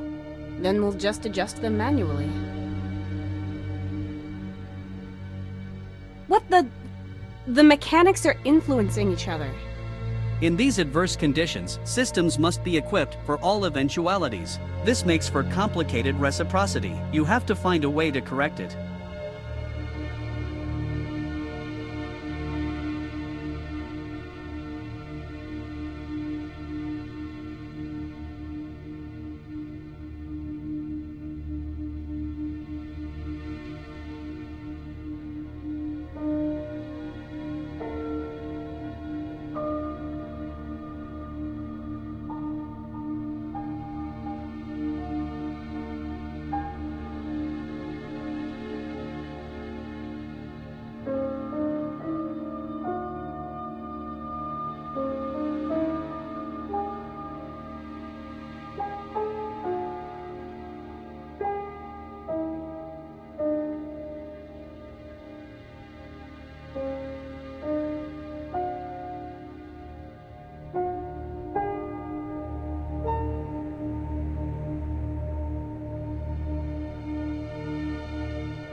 Finally!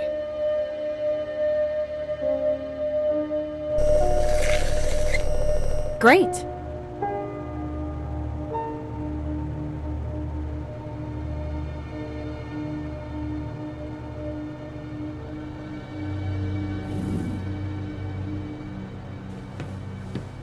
Let's hope these fruits will help me. There are more fruits in here. Some of them aren't ripe yet. As suspected, the system will provide you with enough sustenance.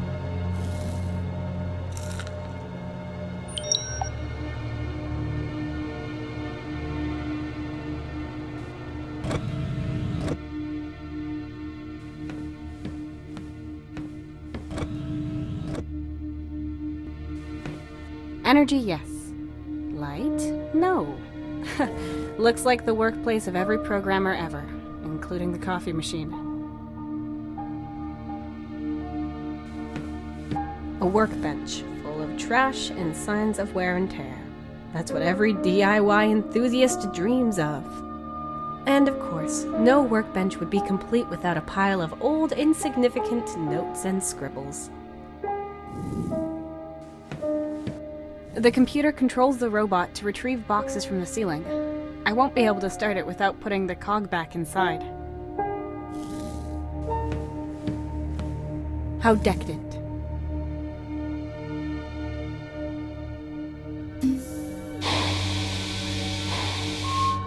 Now that's what I call a clean and disinfected cup.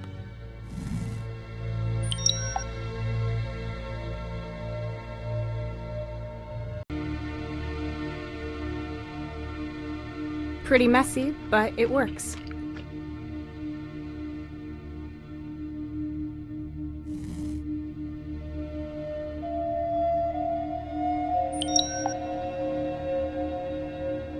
Stop. Wait, we do not need the whole fruit, just the vitamin C. And how am I supposed to extract the vitamin C? Vitamin C is very heat-proof, so you can extract it by boiling away the other components.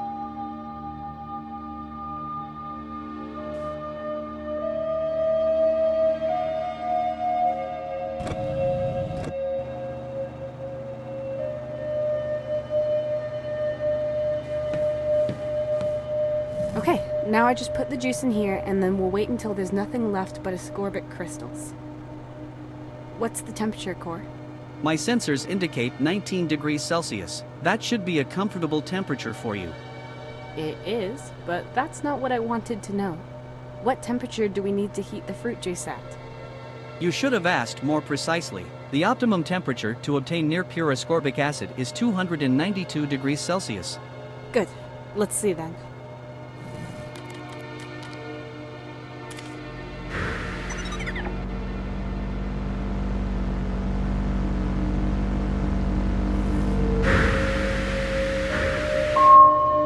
Looks like that worked.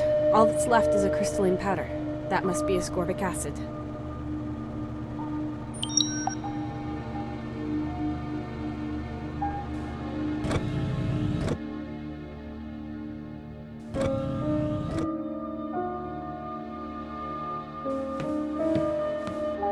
The computer controls the robot to retrieve boxes from the ceiling. I won't be able to start it without putting the cog back inside.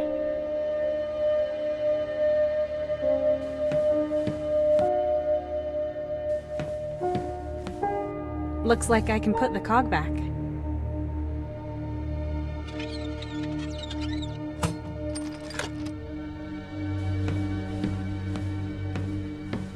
I can retrieve a box for hazardous materials. The other boxes are all assigned to individual employees.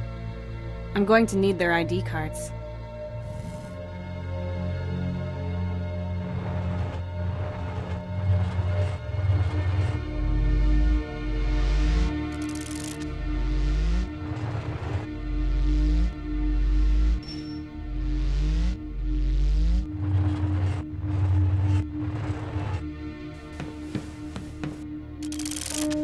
There's a gas cartridge here, I'll take that. And various acids. I could probably use those too.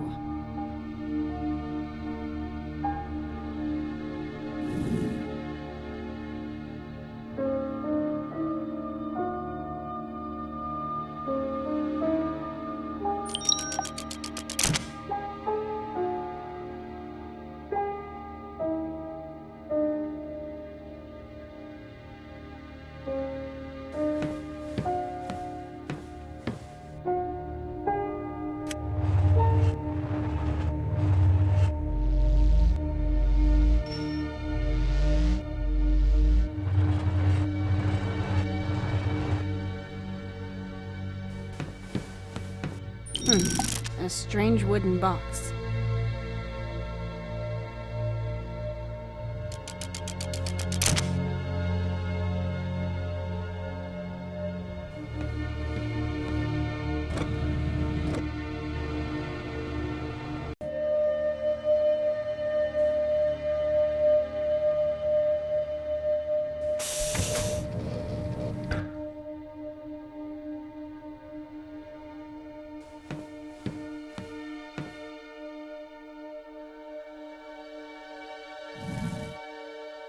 The test tube fits. I'll fill the bottle up completely.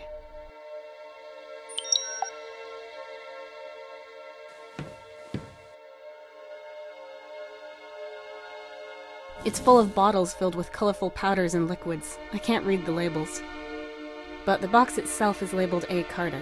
I found it with Anthony's personal belongings, so these are probably animal and plant samples.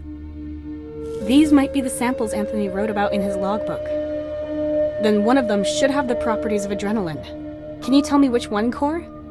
No, I know nothing about these substances. I am unable to distinguish their properties through analysis.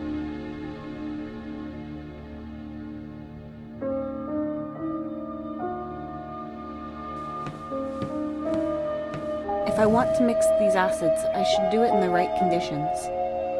I'll put them here.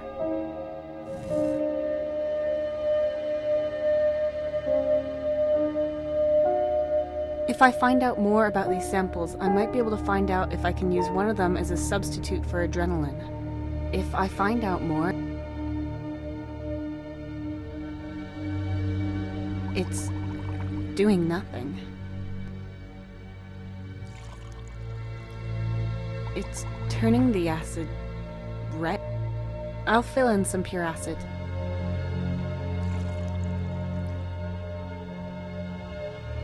It's turning the acid blue. I'll fill in some pure acid.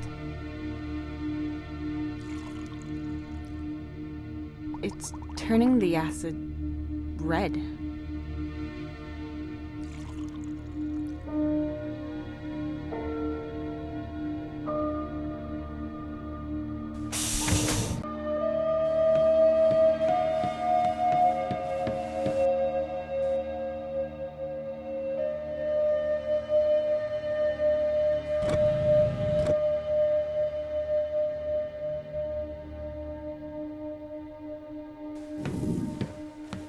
The gas is a good supplement. I'll attach the cartridge.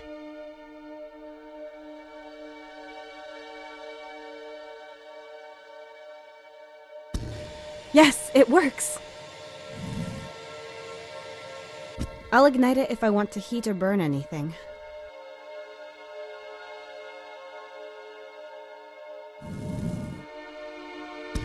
Maybe I'll find out more about the substances if I burn them. One of them is apparently pretty similar to adrenaline.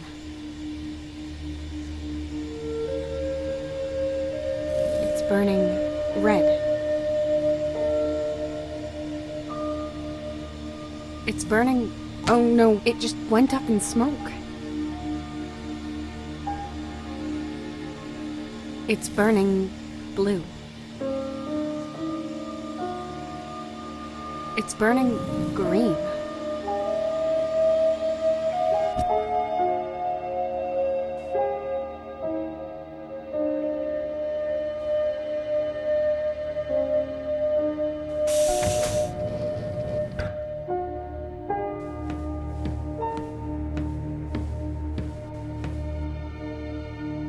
A mixer for substances. This will help me mixing my antidote.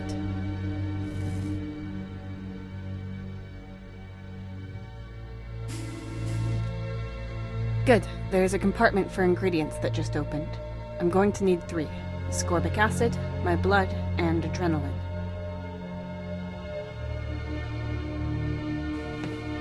Okay, which one?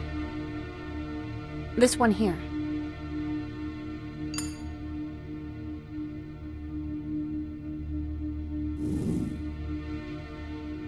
Some of the powder.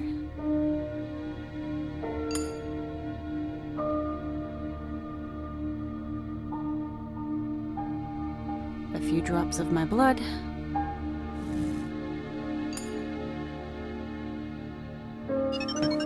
Great, we've got all 3. Let's get started. I can adjust the ratio here. What ratio do we need, Core? 1 to 2 to 2. 1 part of your blood and 2 parts each of ascorbic acid and adrenaline.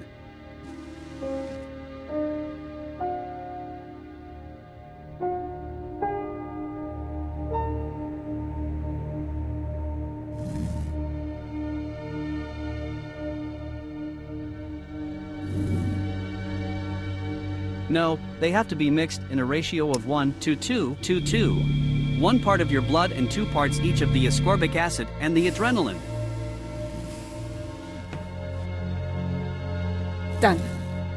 To To make sure this won't kill me, I should test it on a few drops of my own blood first.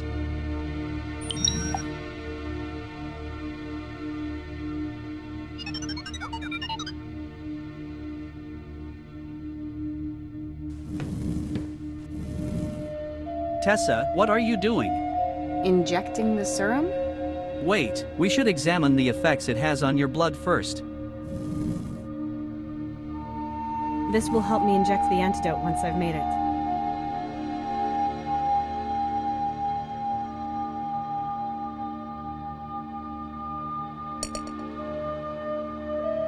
This will help me inject the antidote.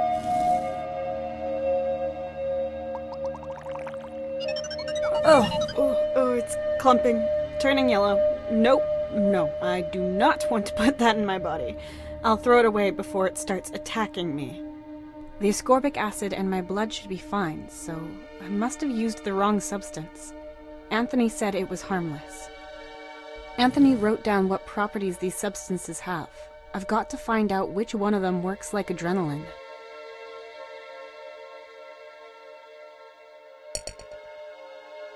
This will help me inject the antidote once I've made it.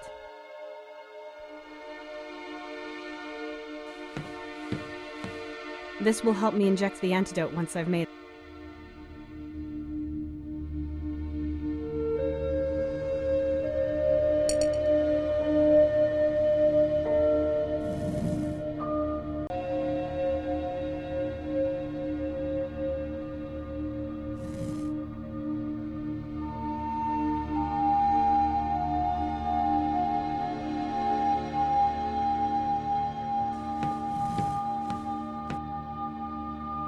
A mixer for substances. This will help.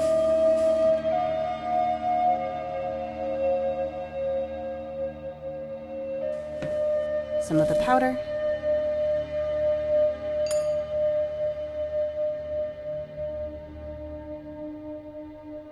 Okay, which one? This one here.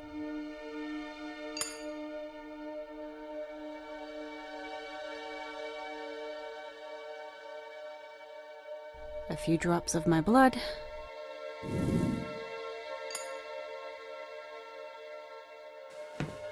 Great, we've got all three. Let's get started. What ratio do we need, Core?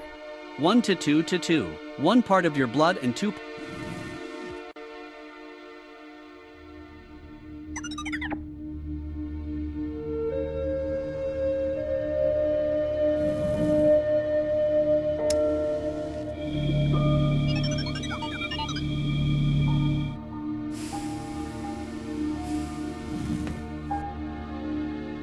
Done. To make sure this won't kill me, I should test it on a few drops of my own blood first.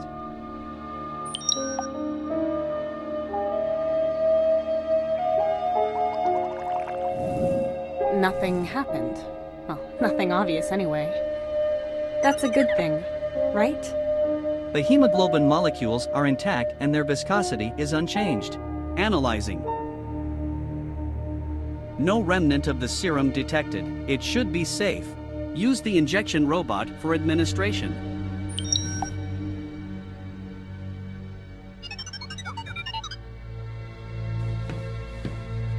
And you're sure this will work? Sure. 99% sure, which means sure with human parameters. Core. Tessa, do you want to get your memories back? Fine. Unpleasant, but unavoidable.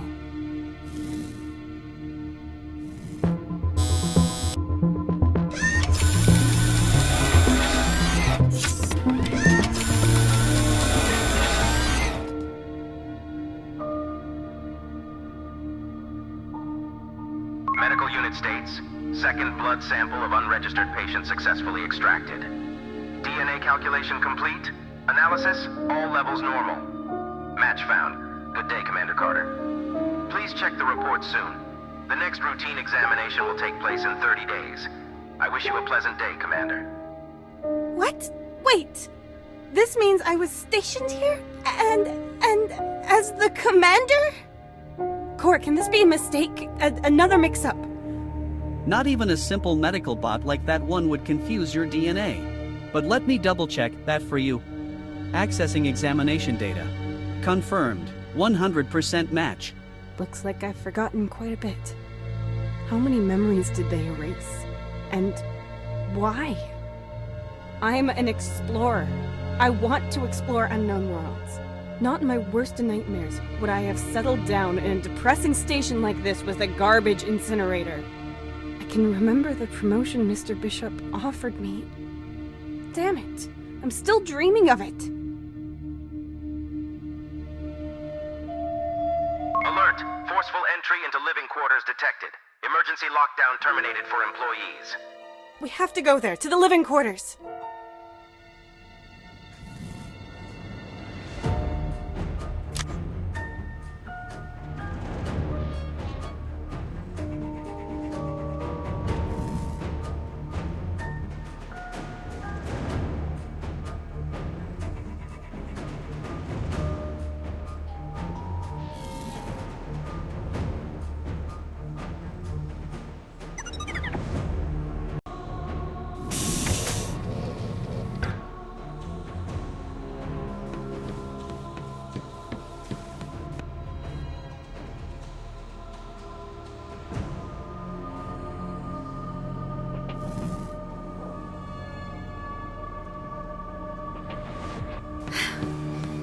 There's nobody here.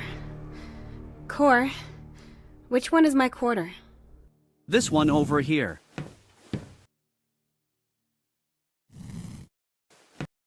But it won't open.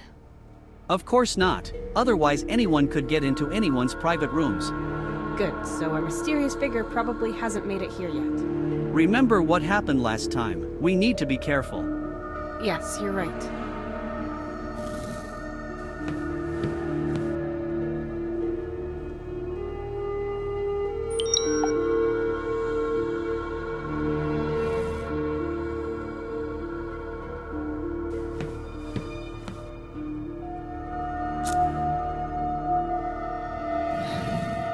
Okay, let's go. So this is where I lived, as a commander, with my family.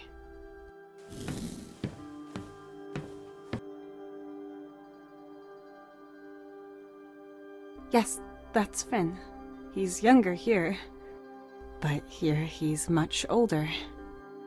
The newer pictures were taken here in the station, so they were here, together with me, and they seem happy. And then it doesn't look like we left here in an orderly fashion. More like something surprised us and we had to flee. So why was I out there without them? And why did I come back? Why should someone want me to forget all this? And who is Melissa Luna? Core, my head feels like it's about to explode. Please lock the door. I've had enough for today. Of course, I will keep watch.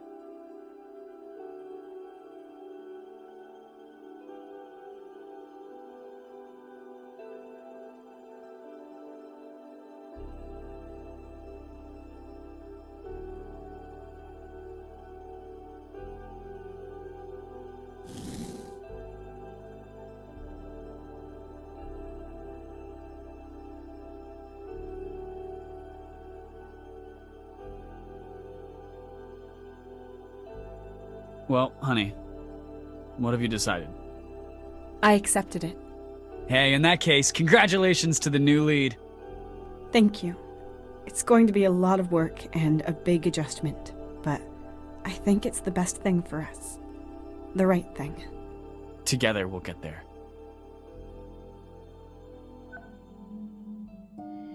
This name, Melissa Luna, that meant nothing to you? No. Should it mean something? Didn't you think it was strange that it kept showing up on this foreign planet? Of course it was strange, but... well, I didn't understand it then, and I still don't. Did someone steal my identity? Melissa Luna does exist. Then maybe she can tell me what she was doing on that planet. Maybe. We're trying to contact her at the moment. That might explain a few things. We will see.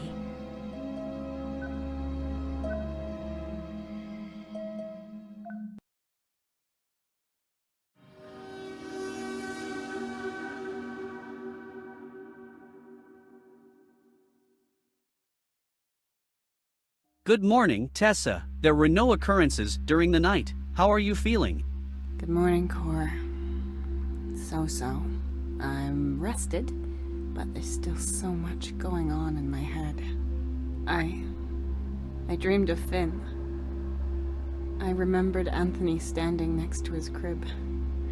Was that here? No.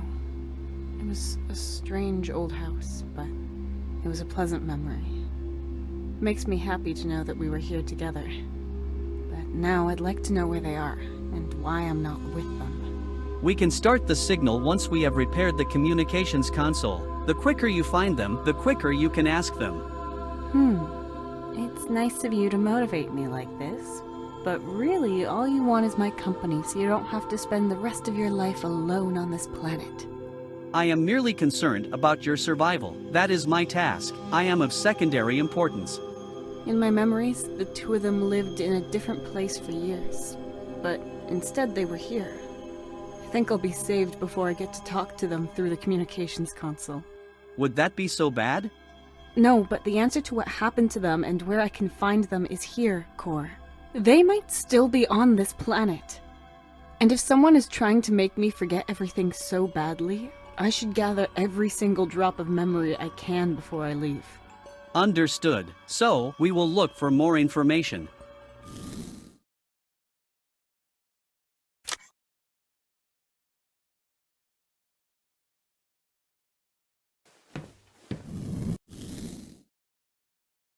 If you wanted to, you could refresh yourself here.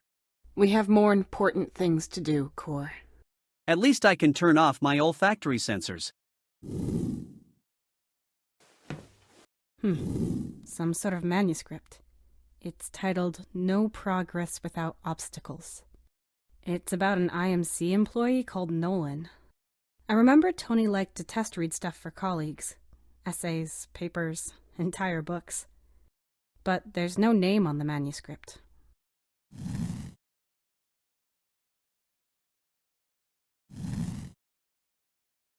There is a picture of the three of you here. I remember that day. It was one of our family outings. And this picture here is Finn's 3rd birthday.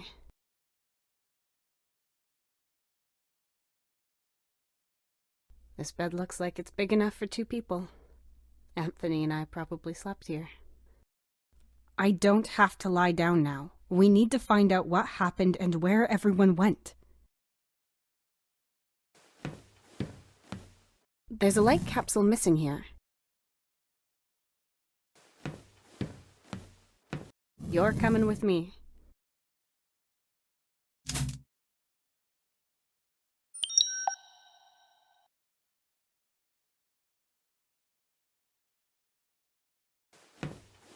Oh, that's interesting.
There have to be some hints for a safe as strange as...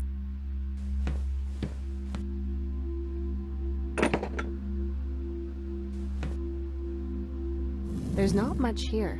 Some clothes. Nothing useful, I think. Wait a minute. There's an injection gun here.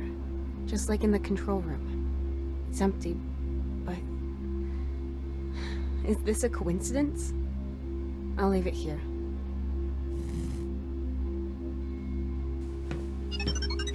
A small bed, freshly made. Finn must have been sleeping here.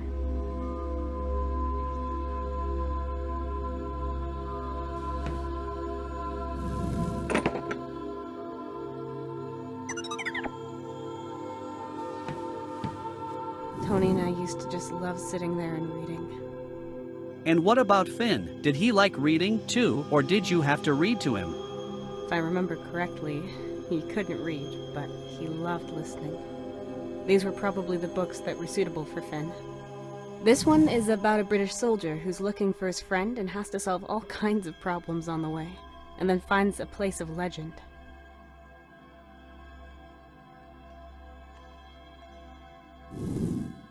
You know that's not what I mean. We support you in any decision.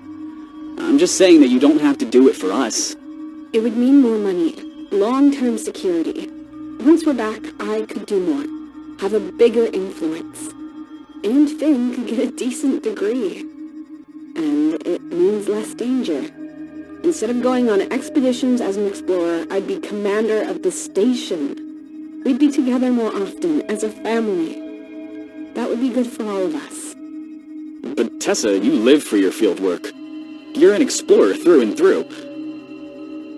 Do you really want to give that up? Yes, I'm ready. I have to be prepared for changes. Be an adult. But I like the old Tessa, too. The one I discovered so many things with. I like her too. But don't worry, I'm still myself. I don't want to be a burden. You can be whatever you want to be. President of the Earth, for all I care. But, well, Finn does prefer hearing stories when they come from you, not from his Kids Corps voice.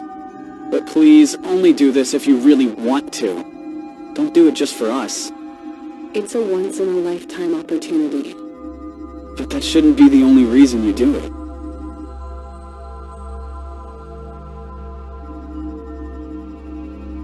What is she...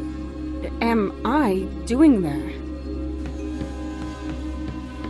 She's writing something on the wall. I am registering a strange substance on the wall, but I cannot trace it properly.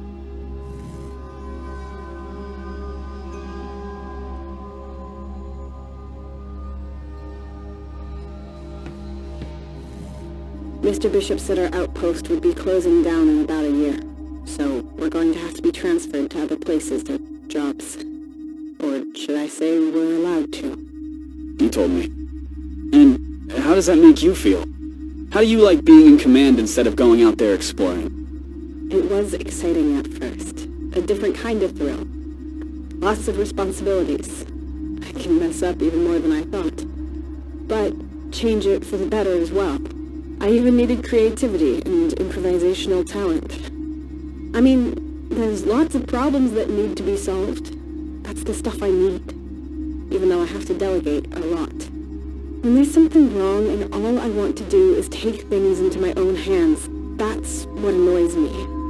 And sometimes there's just nothing to do at all. That's horrible as well. Be honest. Would you rather go back to being an explorer? Yes. No. I don't know. More adventures or more security? Those two things just don't go together. A boring office job and us around you. That's one of your options. But what's most important is that you're happy.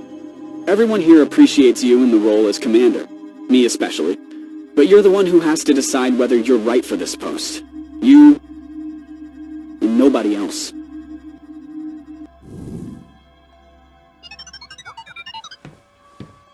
This is where I wrote something on the wall in one of those holo records.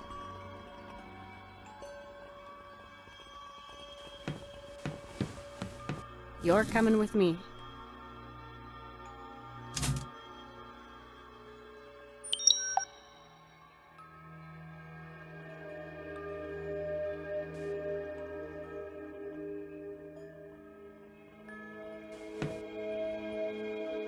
I'll take that. Is this the right time to redecorate?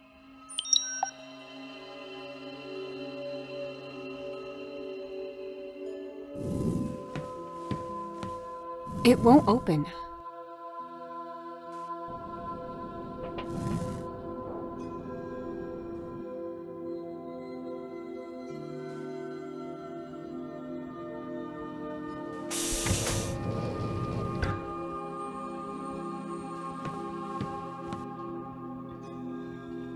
In it are a lot of light capsules for blacklight. But they're all different sizes. Even if I needed them, I'd have no idea what sockets they'd fit into. Another light capsule to compare might be helpful.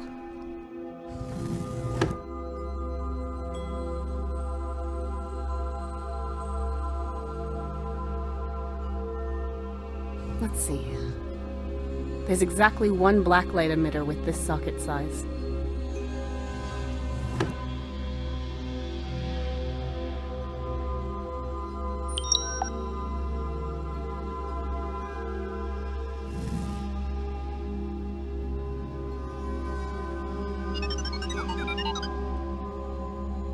No, there are no more light capsules for this socket size.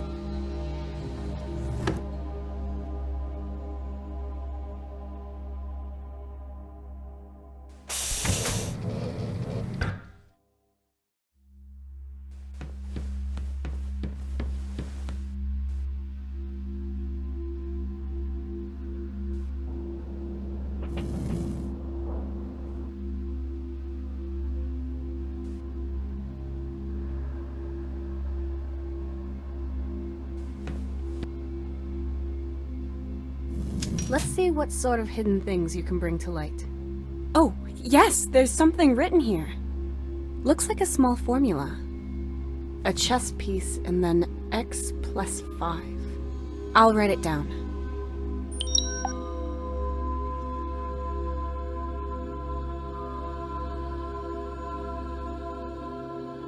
I wrote down the formula here that was visible in the blacklight. A chess piece and then x plus 5.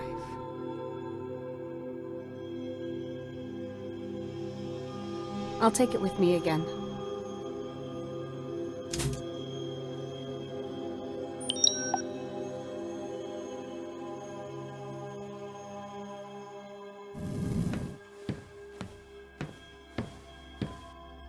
Let's see what sort of hidden things you can bring to light.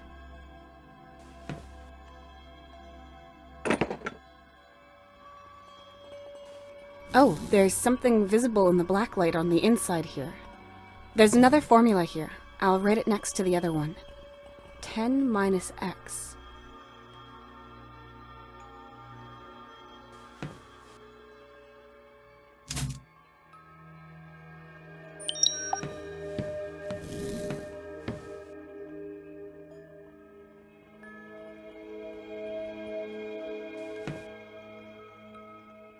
Let's see what hidden things you can reveal.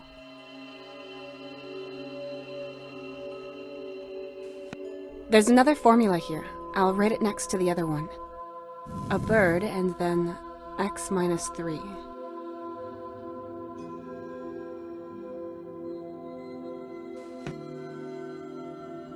I've seen everything there is to see here. Let's hope there's something else hidden somewhere.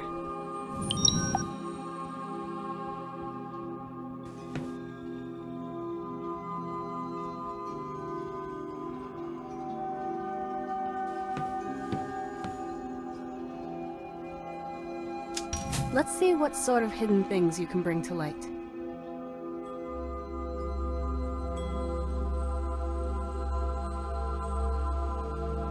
I've seen all there is to see.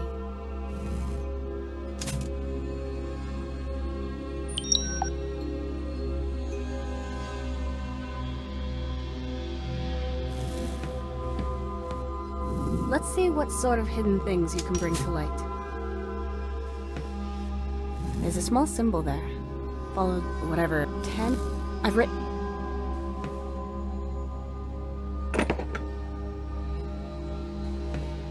There's another formula here. I'll write it next to the other one. A square, and then x times 3.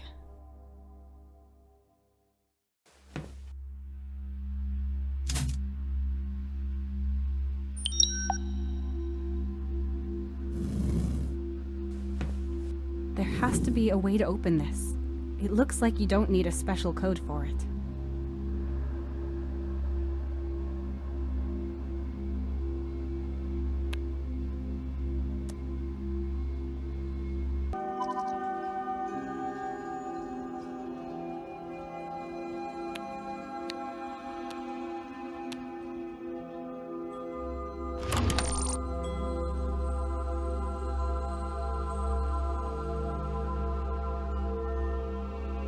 Finally! Come on, I must have hidden something interesting here. My real ID card. Commander Tessa Carter. Maybe I can find something in the logbook. You could also use it to reactivate me. Good idea. But, won't that erase your memory or something? No, that should not happen. Good. Come here then. Registering Commander Carter. Core? Confirmed. Is it you? I mean, like before. My basic subroutines cannot answer philosophical questions. Then let me put it this way. Do you remember? Short-term memory cache empty. No backup available. Damn. Awaiting input. Input? Damn it.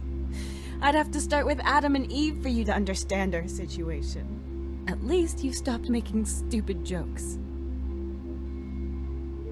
You always wanted me to be more humorous. I knew you were playing with me. It's nice to see you're not just a cold-hearted machine. I don't know what I'd do without you. But back to business. Do you have any new information that might help us? Not as such, but thanks to your authorization as commander, I was able to access the hitherto locked hologram recordings. That sounds good. Let's not waste any time.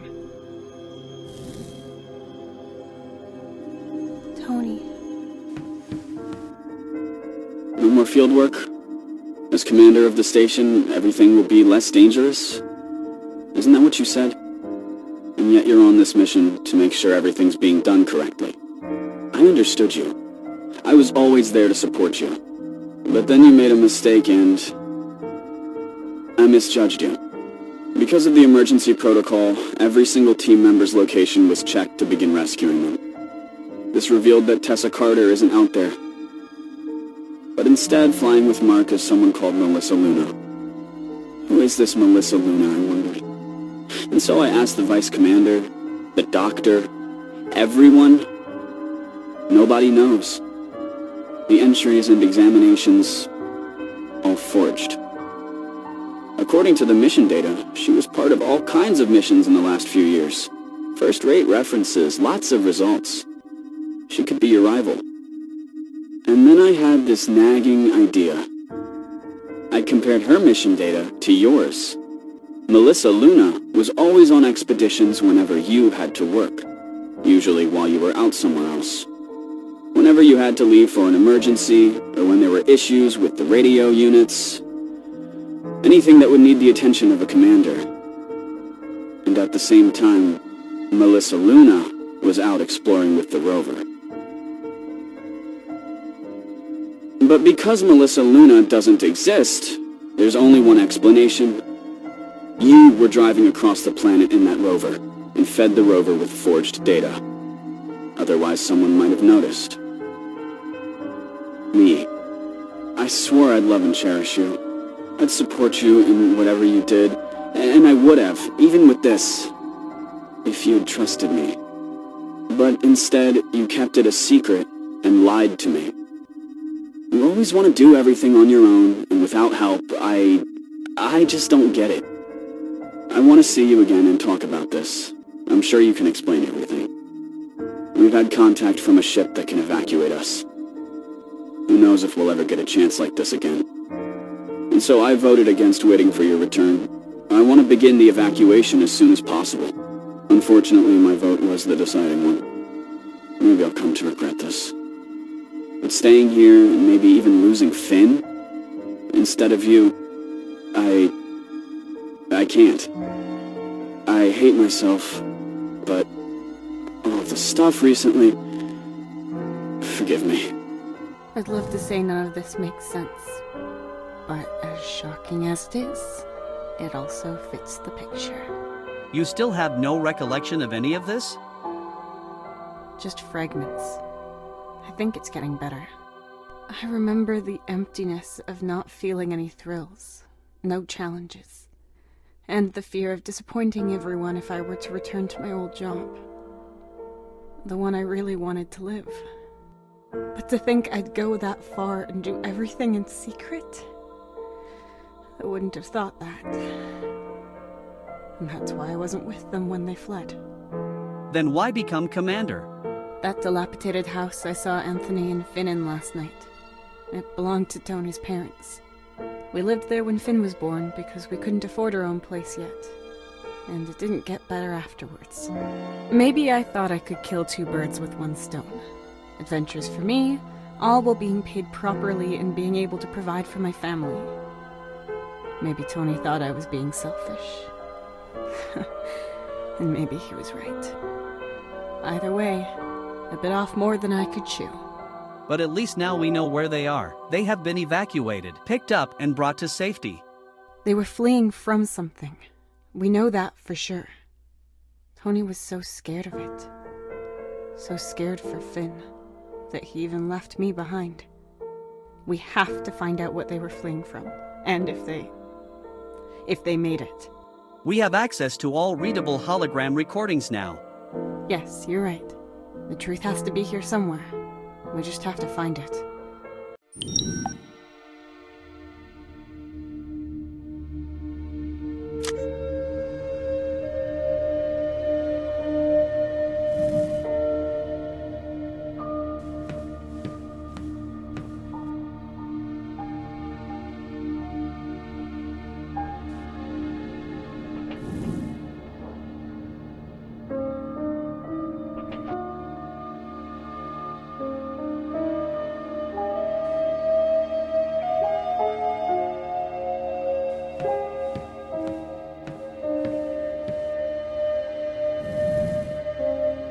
This is Space Carrier MS Kalinkoff. We have received your signal and are on course towards your position.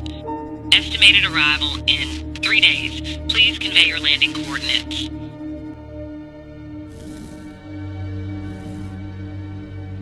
Okay, shut down everything not necessary for survival. Drilling halted, gates closed. Are the rovers on their way? Rover 1 is on its way southeast. Number 2 still has a technical problem. How bad is it? I don't have any idea. There's a mechanic working on it. Good. Then go ahead and pack your things. Understood.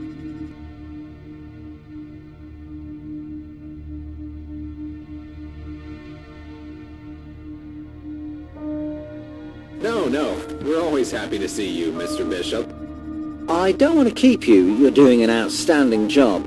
But there is some important news. In just about a year's time, you will be able to leave this planet. The yields have been decreasing, which has nothing to do with you, and the trade routes have shifted. All those involved will receive compensation and alternative positions, or other options and settlements, whatever they prefer. Well, what can I say? I will inform my staff. I will be speaking to a few of your team members personally. Your husband, for instance. But apart from that, are there any grievances you have to report? Well, we're missing a team. They should have gotten back yesterday, but there was a storm in that sector, so we're not too worried yet. The second rover and a team is ready to look for them, but so far we don't think that's necessary. Insightful. I agree with you. Nevertheless, keep an eye out. Of course. Always. 3 planets within the solar system can be reached. Their calculated vitality is at 22, 29, and 42%. As a comparison, this planet is at 94%. Their distances are 2 days, 2 days again, and 4 days respectively. The ship has enough power for 10 to 11 days, depending on whether there are any complications and how much energy it would take to navigate the planet. Pretty tight then. I've seen worse. True. saved the third planet's coordinates on the ship, and thanks for your efforts. You seem pretty sure. Yes, it's unpleasant, but... I meant you seem happy. What? No, I'm not happy with these circumstances at all. I mean, I enjoy and miss the thrill of a challenge. I have to admit, that sort of thing just gives me... life. Energy. But I would prefer if there was not so much at stake.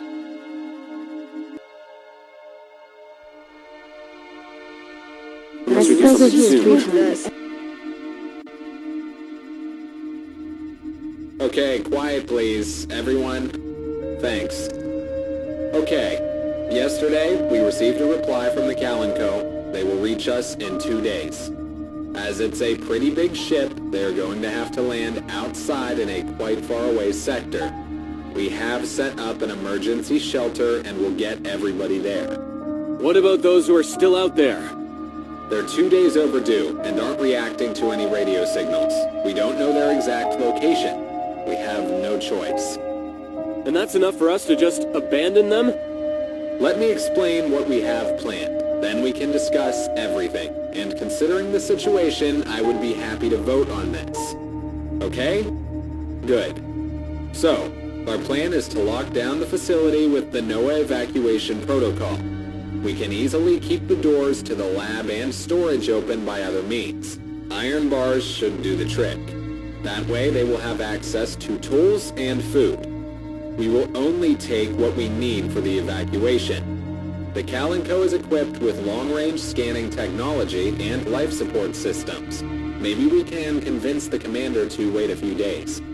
Even if our missing crew members can't contact us, we will notice their re-entry into the atmosphere. The commander is going to go nuts and do nothing when we tell him what's happened here. Tessa and Mark are dying out there. It's just like when Brown and Summers didn't show up again. If it's as bad as you say and as bad as we all think, then we shouldn't be staying here, should we? They'd have done the same, however reluctantly, because it's our best chance at survival. In fact, those are our orders, but my offer still stands. We can hold a vote.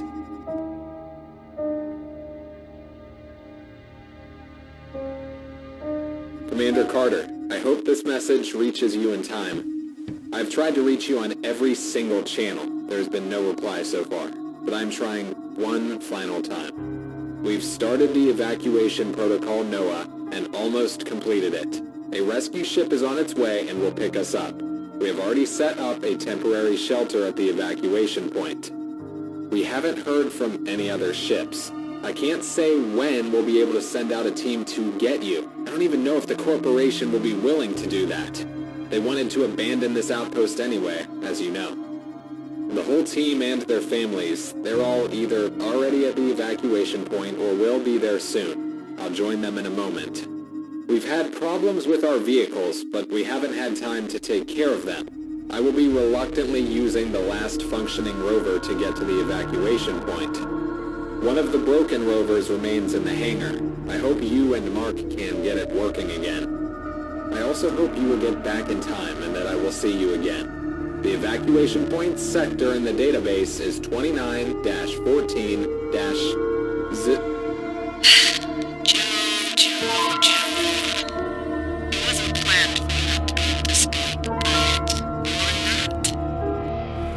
That's her core. That means it can't be Mark. But then she was the danger we ran away from.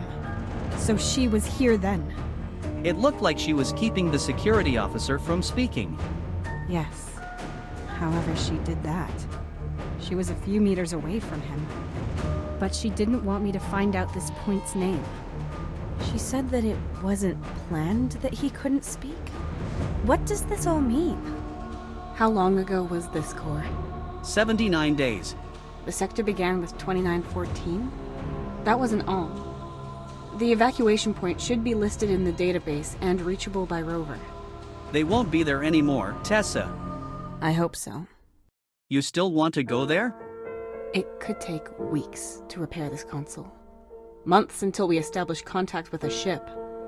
Setbacks, despair, boredom, solitude, and all the while we'll have a mysterious figure running around.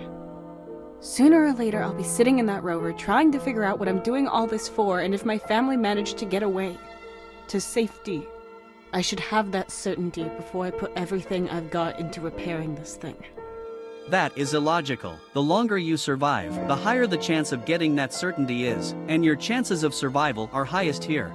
I know it's illogical, but I have to do it. I have to follow my instincts. You can manipulate your instincts. I know that from other interactions with humans. Just imagine hugging them tightly. My thoughts are only showing me how they're sitting there, huddled up in fear in a makeshift shelter, waiting for salvation that never comes. Or never came. I have to get that thought out of my head. Only then can I concentrate on my own survival. I do not have enough limbs to physically hinder you. According to the security officer, they made their way to an evacuation point which lies in a sector beginning with 29 to 14. The final 2 digits are missing. Without them, we are unable to locate the evacuation point with certainty.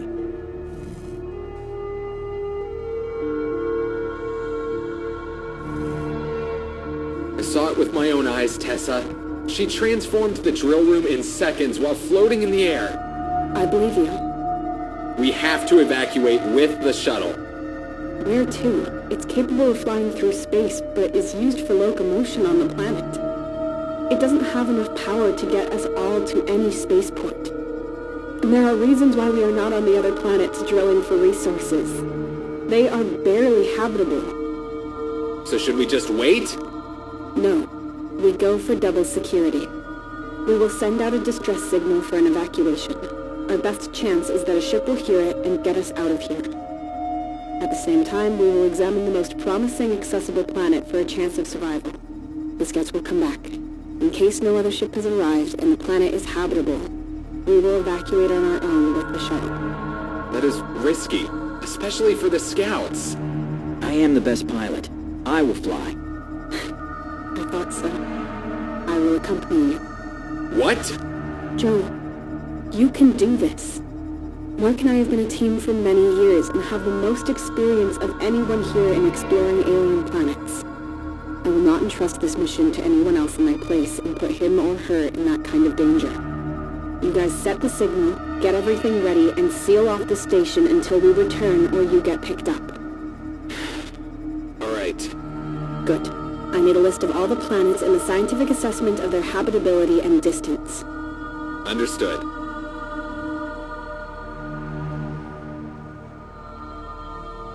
Okay, everyone ready? The emergency lockdown is about to be initiated. Ready! Very good. Here it goes. Warning, emergency lockdown. Damn it! There he is! He stopped specifically to point at something.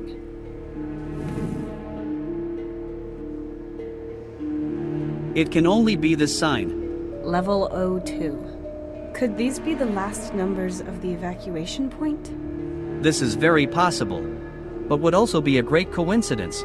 29, 14, 02. You should be able to find the mission point in the console on the right side in the control room.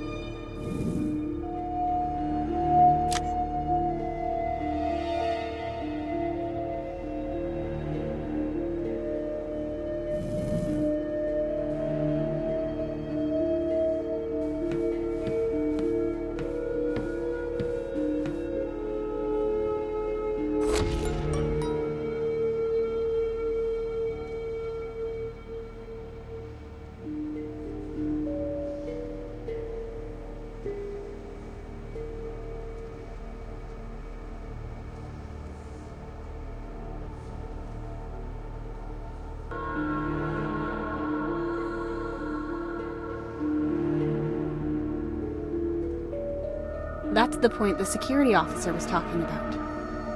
Let's have a look then.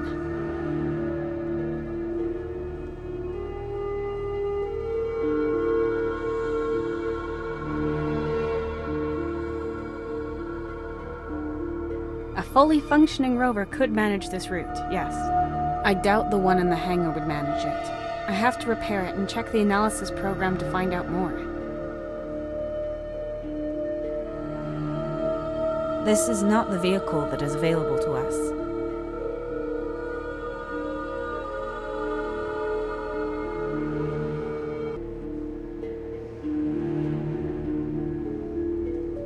Okay, so we'll definitely need the rover. I guess we'll play mechanic after all. Thanks for not pointing out that Mark would come in handy right now.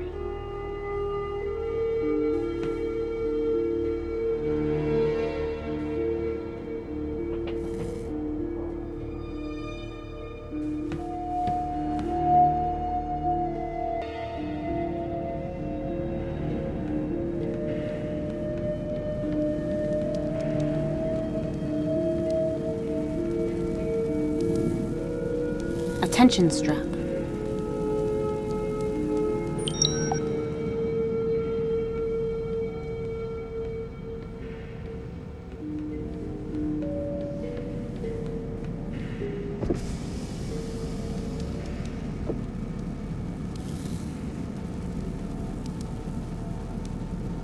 Start analysis program.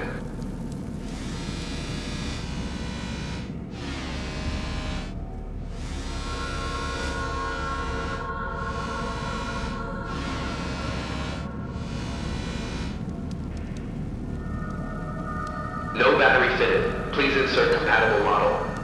Axle mounting back right broken. Replacement needed. For better reachability, work safety and load relief for the axle. The vehicle must be stored in an elevated position.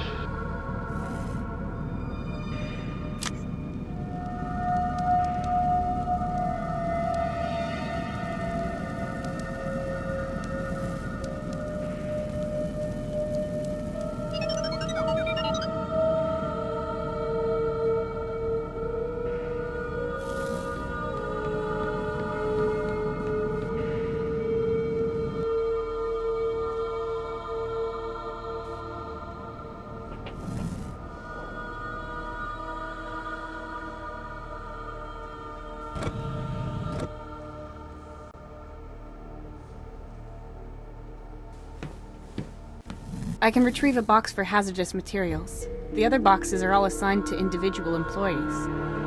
I'm going to need their ID cards.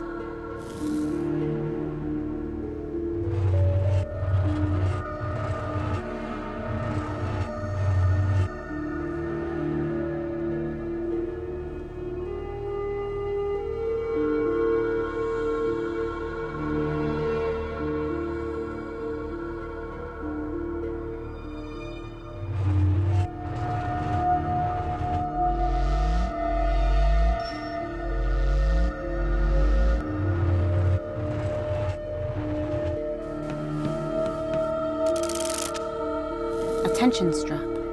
Now I have 2 of them.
We need to lifting points. Tessa, these straps are not long enough.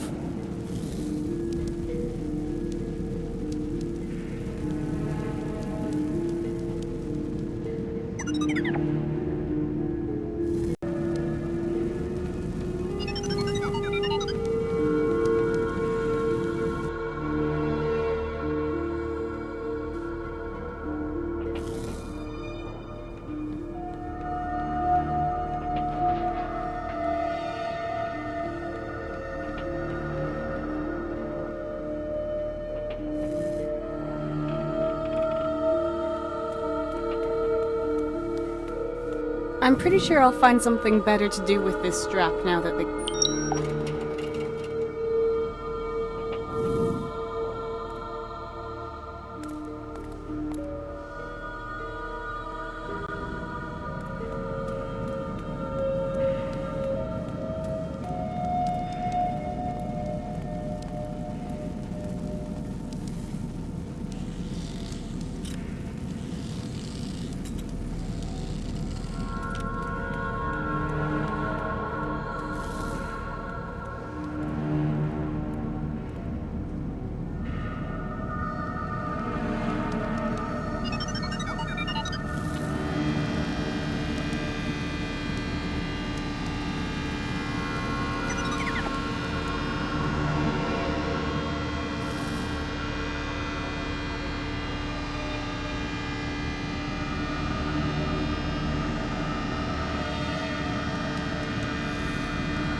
Okay, the hook is attached to the straps and the crane.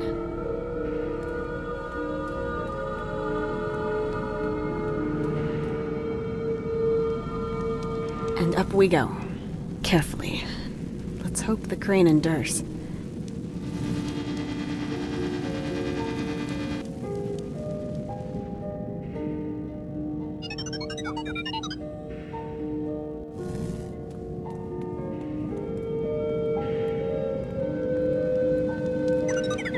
Someone removed the battery. It was probably broken and needs to be replaced.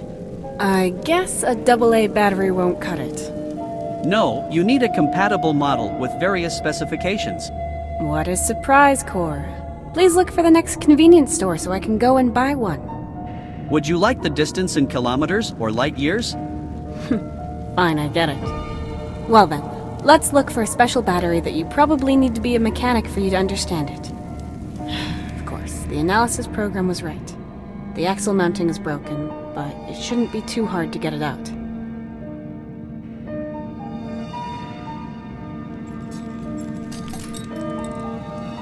And that's that. I'll take it with me.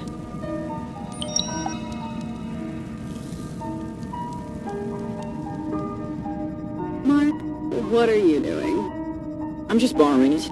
I have to attach something. I'll return it later.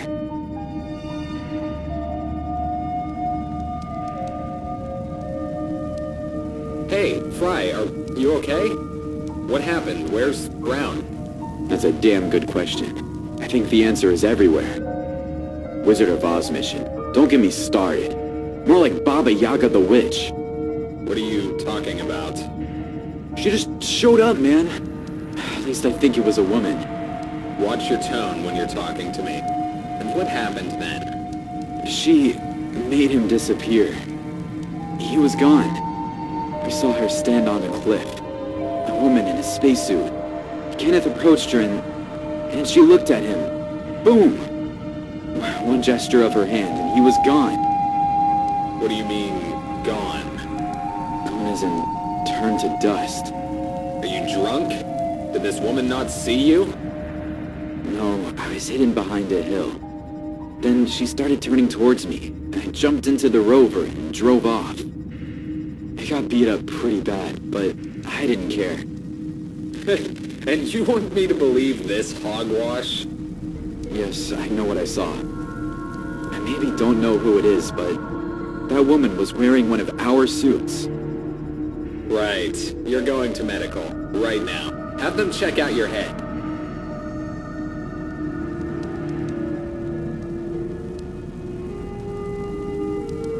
And can you do it? No idea. I can't find the problem. The power cells are empty, and I'm not going to drag them into the sun to charge them up. The solar module has been wonky for a while now. We're just going to have to make do with the other rover. Keep trying. You have 2 hours. Otherwise, we'll take the other rover and set off in that.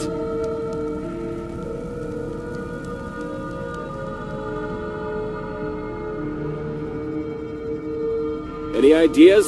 Because I'm stumped. Nope, the solar module is broken and we don't have a replacement.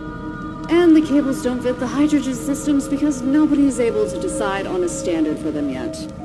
You know, the emergency generator by the drilling hole has a battery that it charges while it's running. That one might fit. Mark would kill you. Yeah, it would only last a couple of hours, but if they ever pick the rover up, well, at least they wouldn't have to push it. I'll keep it in mind.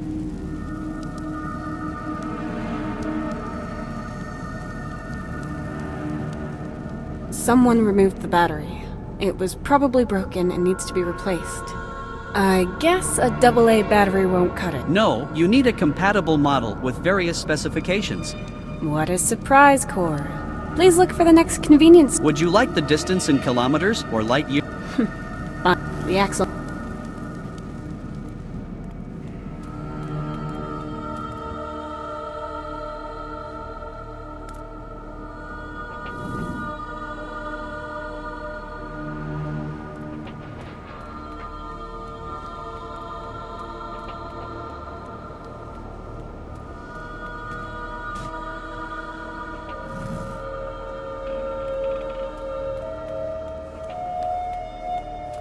Now I have to go through the gate like a normal person.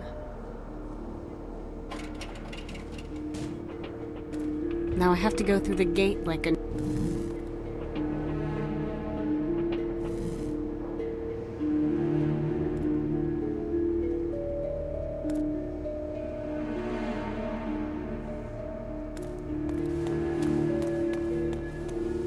It all looks so beautiful from up here. As if the outpost has just become one with nature. That's strange. What do you mean? The cables. The station is overgrown, but that doesn't tear out cables.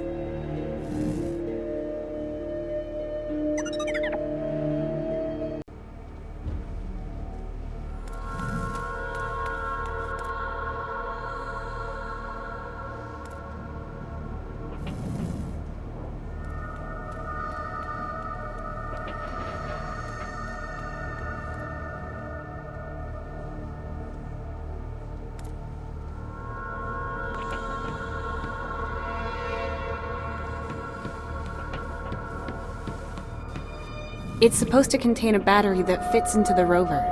This cylinder down here looks like the compartment for it.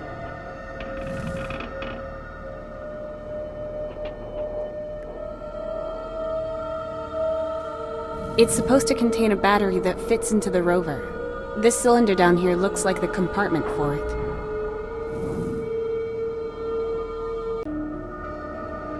This has to be the compartment the mechanic was talking about. Alright, I guess all the cables have to come off first.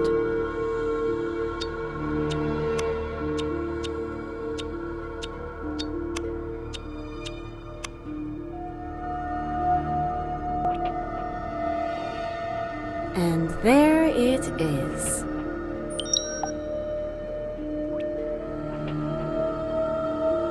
Minerals and ores were mined here and retrieved with the magnet beam. I wouldn't go down there, not even with the best safety equipment I could find. I really hope I won't have to go down there.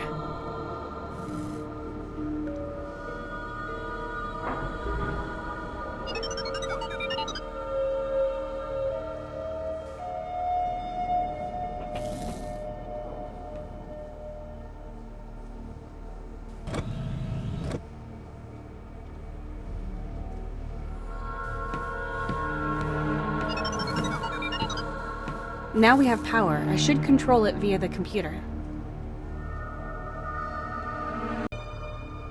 Now we have power. I should control it via the I removed it from the generator. One of the mechanics said that it should fit in the rover. This part is from the rover's axle mounting, and it's broken. I have to find some way to replace it. There's a serial number here. GN2144FN.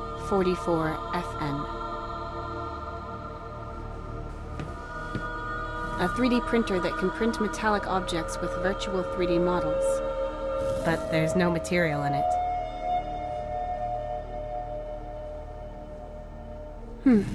I should be able to recreate the mounting with this. Maybe I can find the model in the computer. I can't just put these parts in like this. The 3D printer needs the metal to be homogeneous.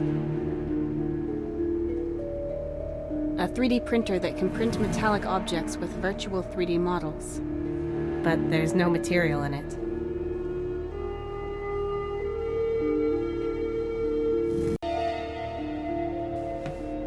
This controls the 3D printer and has a lot of parts to choose from.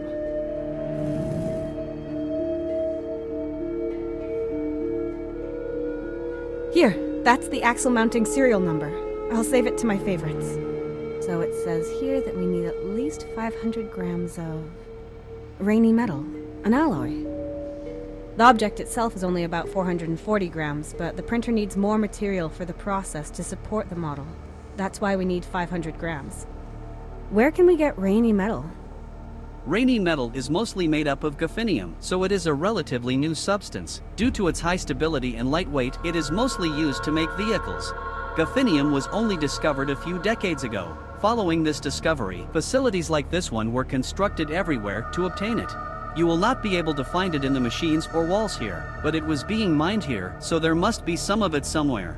Monolith is also a rare metal, but it has been known for much longer. It used to be used in all kinds of things, but ever since they found out it made a profitable alloy with gophinium, it has become incredibly valuable. So we need pure Monolith and gophinium. I registered Monolith before. The screws in the workbench down there are made from Monolith.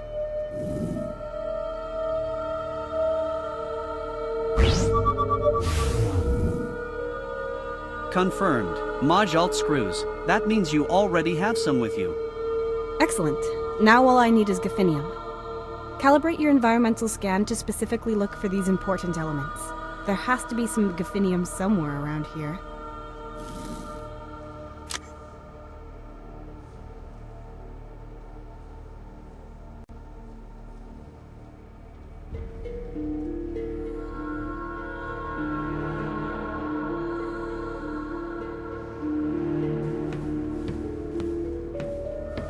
A workbench full of trash and signs of wear and tear. That's what every DIY enthusiast dreams of. And of course, no workbench would be complete without a pile of old, insignificant notes and scribbles.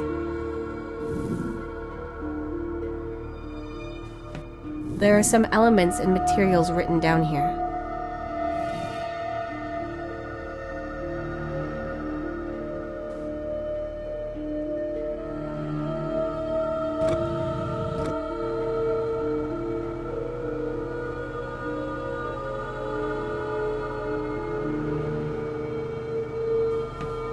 Attention, warning, hydrochloric acid.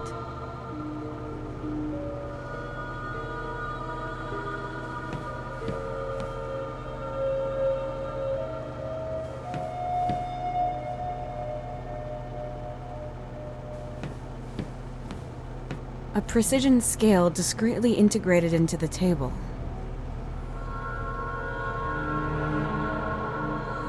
These scales will help me when it comes to finding the correct mixing ratio. But first I need some gaffinium.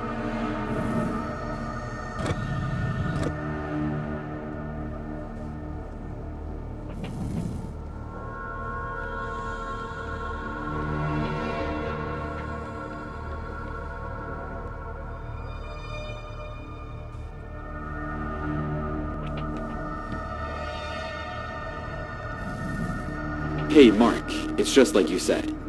The output is getting lower, and the impurities are getting stronger. Shoot. Alright, thanks. The transport ship has already made contact and will be here soon. Please discuss with Anthony how we might extract the gaffinium. There must be a way. Understood. What is this mess? What happened up there? That's just it, Mark. Like I said, everything's changed. And we're not just talking about moving around a chair or painting the walls. The console was moved to the other side. The corner was intact, and... Who did this? I don't know who she is, but it's got to be the one Fry told me about. She never even touched this stuff.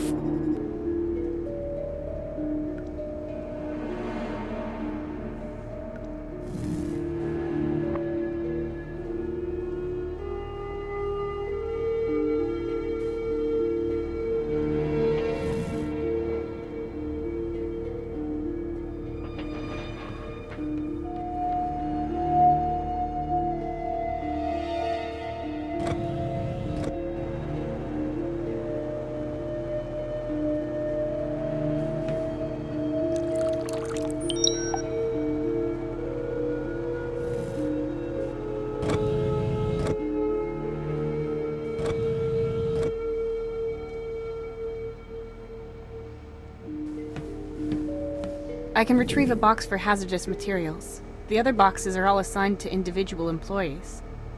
I'm going to need their ID cards.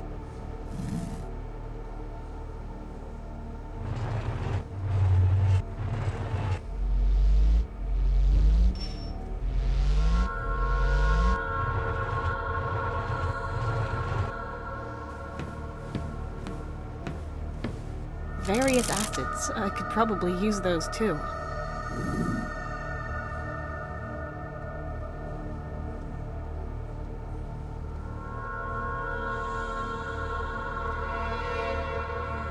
I shouldn't carry around more than 2 of these acids.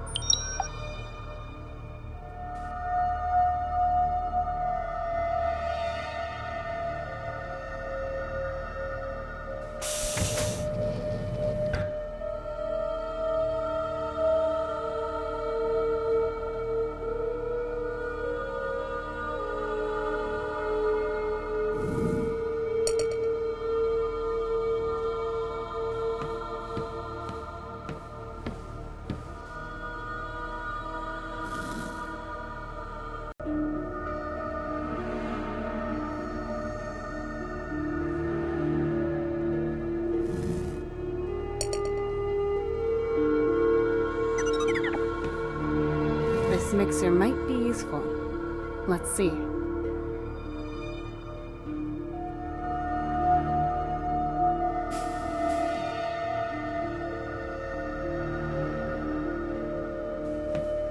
A bit of this.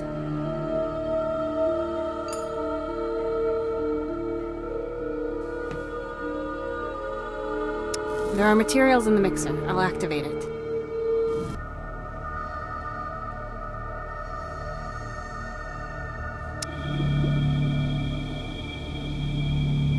Now this should be Aqua Regia.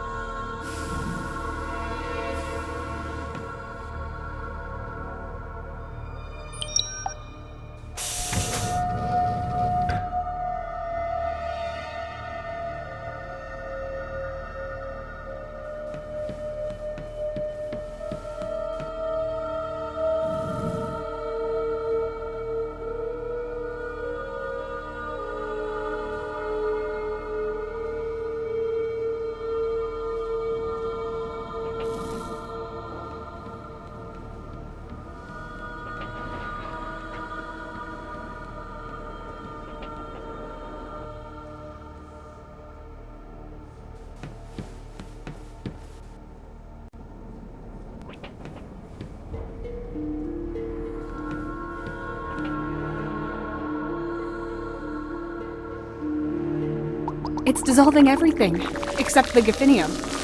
It's crumbling into chunks. I can take them with me.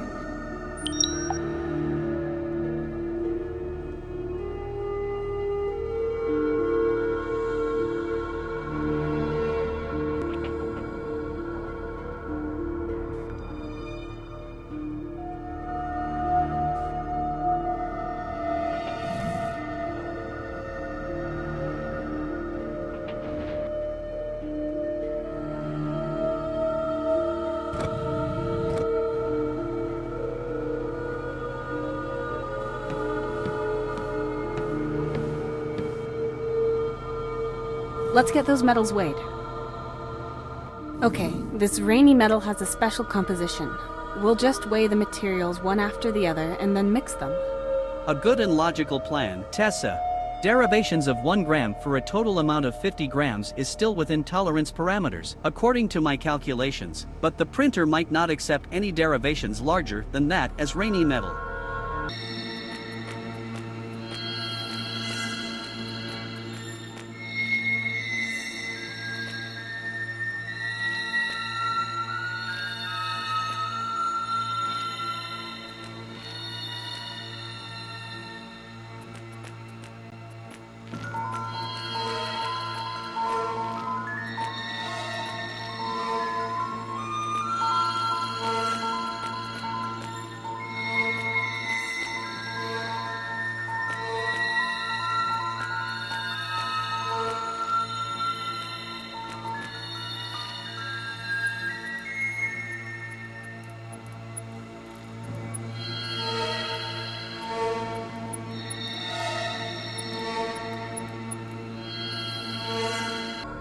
Okay, then let's mix them and hope they're in the right ratio. We can still separate.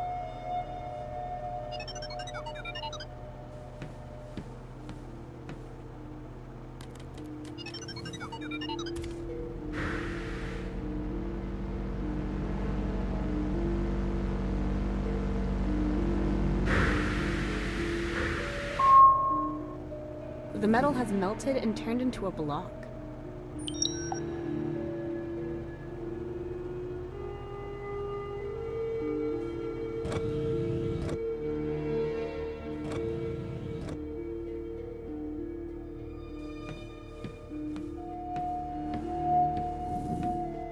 And in it goes.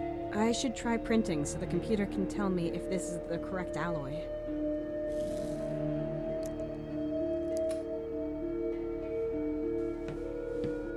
This controls the 3D printer and has a lot of parts to choose from. One of these parts is the axle mounting that I need for the rover.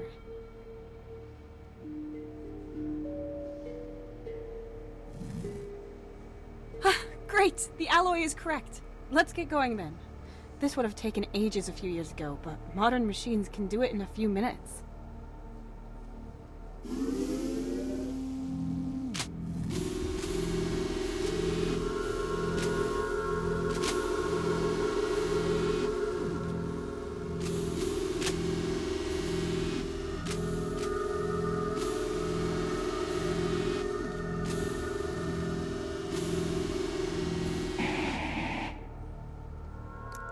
There we are, a brand new axle mounting.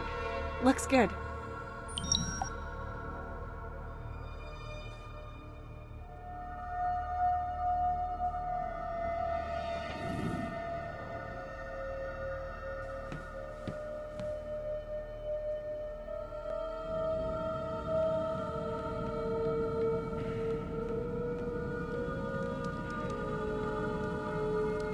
Let's see.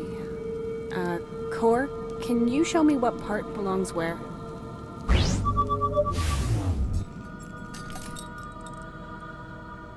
Thanks. Done.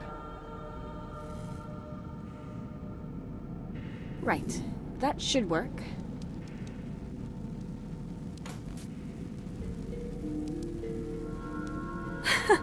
Oh yeah, all the little gizmos in the rover are coming to life.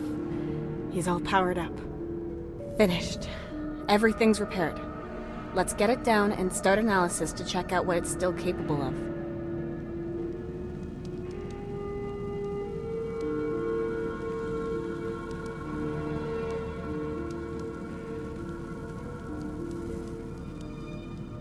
We can let it back down again.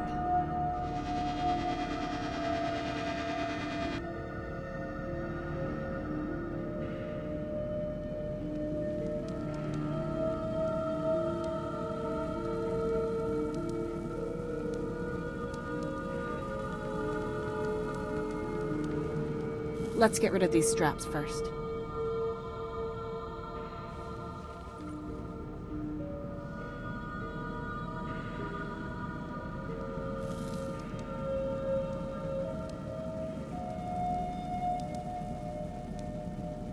Start analysis program.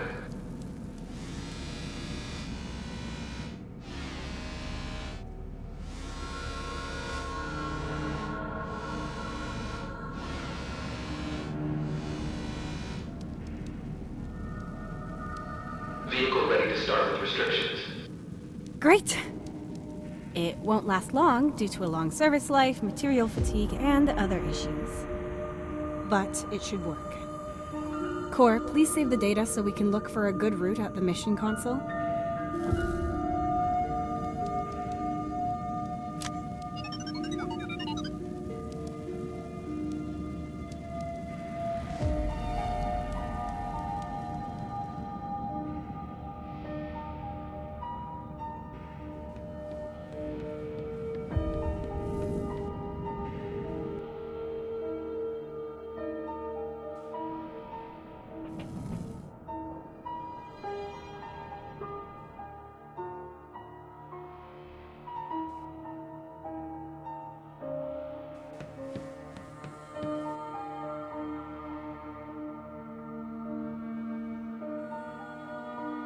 A fully functioning rover could manage this route, yes. But ours won't. We're going to have to look for a different route. One that's within our parameters. Okay, Core, show me the parameters the rover is still capable of.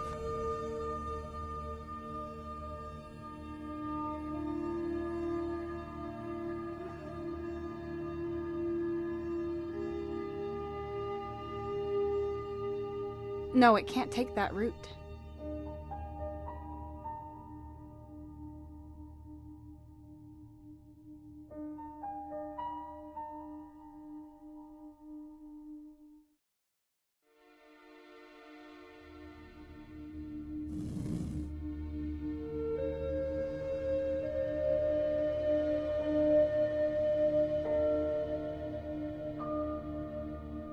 A fully functioning rover could manage this route, yes. But ours won't. We're going to have to look for a different route. One that's within our parameters.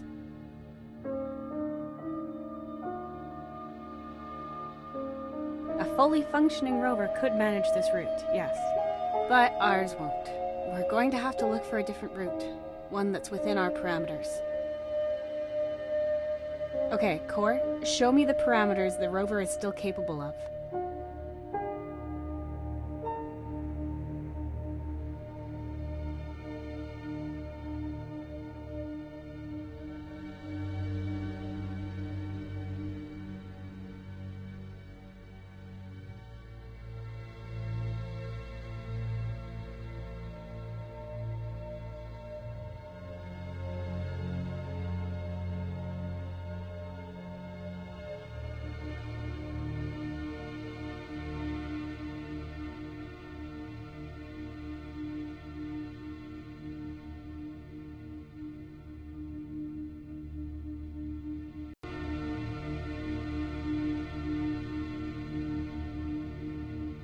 No, it can't take that route.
Yes, this route fits our parameters. Right, we've got a route. One moment. The rover will only just barely make it back to the station. The tolerance range is 19%. Complications and detours can therefore lead to it being exhausted outside the station. That's a risk we have to take. Theoretically, it should work, right? Theoretically, but practically, a few days ago, you didn't want to stay in the supposedly safe ship and wait because it would have endangered your survival and rescue. Here, you have every option: safety, resources, tools, and machines. You can survive and call for help. You have already reached your goal. Instead, you want to go on a risky journey just to get a certainty that doesn't help you. I have registered irrational adventurousness in you before. Is that what this is about again? This is just about my family. Your family was either saved, in which case you will not see them after this journey, or they are dead, in which case you cannot help them. And Mark. What about Mark? You could hardly wait to leave the ship and explore the planet. You did not care about Mark Bennett's fate, and now you are using your family as pretense to carry on. Yes, understood. It was only about me at the beginning. I wanted to explore and survive in that with all the means I had. Even if I didn't have the slightest clue where Mark was. Maybe I could have done more. I don't know. But it seemed like the right thing to do. Now I'm here and I could survive forever. No, exist. In the sense of not starving or dying of thirst. Is that enough? Not for me. It drives me crazy not to know where Tony and Finn are, and if they're okay. Achieving and discovering all of this feels so pointless. So empty. But you've been in this situation many times as an explorer and have successfully blocked out thoughts about your family, haven't you? Yes, technically. Sure, but Core, this Melissa Luna is trying to keep something from me. Maybe she's setting me up, I don't know. All I know is she doesn't want me to find out something about my family. If I stay here, I might be safe, but I'll remain clueless. I can't live like that. I have to take risks. No progress without obstacles. We'll sleep here and set off for the evacuation point tomorrow morning. I'll sleep in the rover just to make sure this person won't sabotage it. And you stay on lookout.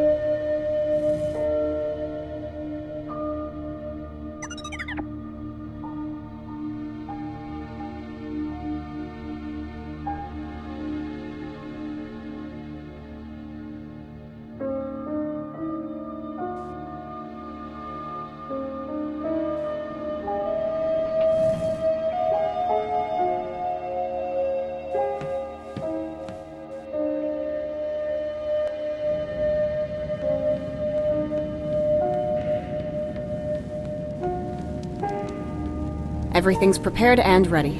I should probably get a night's sleep before I leave, though.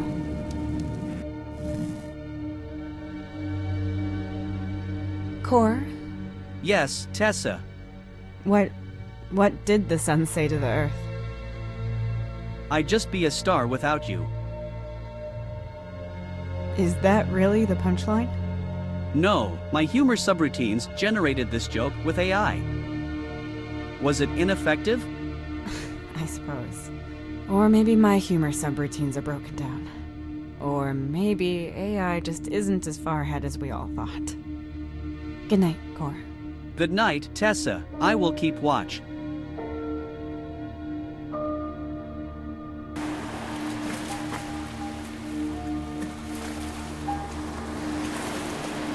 You know I support you. You should do whatever makes you happy. Don't do anything just for the money. We'll pull through anything, one way or another. Both of us. Together. The money is worth nothing if it stresses you out and doesn't let you sleep. You're probably right, Tony. I still have to think about it.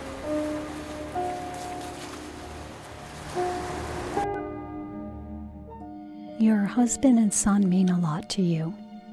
Yes, Tony always supported me. But sometimes when the thirst for adventure overcomes me, I guess I sort of block them out too much. What about your son? What about him? Didn't he miss his mother whenever she set off for the stars? He did, but it's what I live for. I doubt that was much comfort to him, but maybe he'll be old enough to understand one day. Maybe he'll reach for the stars himself. He likes adventure books. I see. So you were able to leave the station, could you? Yes, everything was ready, so I...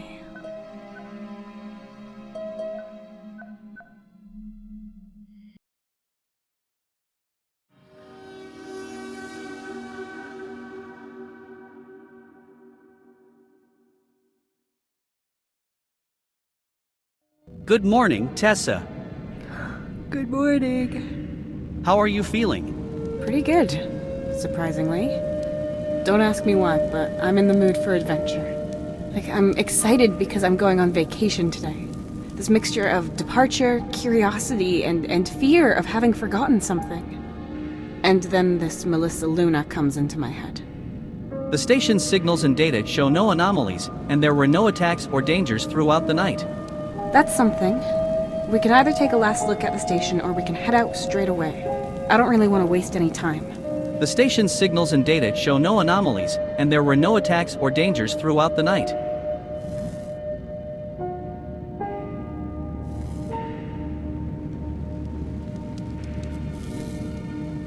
Wait, I have to make myself comfortable first.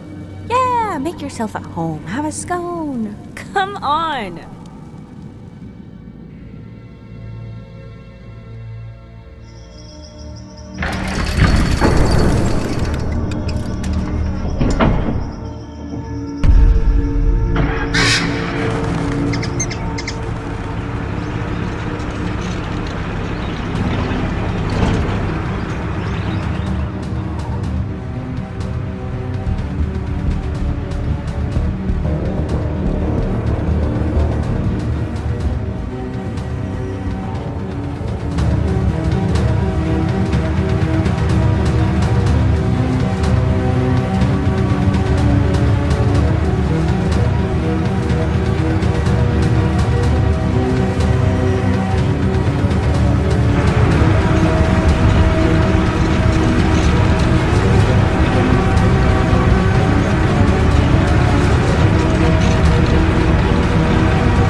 I would have rather expected a small shelter at the evacuation point, instead of a huge monolith.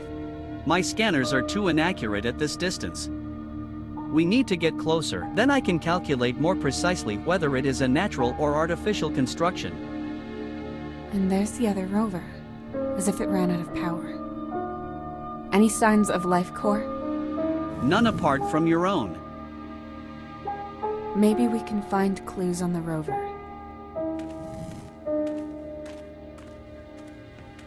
Stay where you are. What? Who are you? I am Melissa Luna. I don't mean your name. I want to know who you are. What is this all about? Tessa, I can detect her vital signs now. It's as if she appeared out of thin air. Of course you can detect my vital signs. At least you can when you concentrate, Tessa. When you think of me. In case you're not trying to erase me off the face of the world. What? I don't even know who you are. Who are you? And why did you inject that stuff into me? Like I said, Melissa Luna. You liked that name. And I only do as you demanded. There is no Melissa Luna, and I've never demanded anything of you. Now show me who you really are. Okay, maybe you'll finally understand.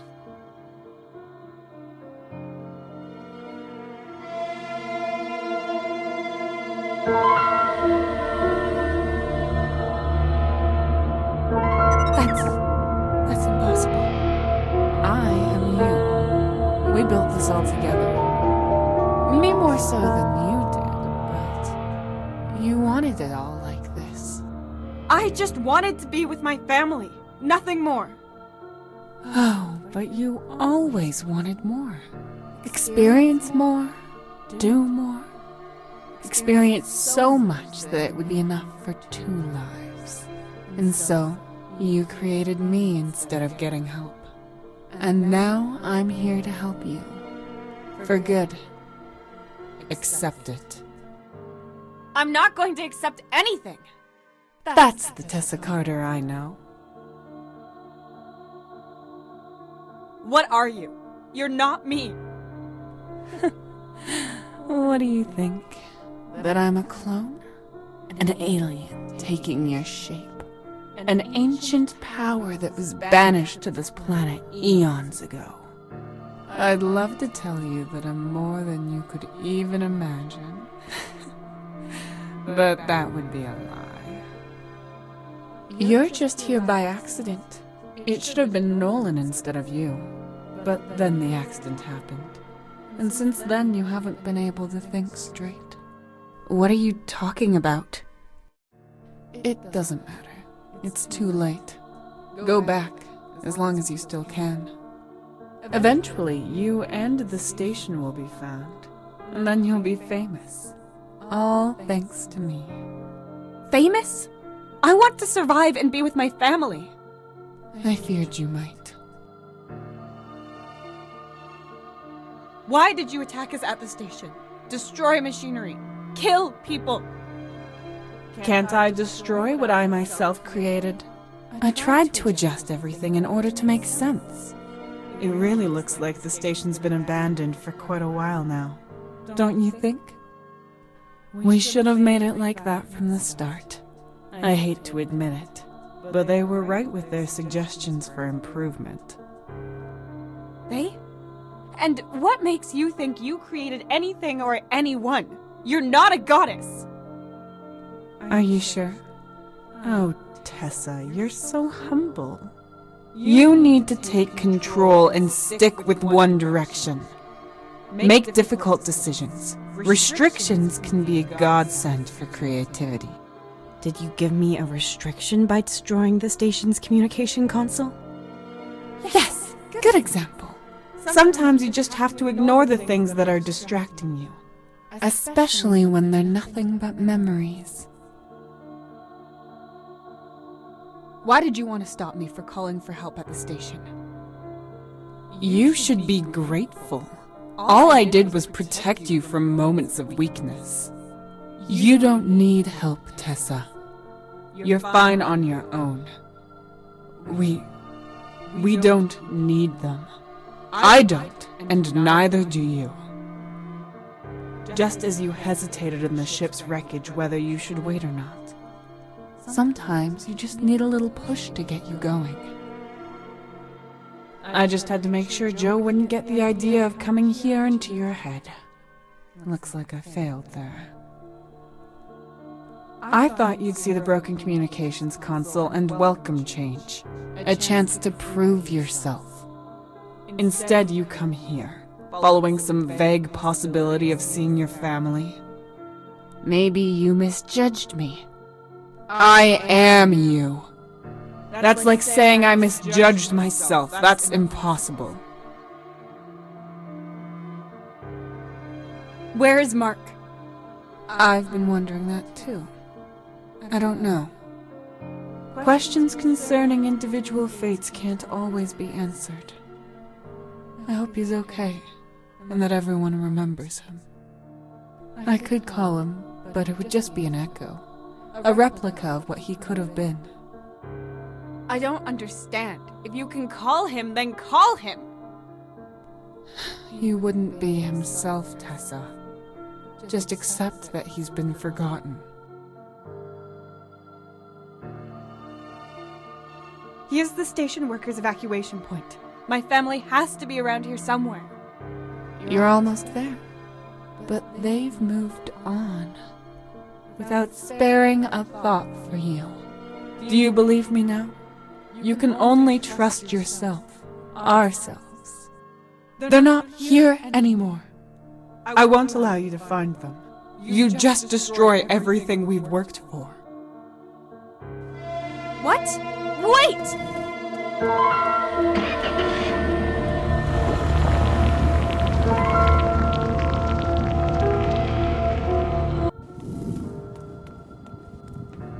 Where is the rover and... Oh, there she is! I can see an entrance. Let me through! That's not how this works, Tessa. What are you on about? How do you know where I want to go?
Tessa, you're not helping us. Forget it. Give up. You really think you can survive like this? I am way beyond that.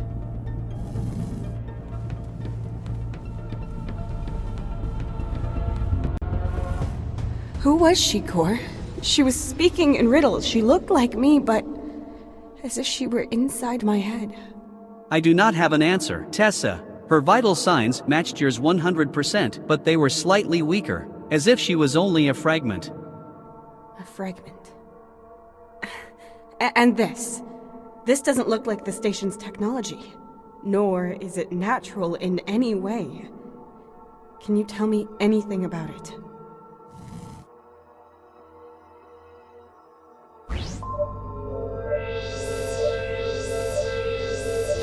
Too much information. Cor! No signs of life. Okay, there's only one way anyway.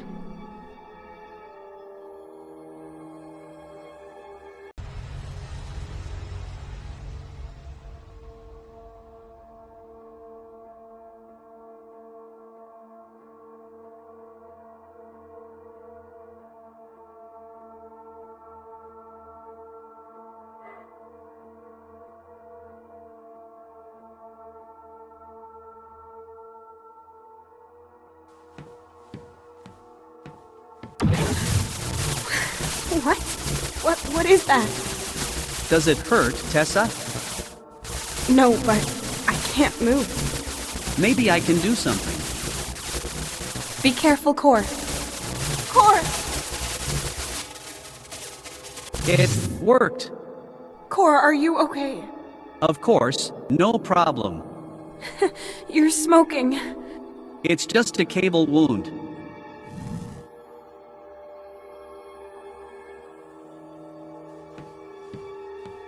What is that? There has to be a way to turn it off. Ah! Damn it! Wait. No, Core, don't!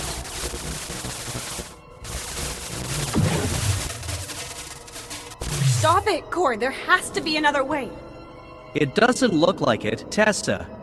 Core, what are you doing? Wait! There's still one of those things active over there. Yes, one of them. Remember, sometimes you need help from others. But that doesn't mean you should go too far. You won't survive that. You can leave it to the other person to decide how far they should go. Either way, you need to get in there. I am detecting 2 life signals. It's unpleasant, but unavoidable. Cord, don't! Stay with me! No! Oh, Cord, come on. No. My little friend, you didn't have to do that. Fine. I'm sure you did that for a reason. Thank you. 2 life signals, he said.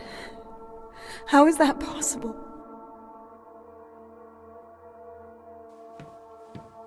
I have a bad feeling about this.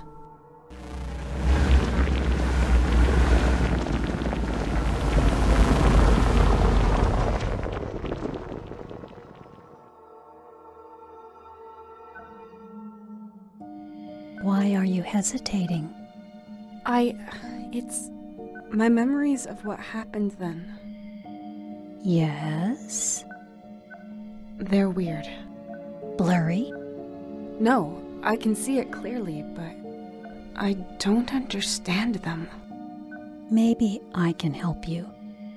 Please just go on. Tell me everything the way you remember. So you entered the passage. And then I was in a library.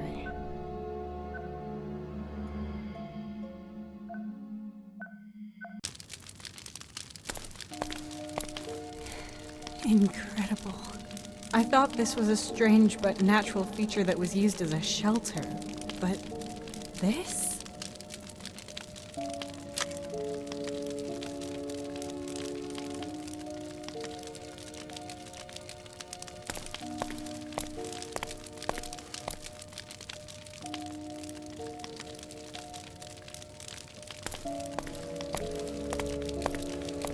Just a nice crackling fireplace. A painting of... oh, God. It looks like the painting is moving and the landscape is changing. Lots of books. I feel like I know them. Not just the titles, but like I've read them. But they keep repeating. An old globe of the earth, with the pin in my home.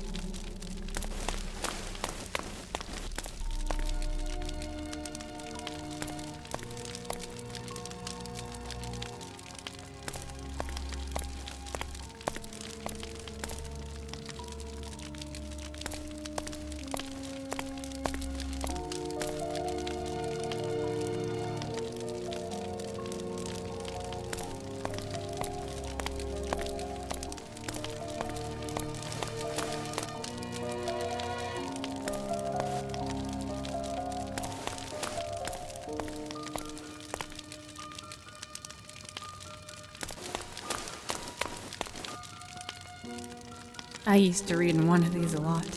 It stood in that old house that belonged to Anthony's parents. Finn often sat on my lap and I read stories to him.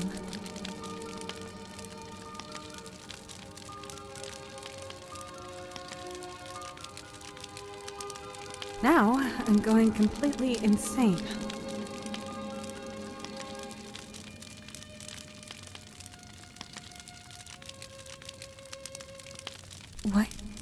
What is that? This thing? Looks like me.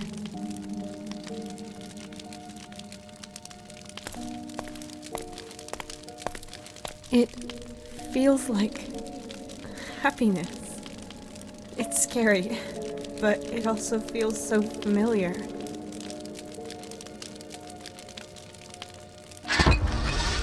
What was that? Oh.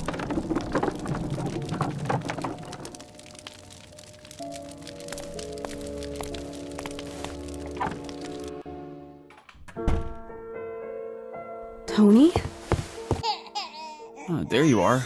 I've been waiting for you. You okay? I know, I had to work longer. An important project had to be finished today. What? Is that me? I see. Well, our little man is still awake and refusing to sleep. I know it's my evening, but I think he'd like you to read him a story. Oh, yes, of course. I'd love to, but I'm just so tired. I promise I'll come home sooner in the future. It's okay. I understand. Too bad he can't. Yes, I'd be grumpy too if my only problem was the wrong person taking me to bed. Right, Finn? I can't. Not today, honey. I've been reading all day long. I think I'd fall asleep before him. Okay, Tessa. I understand. I'll take him to bed with me. Yes, I'm sorry. But yes, fine. I'll sleep in the spare room. Thanks. Good night. This isn't real. I'm in our old house. This was years ago. Back on Earth. Please, Anthony, please open up. It's me. Tony! Finn!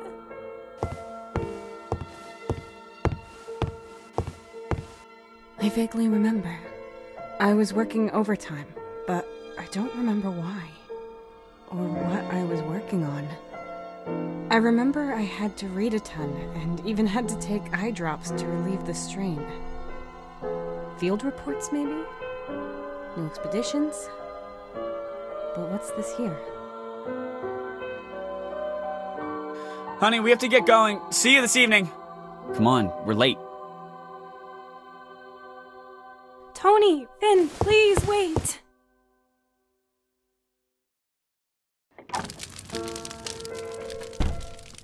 What? Where are they? Why is Finn so old all of a sudden? Hello? I'm losing my mind.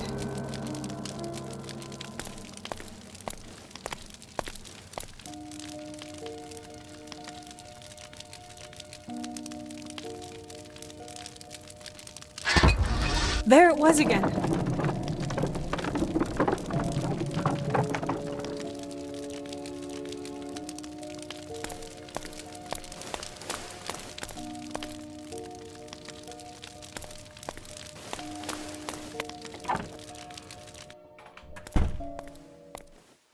Where am I now? An office. Huh. It's September 28th. 2002. On that computer.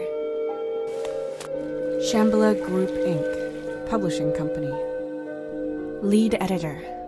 Tessa Carter? What? I don't understand. There's a document. It says Melissa Luna on it. But I can't touch anything.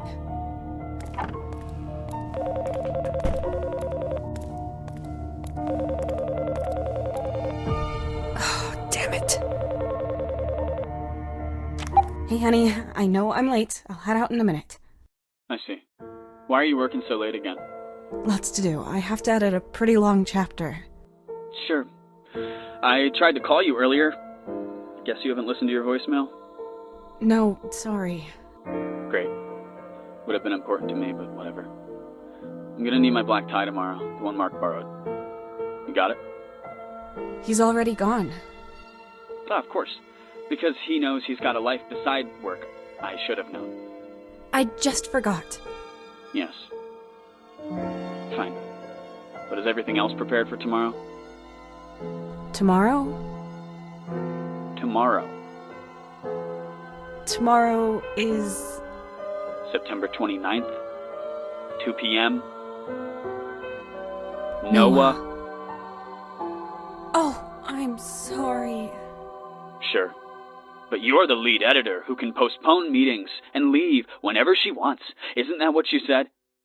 Honey, is at 2 p.m., 1400. I'll get Finn and take him with me. We'll meet there. Please come. There's a meeting at 11 a.m. I can't postpone it anymore. But it won't take long. I'll be there. Good. Don't make too much noise when you come home.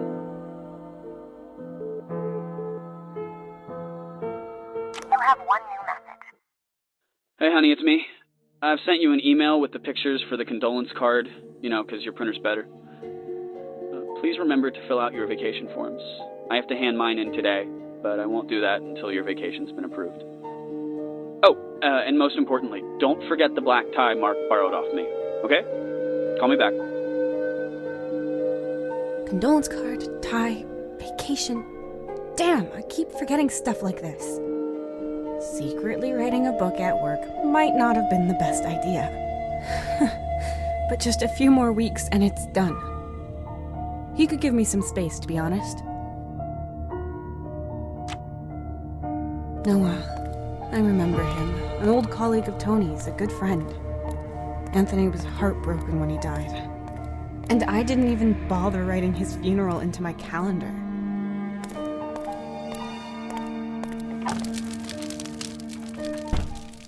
They seem like memories. Familiar and clear. I could even remember parts of the conversation.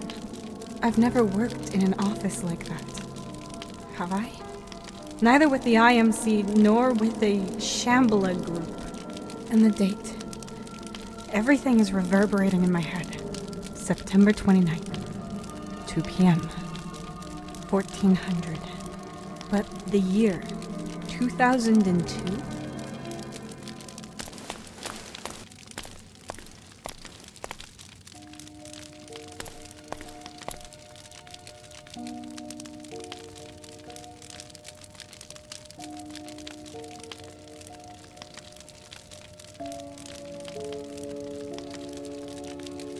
Oh, despair, fear, anger.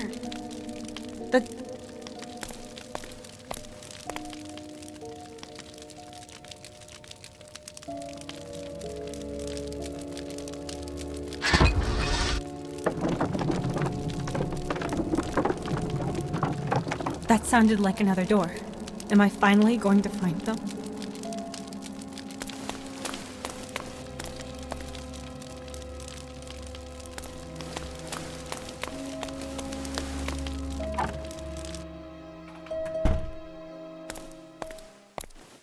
It's the next day, so this must be the meeting. Ah, Tessa, there you are. Good. We've been waiting for you. Let's get to item 2 on the agenda. The book Our Final Adventure is overdue and cannot be published as planned. We have already booked everything. Magazines, stand-up displays, printing, everything. But we have no manuscript, and everything is set to start in 2 weeks. So, does anyone have a short-term alternative available that is almost ready to print? Peter Smith's The Legacy. G.S. Queen's Nothing is Possible. Melissa Luna's No Progress Without Obstacles. Melissa Luna? We shall discuss it. The final decision is mine, of course, but I would like to hear your arguments.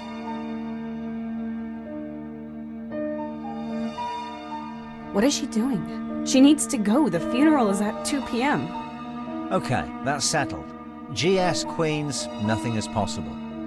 Good. Christine, contact the author. I want the current manuscript with all the necessary changes marked on Tessa's desk today. Understood. Are you okay? Mark! Yes, I'm fine. Why are you so passionate about this book? I've never seen you like this. It's not bad, but it's got some fundamental flaws. The things it tries to convey are interesting, but it's not what I'd call completely thought out. The planet is cool, but also sort of barren. It's mine. What? I wrote it. You're Melissa Luna? Yes, and I'm not sure you fully understood what it's trying to convey. It's about a single person making the difference. No matter how small a cog you may be, you just need to know how. That's a good sentiment, but, well, it doesn't quite come through. Why didn't you say that in the meeting? I wasn't quite myself, and, well, it didn't feel right. I can't defend it like it's my own book. And I had to get going and leave. Today is the funeral of Anthony's friend. I can't be late. Oh, damn! He's gonna kill me! When do you need to be there? 2 p.m. That's soon. Are you gonna make it? Well, first I'd have to find out where the event is happening, and then I'd have to get there. Do you have one of those newfangled sat-navs for your car? No. Okay, come with me. I'll take a road map and navigate you from the passenger seat. I'm finished here anyway. That would be perfect. Thank you. Let's get going then. She's not well. I was tired and angry and worn out. Oh, I think... No. Please keep calm. You've almost got it. Melissa Luna. She looks like me. Why? Why? You know it. Deep inside you know. You know exactly. But you have to be honest with yourself. It's going to hurt. I cannot change that. But this is the only way you can help yourself. My...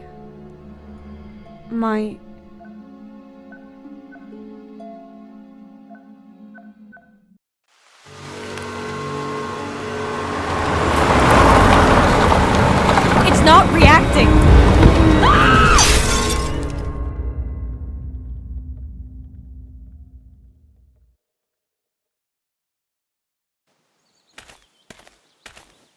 That's my car. Tessa? Tessa, can you hear me? Tessa!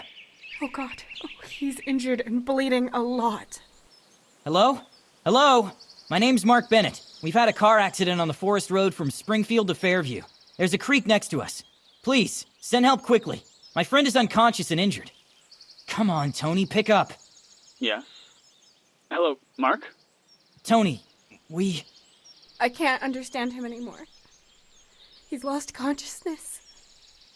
This is all my fault. And I pulled Mark into this.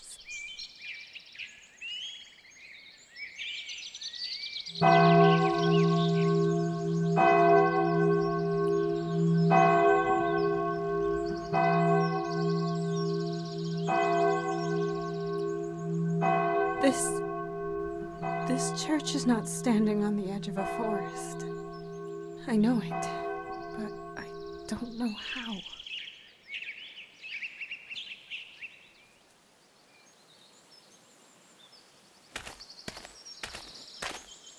TAC 92. Of course. Tessa and Anthony Carter, married 1992.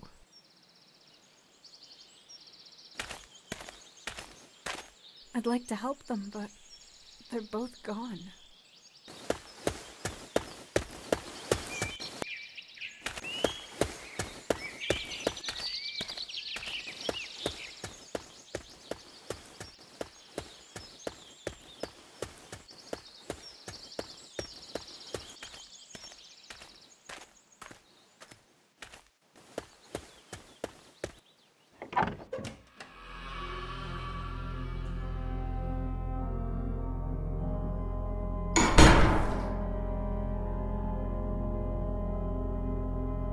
I remember.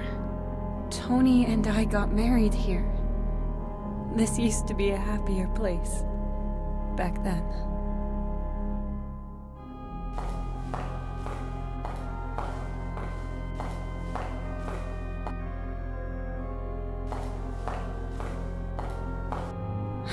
Locked. I don't know if I want to see what's inside.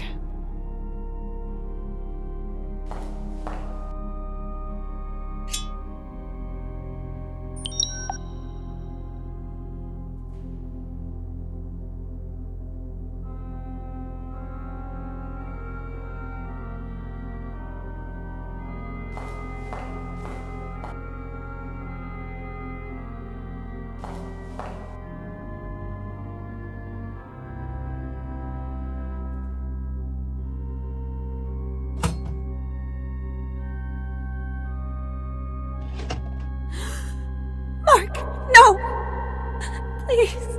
This can't be happening.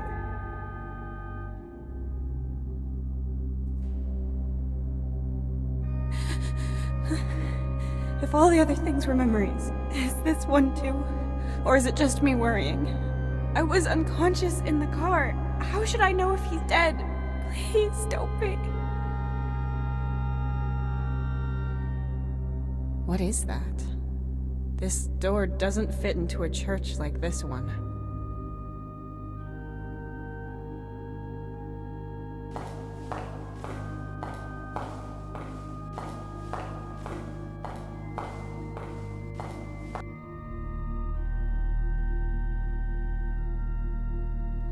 That's me! Am I asleep? But that can't... Wait a second. A hospital? That means I might still be alive! Wake up! Hello? Open up! Wake up! But at least that makes sense. How could I be experiencing all this if I was dead? I have to get out. Come to my senses. But how?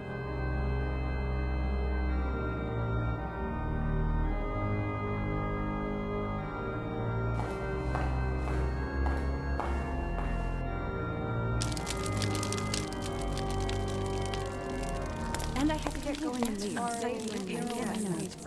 know what I'm doing. Maybe there's a way to... Quiet!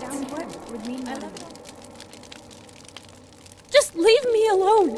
Let me think. Don't you understand? We have to get out of here. There has to be a way to wake up. I wish I could just do everything differently. What? Let's see. Why? Melissa? Yes. Why, Tessa? What is your goal? You did what you always do. It's just in your nature. Even if you could change it, are you really going to betray yourself? Do you want to sit around doing nothing? We're in a coma. Don't you get it? We might die or just lie around for years immobilized.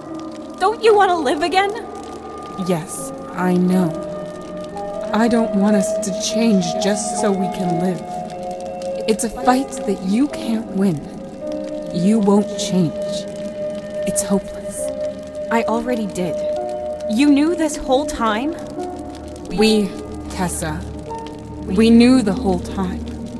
But your head refused to think about it, and instead just threw itself into the next adventure. That's how much you devoted yourself to thrills and being alone. As an author, as an explorer, you don't want to change. You're just scared of dying. You're fighting for your life because the only thing you don't want to explore is what lies beyond. Nothing else. But as soon as you're back, you'll be just like you always were. I'll show you who I am.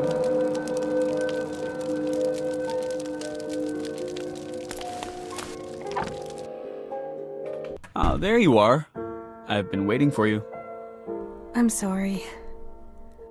I know it's my turn tonight, but our little man is still awake and refusing to sleep. I think he'd like you to read him something. I'd love to.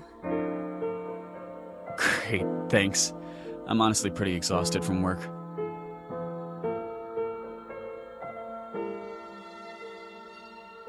Wait, where are you going? I need to take a shower. I'll be right back.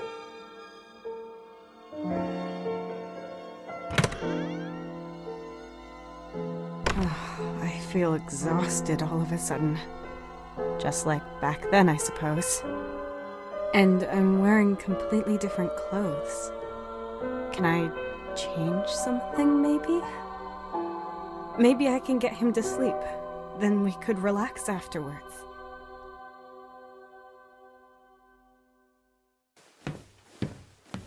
No older than a year. Oh, Finn.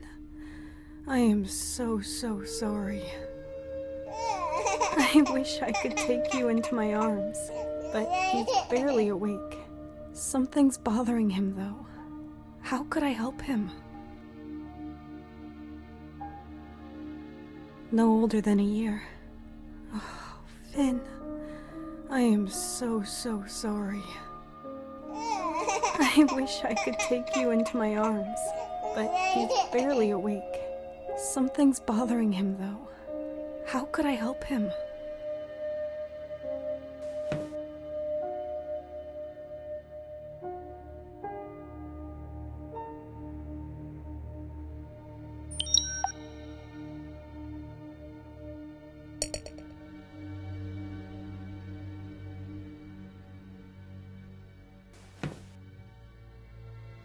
Look who it is. Yeah, you like him, don't you?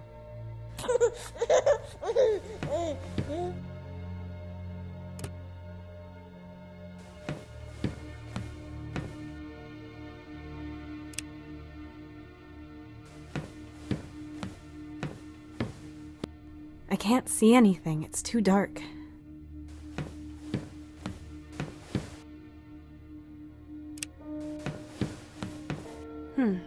Which one?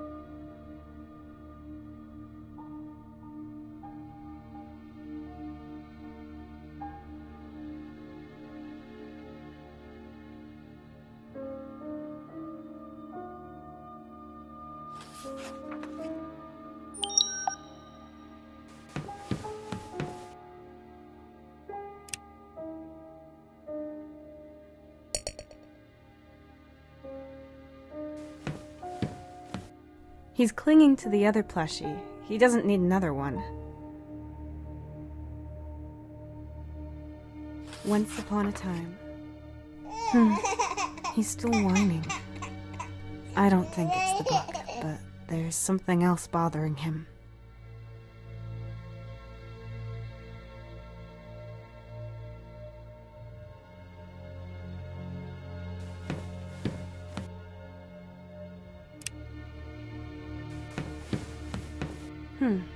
Which one of the...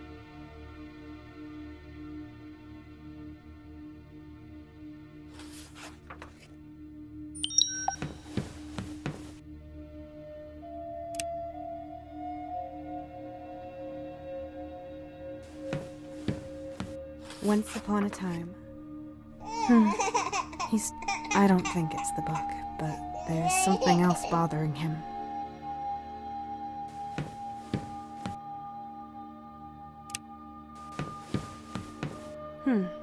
What?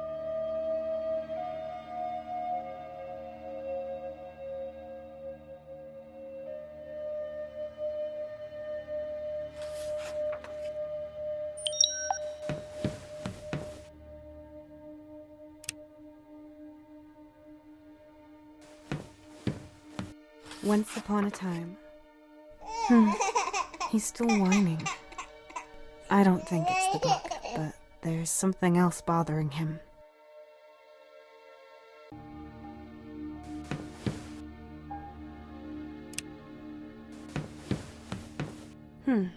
What?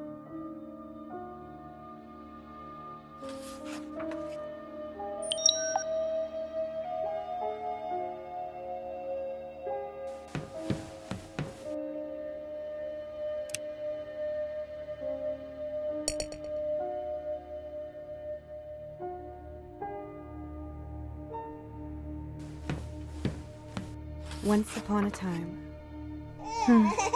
He's still whining. I don't think it's the book, but there's something else bothering him.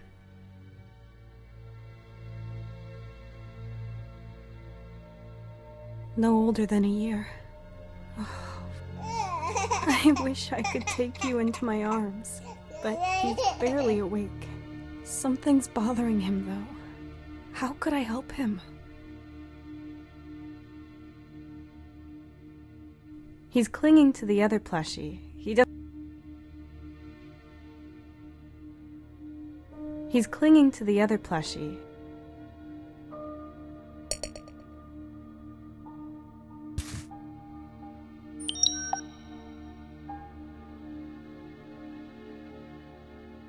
Come here. I'll tuck you in nice and snug. That's better. Once upon a time. And he's asleep. I remember I used to watch him sleep. I needed that. Oh. Hey, it worked. You just need to know how. Yeah, well, you've got a knack for it. It's late, and I'm exhausted.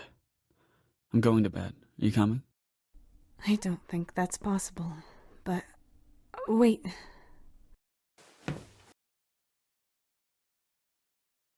I'm sorry.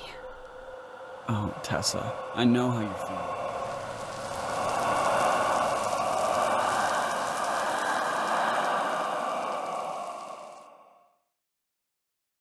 Too late. Not real. I know. But it was nice anyways. That was too difficult.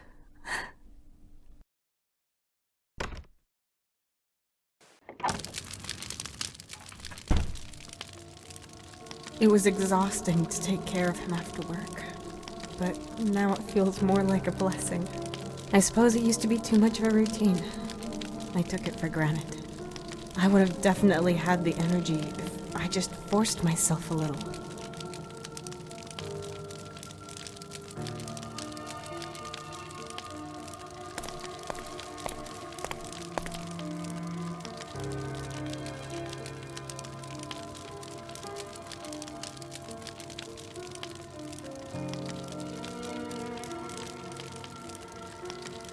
Oh, despair, fear, anger.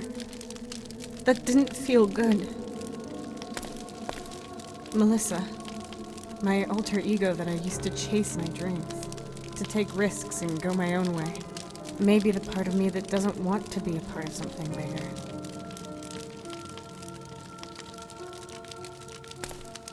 An old globe of the Earth, with a pin in my hometown.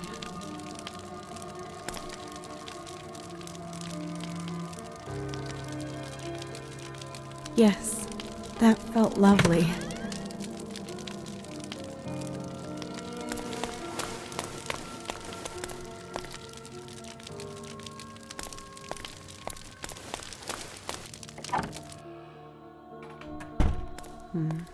Before I do anything differently, I have to look at this book. Mark said something about a planet. Yes! I can move the mouse. Let's see. Melissa Luna, no progress without obstacles. I'll just scroll through it. A man called Nolan crashes on a planet with no emergency signal. There's a space station in front of him. The letters IMC are visible. He finds out that he used to be this station's commander. I wrote that. I can even vaguely remember how I did it. It was at this desk.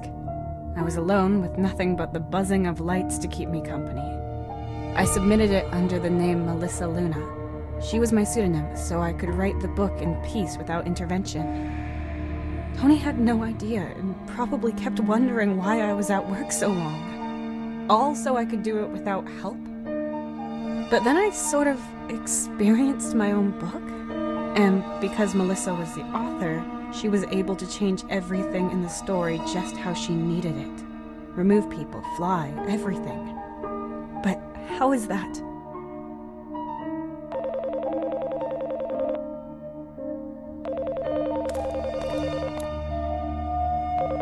Hello?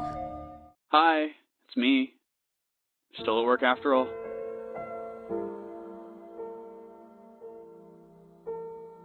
I had a lot to do. I see. Alright. I tried to call you earlier. Guess you haven't listened to your voicemail? I got distracted by other things. More important things. I understand. No, just... I'm sorry. Would have been important to me, but... Anyway, I'm gonna need my black tie tomorrow. Mark borrowed that, right? Have you got it? No, sadly, he didn't have it with him. I see. Well, if you'd asked earlier. But everything is prepared for tomorrow?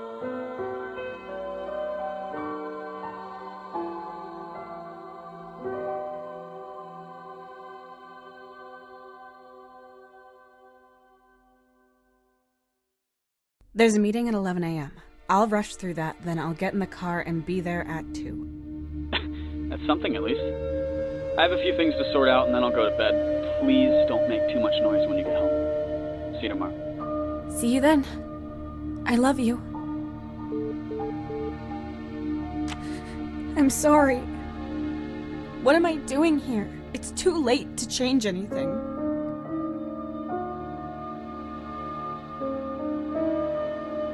It won't open.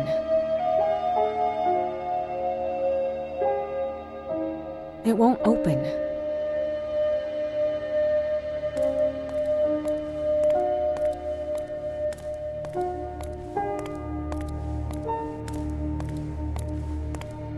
When was that call again?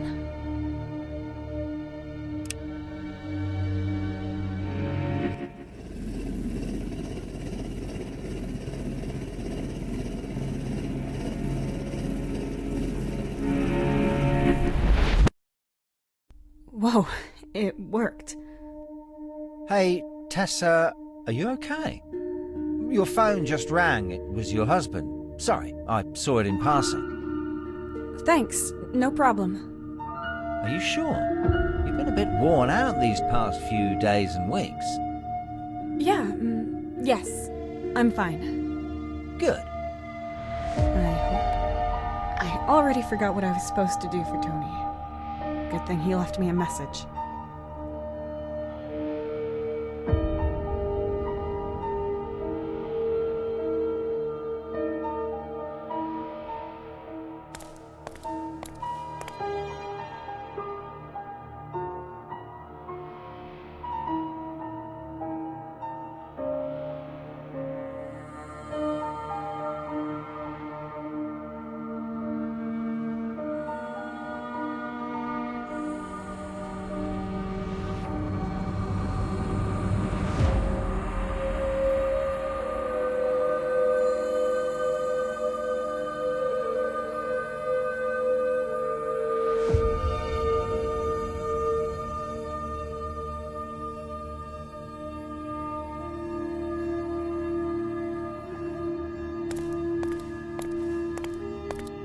Mark?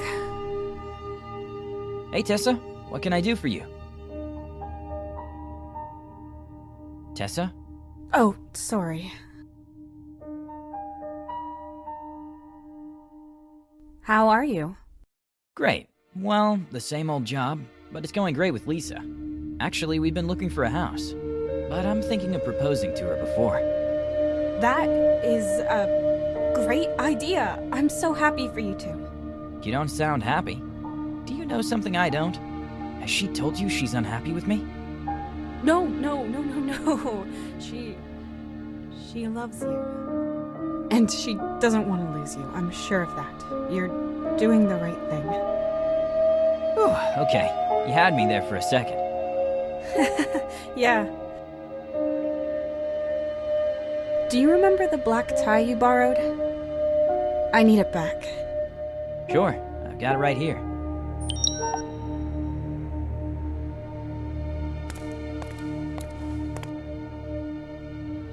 I need a condolence card. I should hand in my vacation form with Mr. Bishop. You have one new message. Hey, honey, it's me. I've sent you an email with the pictures for the condolence card, you know, because your printer's better. Please remember to fill out your vacation forms. I have to hand mine in today, but I won't do that until your vacation's been approved. Oh, and most importantly, don't forget the black tie Mark borrowed off me, okay? Call me back.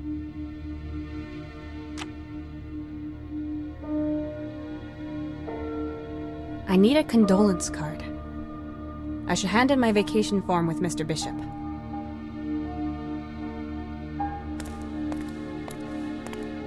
Hello, Mr. Bishop. Good day, Tessa.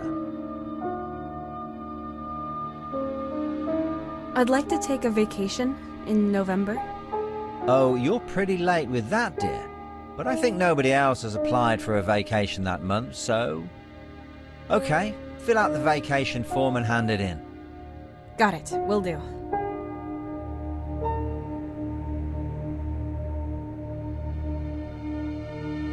Could we postpone tomorrow's meeting? I have to be at a funeral. And you only got informed of this funeral today? Tomorrow is an important day. The meeting is crucial and you have to be there. Yes, I forgot to tell you. I'm sorry, but everyone else has already left. Next time tell me in time. Otherwise we'd have had the meeting today. See you later, Mr. Bishop. Bye, Tessa.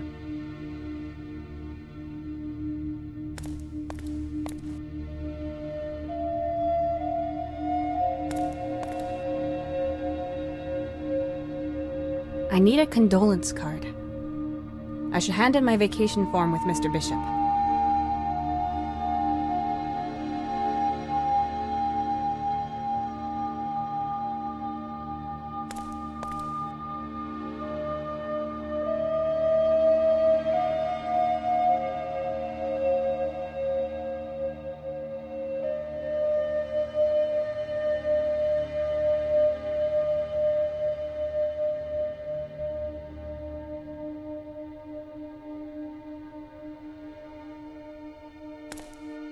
The condolence card for Noah's funeral tomorrow. It still needs our picture and my signature.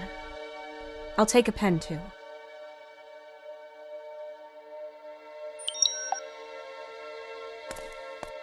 I got this frame for Christmas from a colleague. The sample picture is still inside it.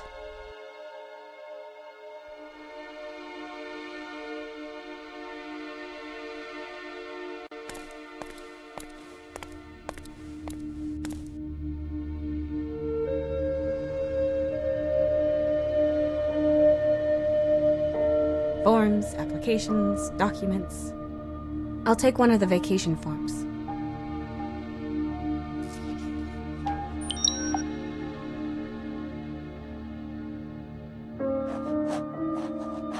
And finished.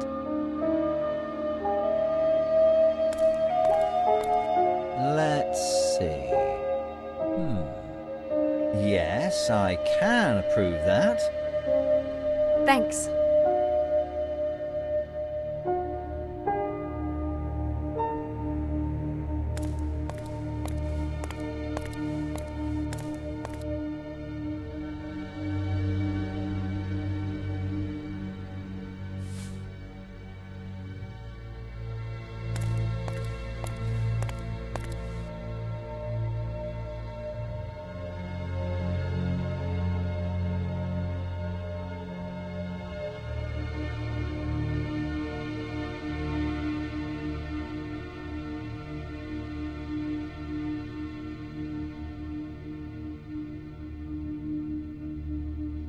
The card is inside the printer, ready to go.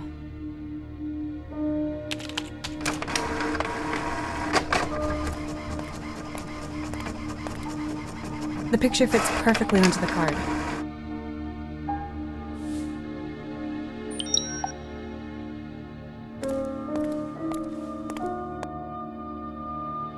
The condolence card still needs my signature.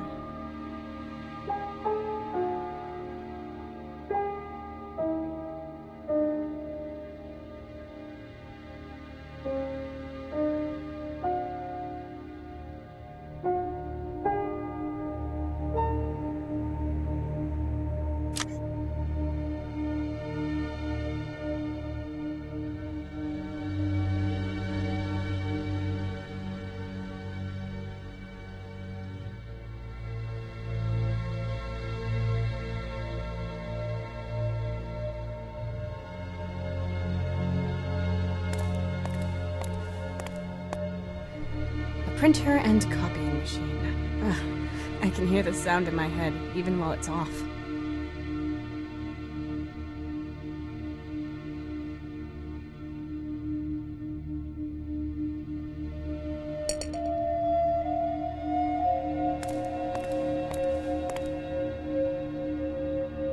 The condolence card still needs my signature.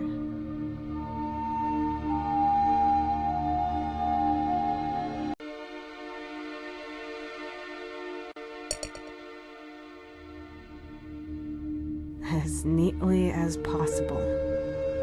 And that completes the card. Good. I should have everything.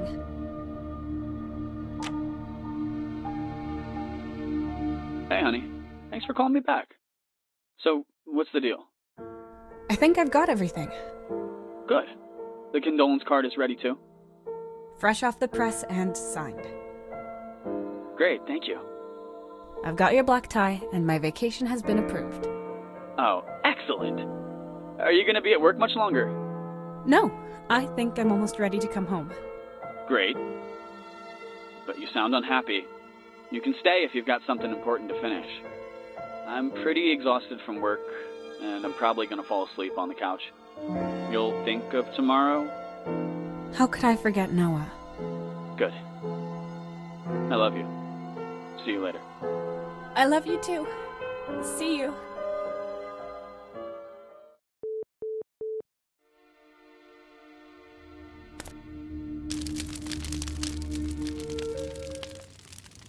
Simply put, in hindsight, it probably wouldn't even have had any negative impact on my job or the book.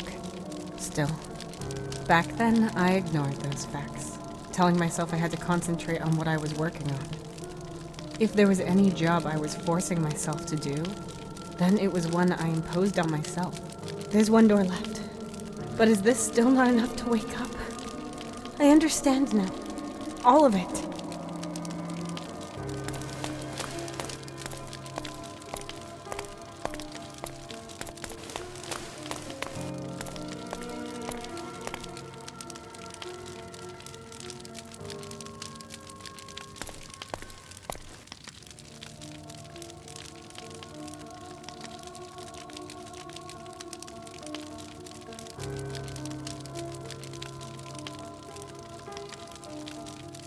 Oh, this...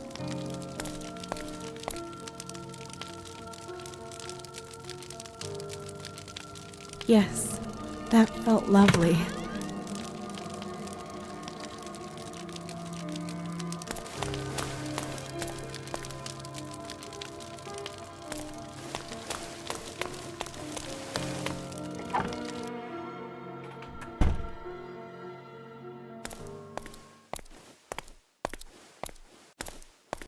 It's the next day, so this must be the meeting.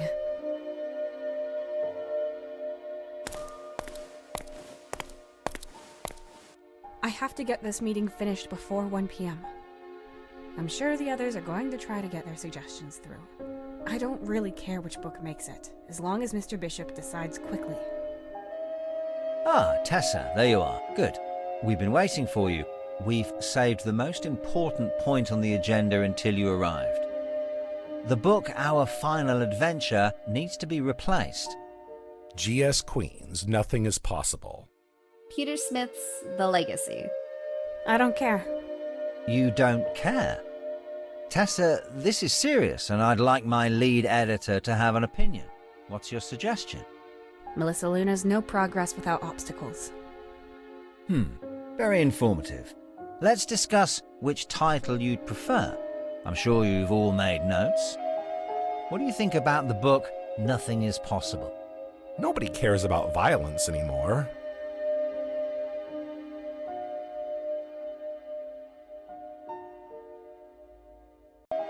What do you think about the book Nothing is Possible? This one cuts deep. Something that sticks with you for a long time. That's right. Lots of That is correct. None of these stories will be made into movies.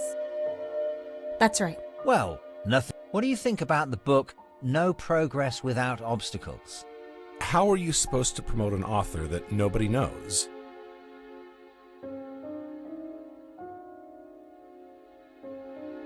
That's right.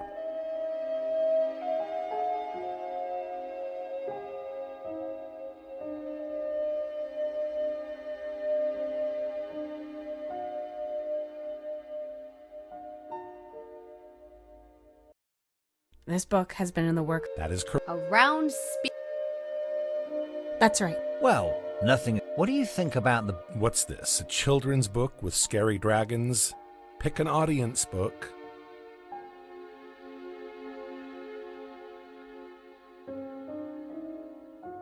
That's right.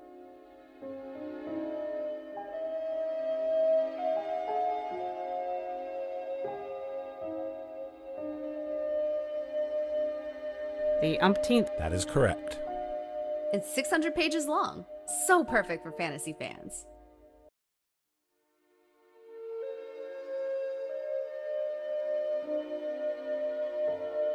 That's right.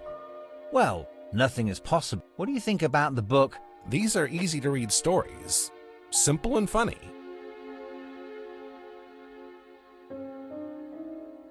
That's right.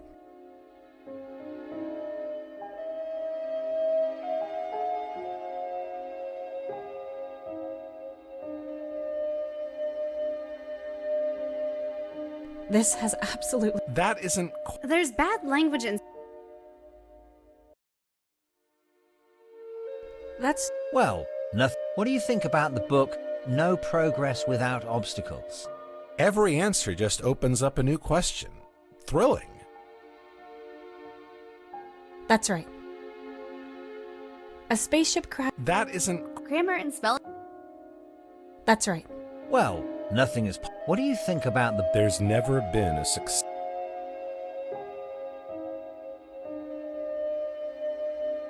That's right. Nobody knows the author. That is correct. There hasn't been a successful book about dragons... That's right. Well, no. What do you think about... This is the horror story of the year. That's right. I've had enough. You're lying in game. You should try to... Boy. Christine.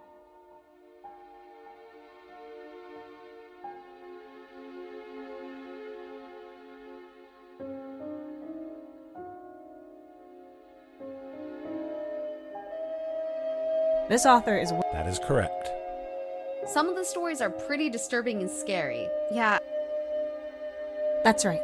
Good. That's me sold. Very informative. A good decision, Mr. Bishop. Okay. Christine, you contact the author. I want the current manuscript with all of the changes made to the last version on Tessa's desk today. I've got to do something later. Something private, but I'll take care of this first thing tomorrow morning. That's fine. Ethan, inform the marketing department, adjust the graphics and texts. And you, Tessa, you polish that book tomorrow. You know how much we're banking on this book's success. Yes, of course. Excellent. Let's get to work then. Hey, are you okay? You really gave it your all. Hey. You're worried the author might settle for a different publisher, aren't you? You could say that. To be honest, I just wanted to get the meeting over quickly. Why? What are you up to? It's one of Tony's colleagues' funeral today, at 2 p.m., and I have to find a way of getting there. Oh, my condolences, but that might be difficult. I could accompany you and navigate. I'll manage. I should have enough time, but thanks, Mark. For everything. Hey, I'm just a technician. Nothing to thank me for. Whatever you say. See you later, then. Time to fight some printers. See you.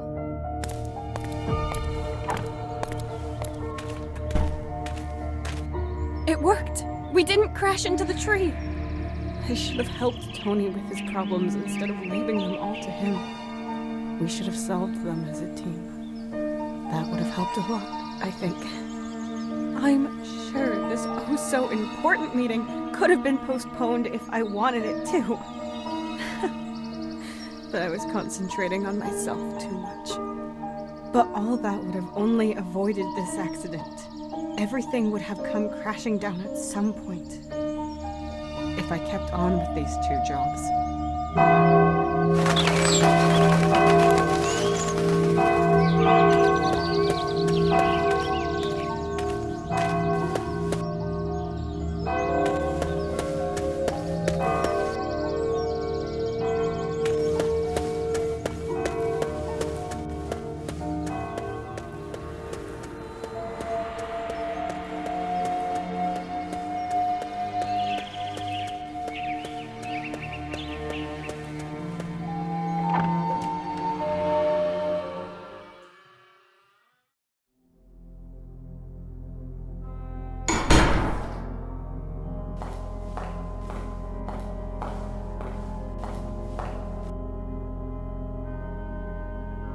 My beloved Tessa, you are my rock, my monolith. The path we took hasn't always been easy, and I suppose it won't get any easier in the future. But I know I want to take it with you, and that will solve any problems we might face together. You were afraid of this day, and I understand why. Maybe more than anyone else. We all know you as someone who takes care of everything. Someone who goes through life with courage. Who never leaves anything behind and always keeps cool in the most difficult of situations to find a solution. We love and admire you for that. Especially me, as you know. But I also know how much it takes for you to play the part of a goal-driven person who will be steadfast and immovable as a rock in an earthquake. Self-doubts and setbacks get to you, especially in your job as an author. And that just makes me love you even more. Not because you have weaknesses, but because you can still see them next to all your strengths and qualities, even though you try not to show too much of it. I'm not here today to be a burden, to be someone you have to take care of. The two of us, this relationship, shouldn't be something else for you to take care of. I want it to be a thing of mutual support. Because the more you use your strength to take the burden off others, the happier we are seeing you without those weights on your shoulder at all. Seeing you laugh, content, and free. I want to make sure you can be that way more often. Even though you won't make it easy for me.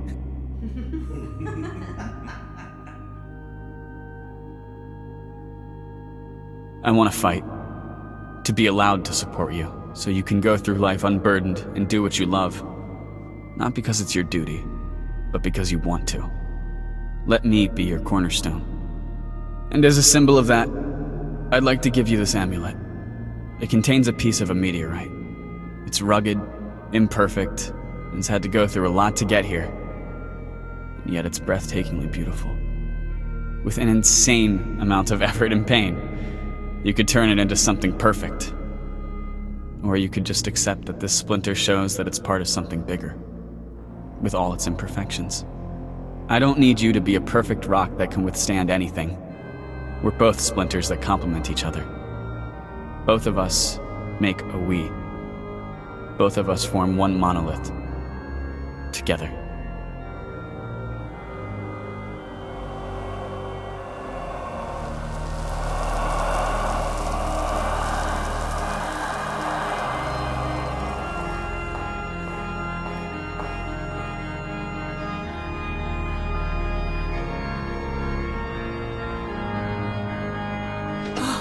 Empty. Thank God. Except for the amulet Tony gave me on our wedding.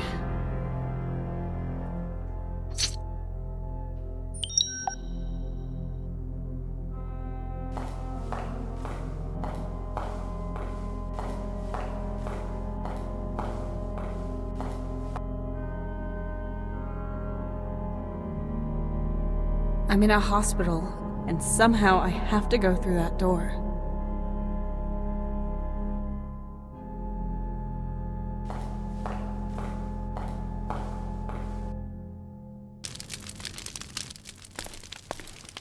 It could have all been avoided with small things again and again over the last few years. I should have listened to him more, trusted him more. He only wanted to help. Instead, I tried doing it alone, no matter how hard it was. And now, all the doors are closed. Is there really no way?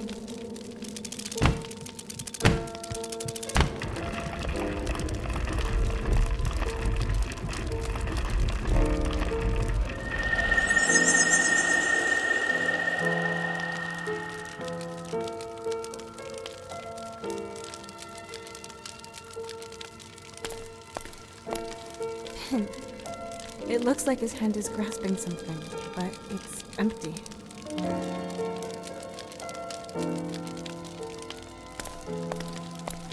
Anthony, it looks like his hand is grasping something, but it's empty.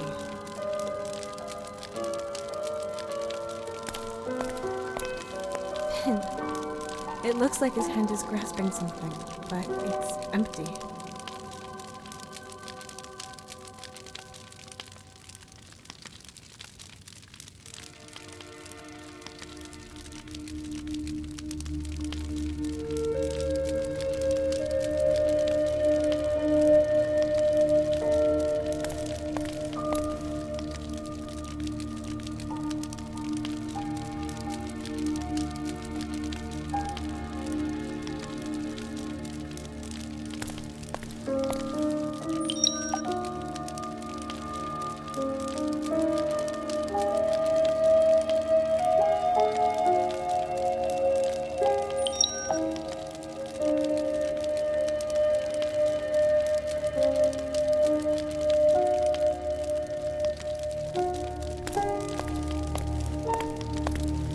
Here.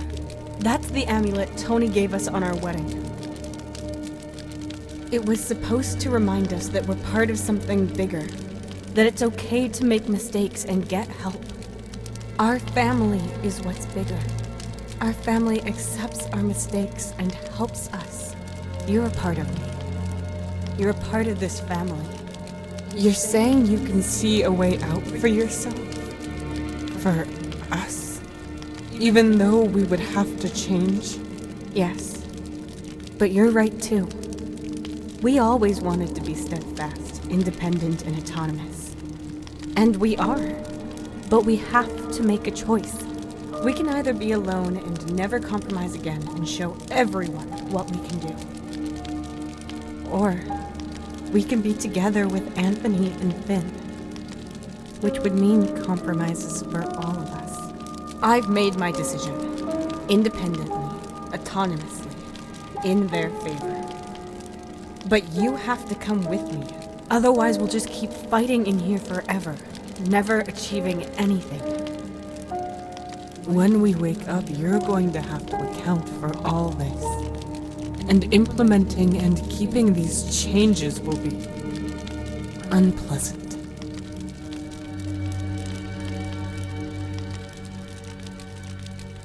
Fine. Let's try it.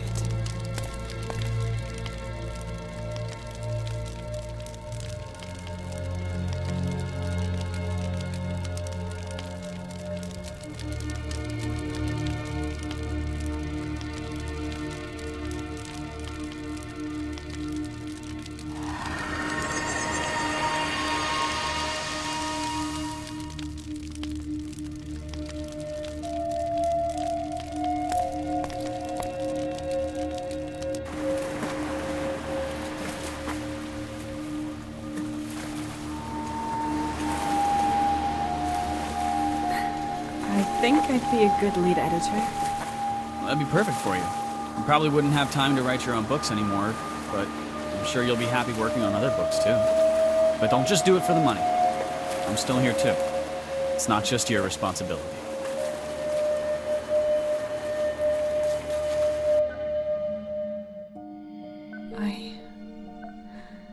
I think I understand. Yes? It was all inside my head. Correct. Some of it were your real memories, but you mixed up fact and fiction, made things more exciting. It was a long road of self-discovery before you could admit it to yourself. I'm glad to see you've come through. Who knows what might have happened to you? We couldn't risk confronting you with the truth. You had to find it out for yourself. Tony and Finn, are they? You can come in now. Mommy! Easy, Finn. How are you feeling? Do you remember, well, everything? Yes, I think so. I know. All about the accident, and that I'm not flying around in space. I am so sorry for everything.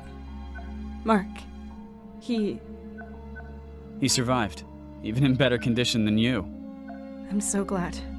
Tony, I have to tell you something. It's okay. Mark told me about your book. I had thrown myself into writing so much. The accident. None of this would have happened if I had gone to the funeral with you in time. That's not the point, Tessa. It's alright. I thought I had lost you. Not only now, but for a long time. Because of my behavior. I would never blame you for wanting to do what you love. You've written and designed worlds, lived your dream. I understand that. But I kind of lost control of it. Well, that's why you should have talked to me. I would have helped you, supported you. Together, we would have found a solution. Thank you, Tony. Let's talk in peace as soon as I get home. Mama? Yes, honey? Dad said you got lost. In your head, I mean. That's one way of putting it. I knew you'd find your way home, like you always do. You always knew a way to end the stories you wrote, and when they're ready, you always came to me. So I wasn't scared. Now I am completely back again, with you. Will you buy me the new toy spaceship you promised me now? Absolutely.